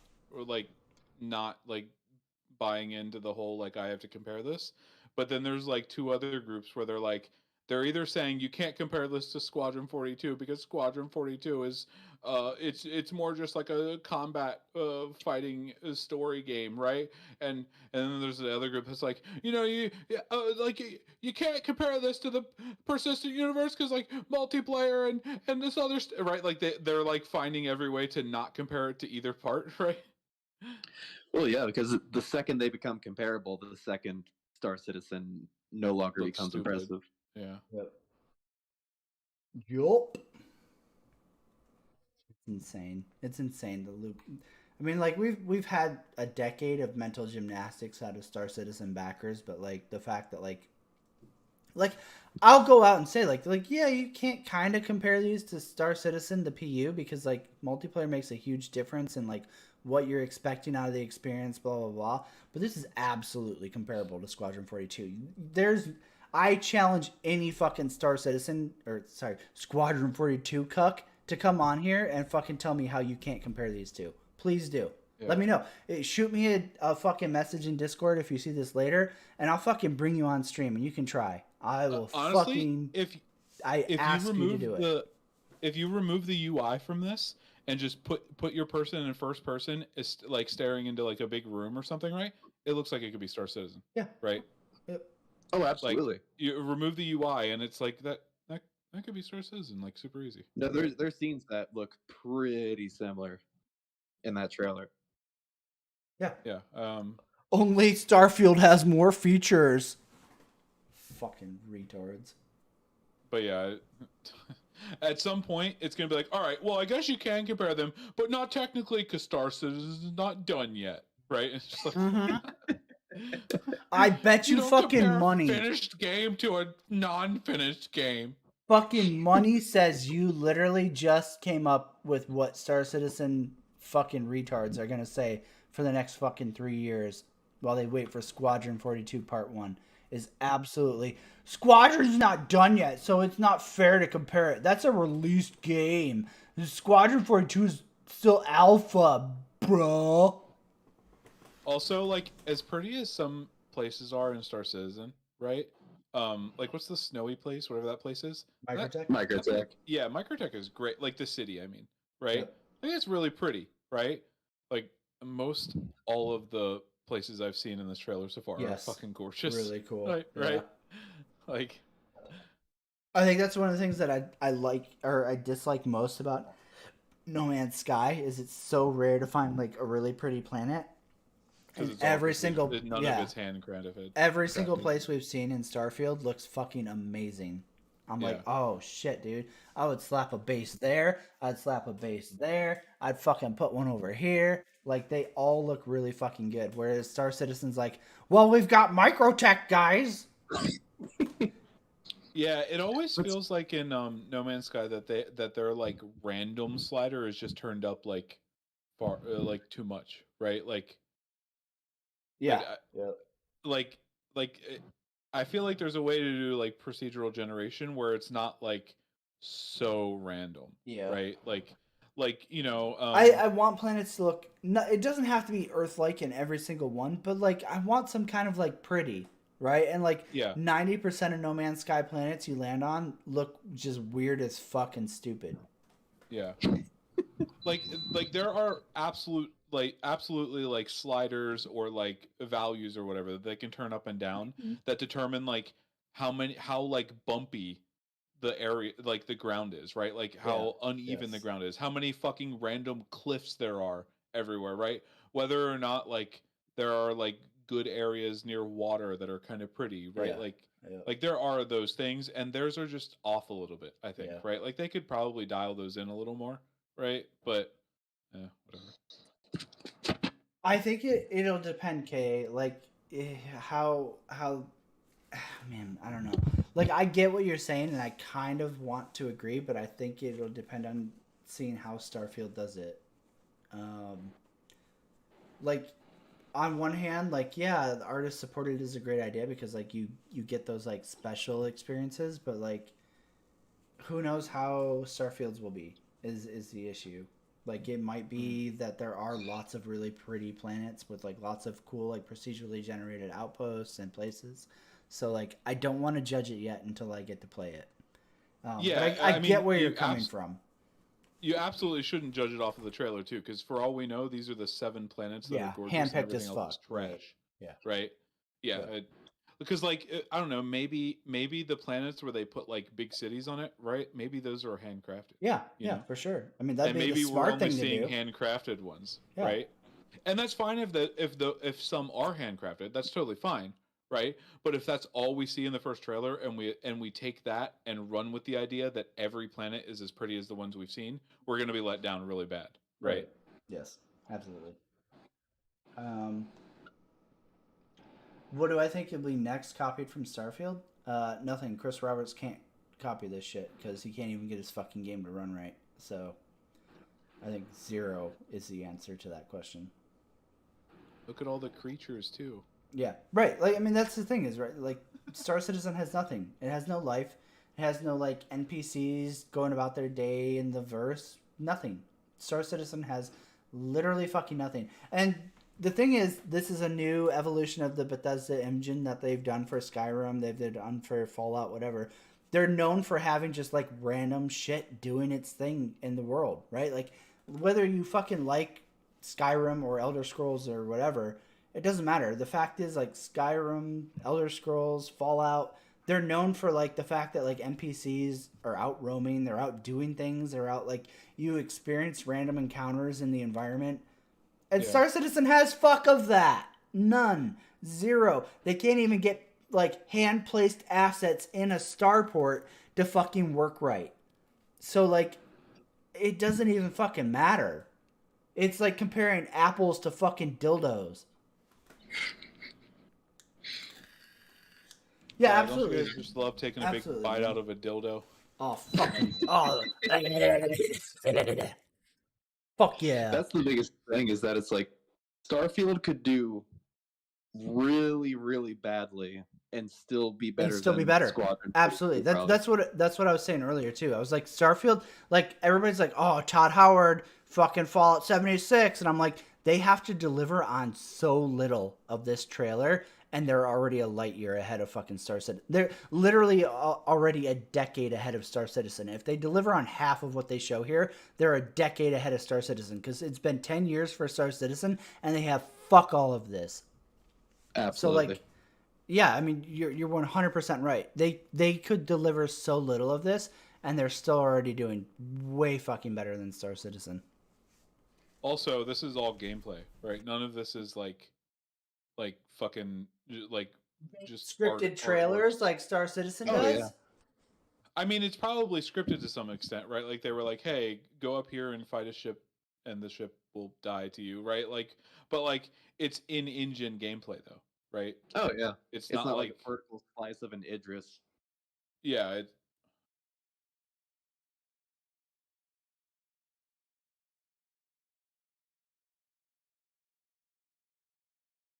Yeah, I don't know. Honestly, I don't know. I like obviously like the hate that Fallout 76 got at first was absolutely warranted, That game's pretty decent now. I think people just don't like. I think people hate it when their like favorite single player game studio does a multiplayer game, right? Um, I think people just hate that shit, right? Like, uh, didn't it happen with BioWare too? With like people hated on Anthem before it even came out, right? Yes. Yep. Um, like they ended up being right, but like not for the On a reasons technicality as a motherfucker, right? Like the gameplay was amazing, the fucking story wasn't bad. It's just that like the loot was unrewarding and like there was so little content because of dev hell. Yeah. Like it was one of those things like winning a fucking lottery ticket. Like, oh yeah, okay, you won, but like your odds of winning were not in your favor. Yeah, exactly. It was like stroke of fucking luck. None of their criticisms were warranted of the demo that of they the put actual out game or the like the trail. Like they were just like, oh, this looks like trash, right? Like the moment they saw anything. Yeah, there's something like these fanboys of studios, like they get so mad when like they're like, oh no, my favorite studio is gonna take 3 years off of making the best single player games ever to make a multiplayer game that I don't want to play. Wah, right? I think we'll see, KA. I don't personally care, right? Like I don't care if it's not like a seamless transition from like I get my ship and I jump in the fucking seat and I go, oh, launch and it's a cutscene, or oh, launch and I fly out. Like that's such a trivial thing that Chris Roberts fucking leans on so hard. And I think like maybe part of it that I don't care is because Chris leans on that so hard that I'm like, you know what? I don't fucking care, man. I would take Star Citizen with a transitional like cutscene from planet to space if it meant the game worked good. To the point that I'm like, if you level that against any other game, I'm like, I don't fucking give a fuck. Fuck it. Fucking give me a cutscene, dude. Fuck me hard with a cutscene. If it means the fucking game runs, fuck yeah. Cutscene that shit. Cutscene that transition. I don't need to fucking spend 15 minutes flying from the surface to the fucking space. Fuck it. Why not? Yeah, at this point, I'd love just like a little cutscene for the tram instead of riding the whole way. Just give me like a little cutscene. Can you imagine?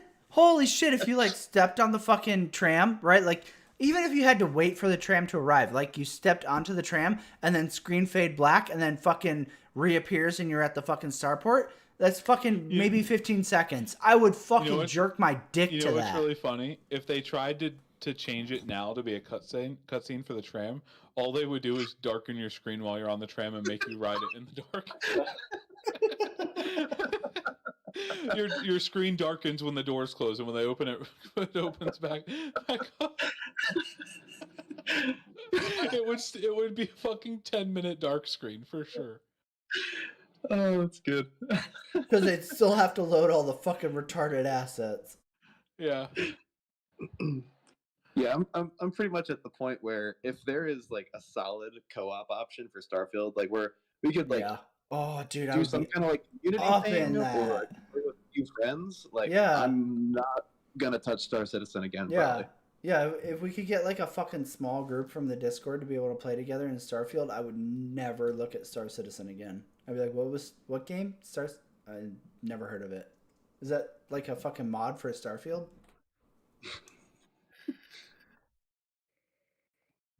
I mean, that's literally all that's separating these two games, and it is the multiplayer aspect. And like I was saying earlier, like I don't need an MMO. I don't give a fuck about an MMO. I don't get on Star Citizen. And I'm like, fuck yeah, I can't wait to encounter fucking 49 autistic fucking idiots who fucking all want Chris to fuck them deep.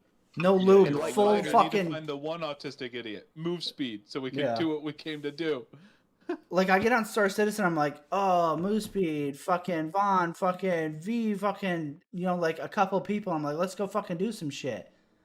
I'm not like, oh yeah, full server of fucking idiots. Fuck yeah, der.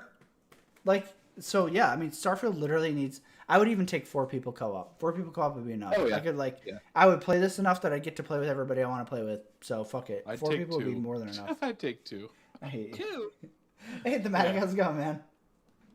Honestly, guys, like I only really need failure. You guys could right, Thematic? Like, can you believe that modularity? this entire trailer, especially if you're an old Star Citizen backer, this entire trailer feels like Todd Howard dipping his nuts in Chris Roberts' mouth, or dipping his mouth or dipping his nuts in Sandy's mouth while Chris watches and goes, "I'm just a limp dick fuck and I can't make it happen." The funny thing is like everyone thinks Chris is like, oh God, I wish I could dip my nuts in her mouth, right? But the truth is that he's actually thinking, oh God, I wish he would dip his nuts in my mouth. I need me some of those Todd Howard juices so I can be good at making games. Oh, that reminds me. I watched the Jackass movie yesterday.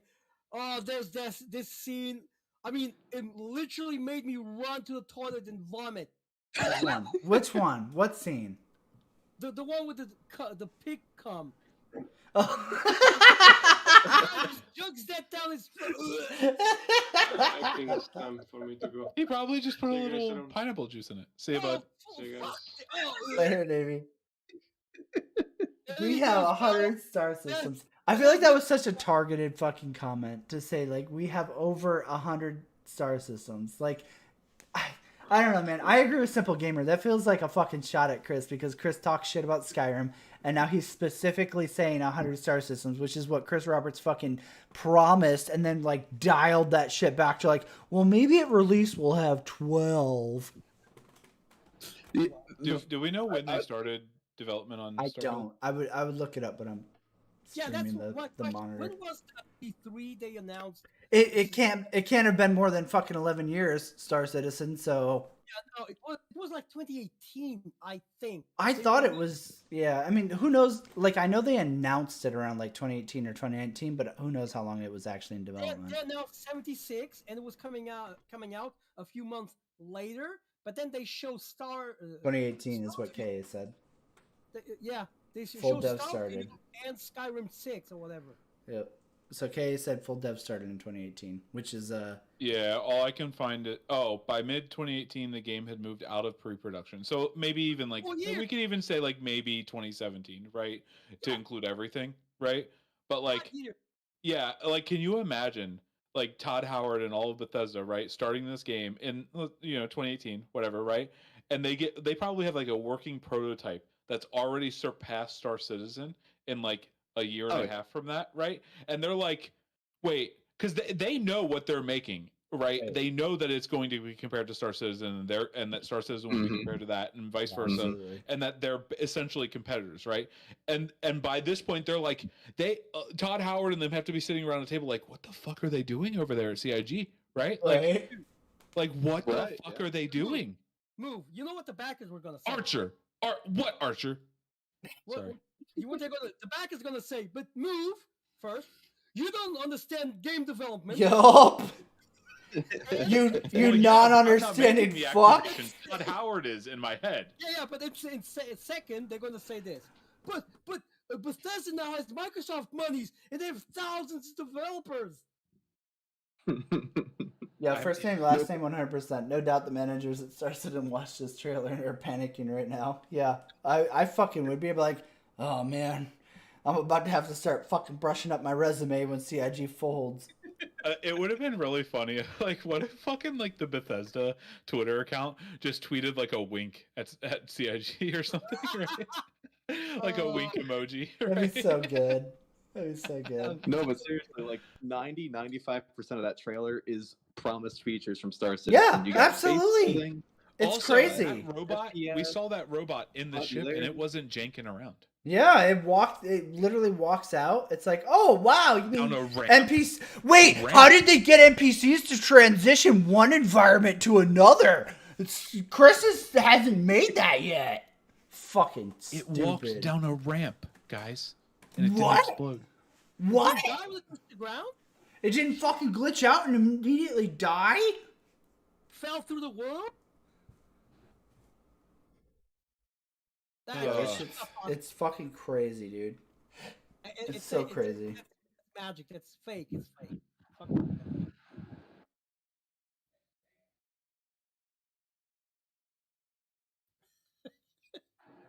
In 5 years. 5 years. Well, no, 4.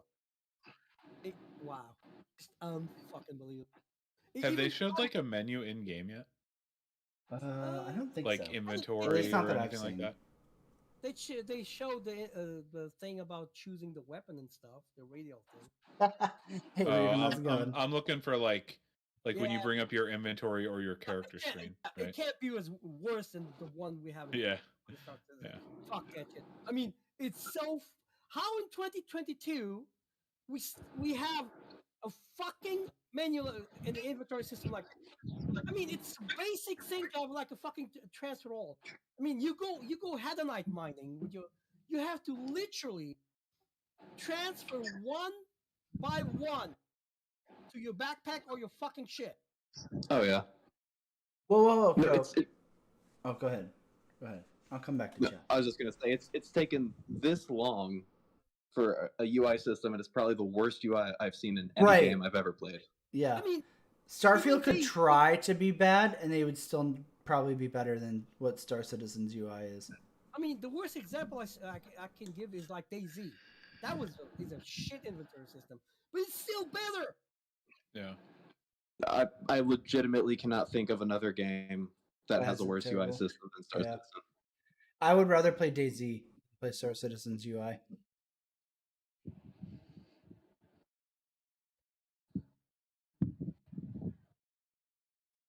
Yeah, Thematic. One of the jokes earlier in the stream was like, because this game is gonna get modded to fuck, right? Unless it's literally Fallout 76 where it's an online game and like you're not allowed to make mods for it, it's gonna get modded as fuck if it's like Fallout or like Elder Scrolls.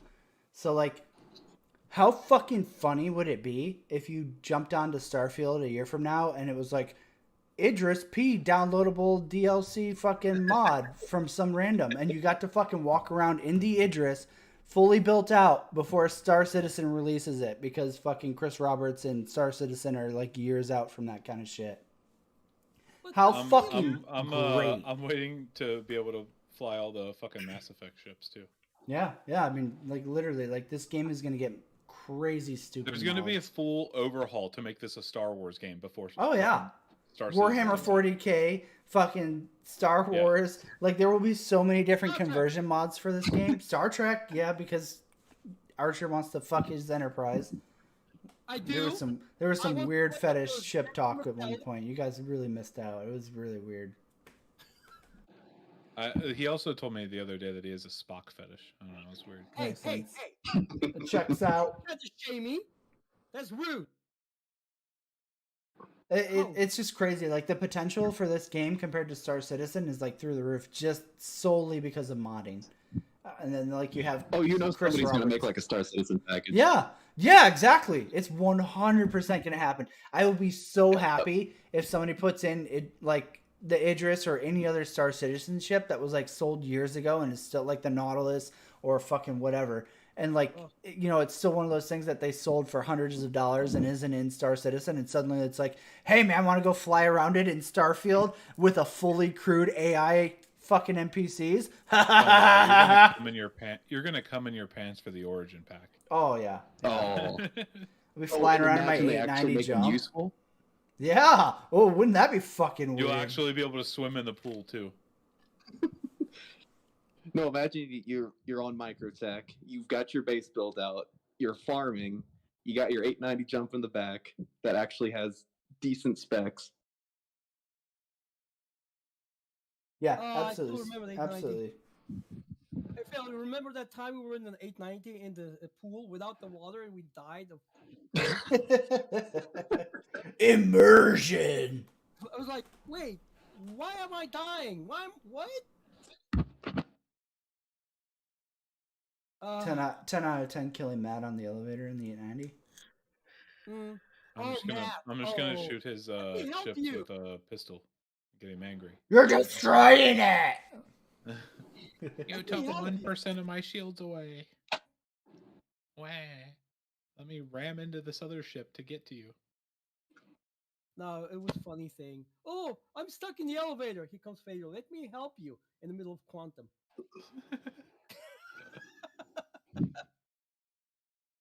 Oh, you left me behind. Oh, I'm dying. Oh, no. Oopsies. All right. I didn't know what I was doing. I'm not sure, WT. Because like the video shows it centered around Alpha Centauri, so I'm assuming this takes place like after humanity's left Sol. So I don't know. You know, I really want one thing. I want to see what in like 10 years, 20 years, when CIG makes the Sol system. Oh, It's gonna be shit. It's gonna be shit, just like New Sol or New Terra. Like it's gonna be shit, and it's not coming for another fucking 10 years. So fucking buckle up, Buttercup. Dude. Yeah, Buttercup. Earth will be like surrounded. Oh, you're not allowed to land on it. I bet. Yeah, DJ. So DJ says expect a lot of bugs that won't be fixed by modders. That doesn't even matter because we're all conditioned from Star Citizen. So our level of expectations are literally the ground fucking floor. Todd could fucking literally release Fallout 76 Space Edition, and we would look at it as an improvement over Star Citizen. Thanks, Chris Roberts. You fucking literally conditioned me to such abuse that like anything is better. Oh yeah. Yeah, I mean, also, like, on top of that, like, I feel like most people accept that Bethesda games have a level of jank, right? But it's not even comparable to Star Citizen. That's what's great. No, you're right. But like, even without Star Citizen, Bethesda themselves have conditioned us a little bit on their own, right? Yeah, with 76. Yeah, well, yeah. Not just, I mean, like all their games have some level of jank. Right? Yeah, that's true. But that's the biggest thing though, is that Starfield could woefully undeliver and not only be massively ahead of Squadron 42, but the modding community is absolutely going to go nuts with it. Like it's not looking good for Star Citizen. And there's no like having to like not break rules and shit because it's single player, right? Like 76 has some issues that can't be fixed with mods, right?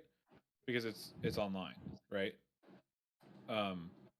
But like, you know, there are other games like no, like they literally like fix everything, right? Fucking everything.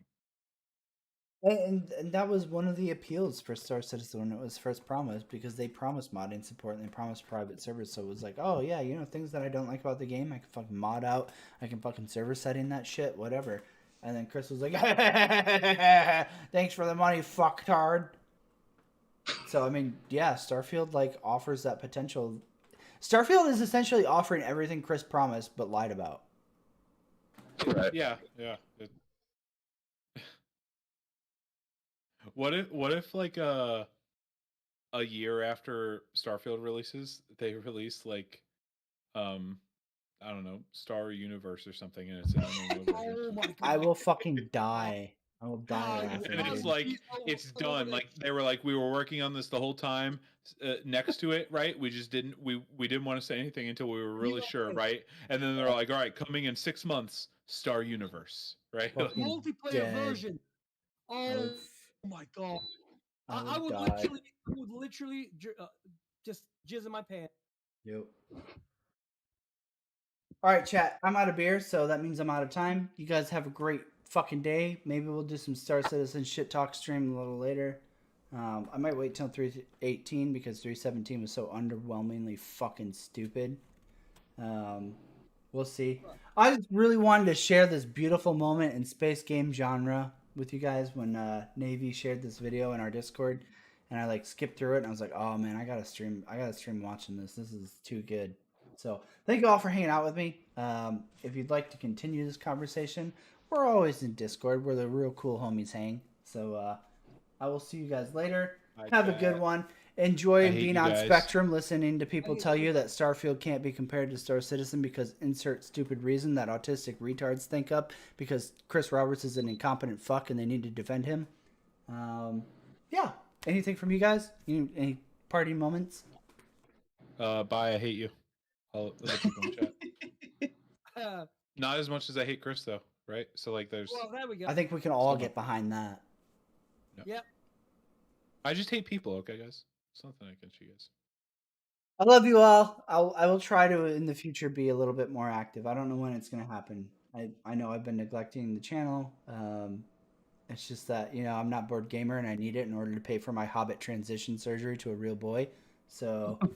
Wait, real quick. We gotta test the thing I was talking about the other day. What you're gonna turn your channel into, right? How would you guys feel about a guy that's, you know, like maybe going through like a midlife life crisis. He got like a really big new car, right? But it's also one that handles like snow really well, right? And he lives in a really snowy area. What if he just drove around that really snowy area in his Hummer, right? With dash cams and got footage of all the really dumb people that can't drive in the snow, right?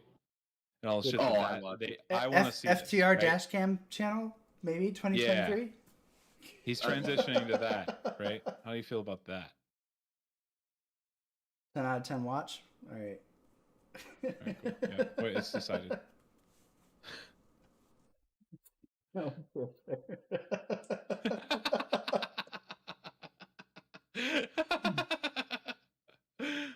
Oh god. Just keep a couple people, dirty people in your trunk that eat bugs. Snowpiercer. Yeah, okay. I there's been a lot of shit this year that I want to talk about, but I'm just like so demotivated over how shitty Star Citizen is. It's really hard. It's really hard to push myself to do a video. I know I kind of feel like I owe it to everybody. I'll try and get motivated here in the next couple months or month. Maybe we'll see. I think he said at one point that if, you know, like if he gets like, you know, like 500 YouTube follower subs, whatever they call the paid thing, right? Like then he Yeah. If you guys all just have to pay me money to cover Star Citizen, because it's really, if you think about it, it's the same as like when somebody suffers like a traumatic experience and they sue a company for it and they get paid for like suffering and that shit. That's basically what I go through every time I make a video for you guys with Star Citizen.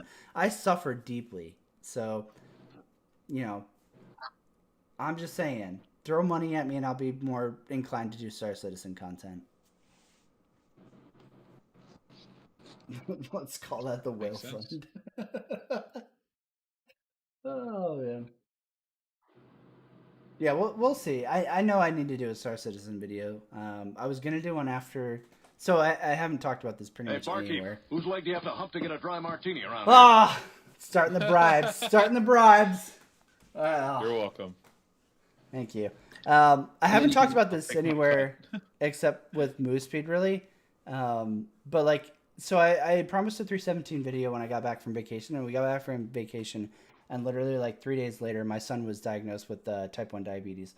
So that's been pretty like consuming of my free time. So I don't really give a fuck about Chris Roberts right now. So it's been really hard to motivate myself to do any kind of like Star Citizen content. Like when I don't have my son over here.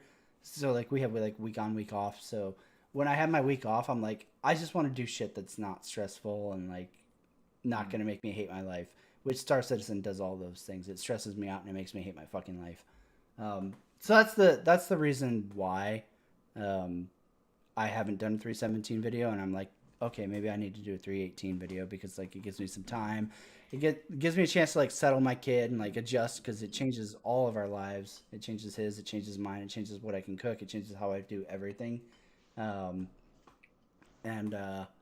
so that's for those of you watching now, if you're wondering why failure hasn't been around, that's been a big part of it. But I will try to do something. I don't know what, but something Star Citizen, whether it's 318 or like a back cap on all the fucking retarded shit that CIG has done this year. Because they've done quite a bit.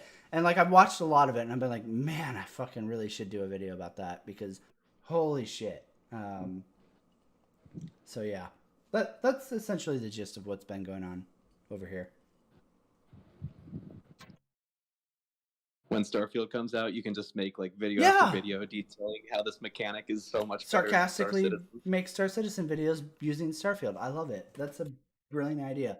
It takes a trainee to fucking really enlighten me like that. Thank you. I appreciate that, Vaughn. That's honestly, you could do like a series of videos where you like each video is comparing a mechanic in Star Citizen to a mechanic of it, right. That's a similar mechanic, and And just detail exactly how one is way better than the other. And the beauty is, by the time Starfield comes out and I can do that, like actually do it, like play the mechanic instead of just using a trailer, Star Citizen still won't have that mechanic, so I can still shit on it either way.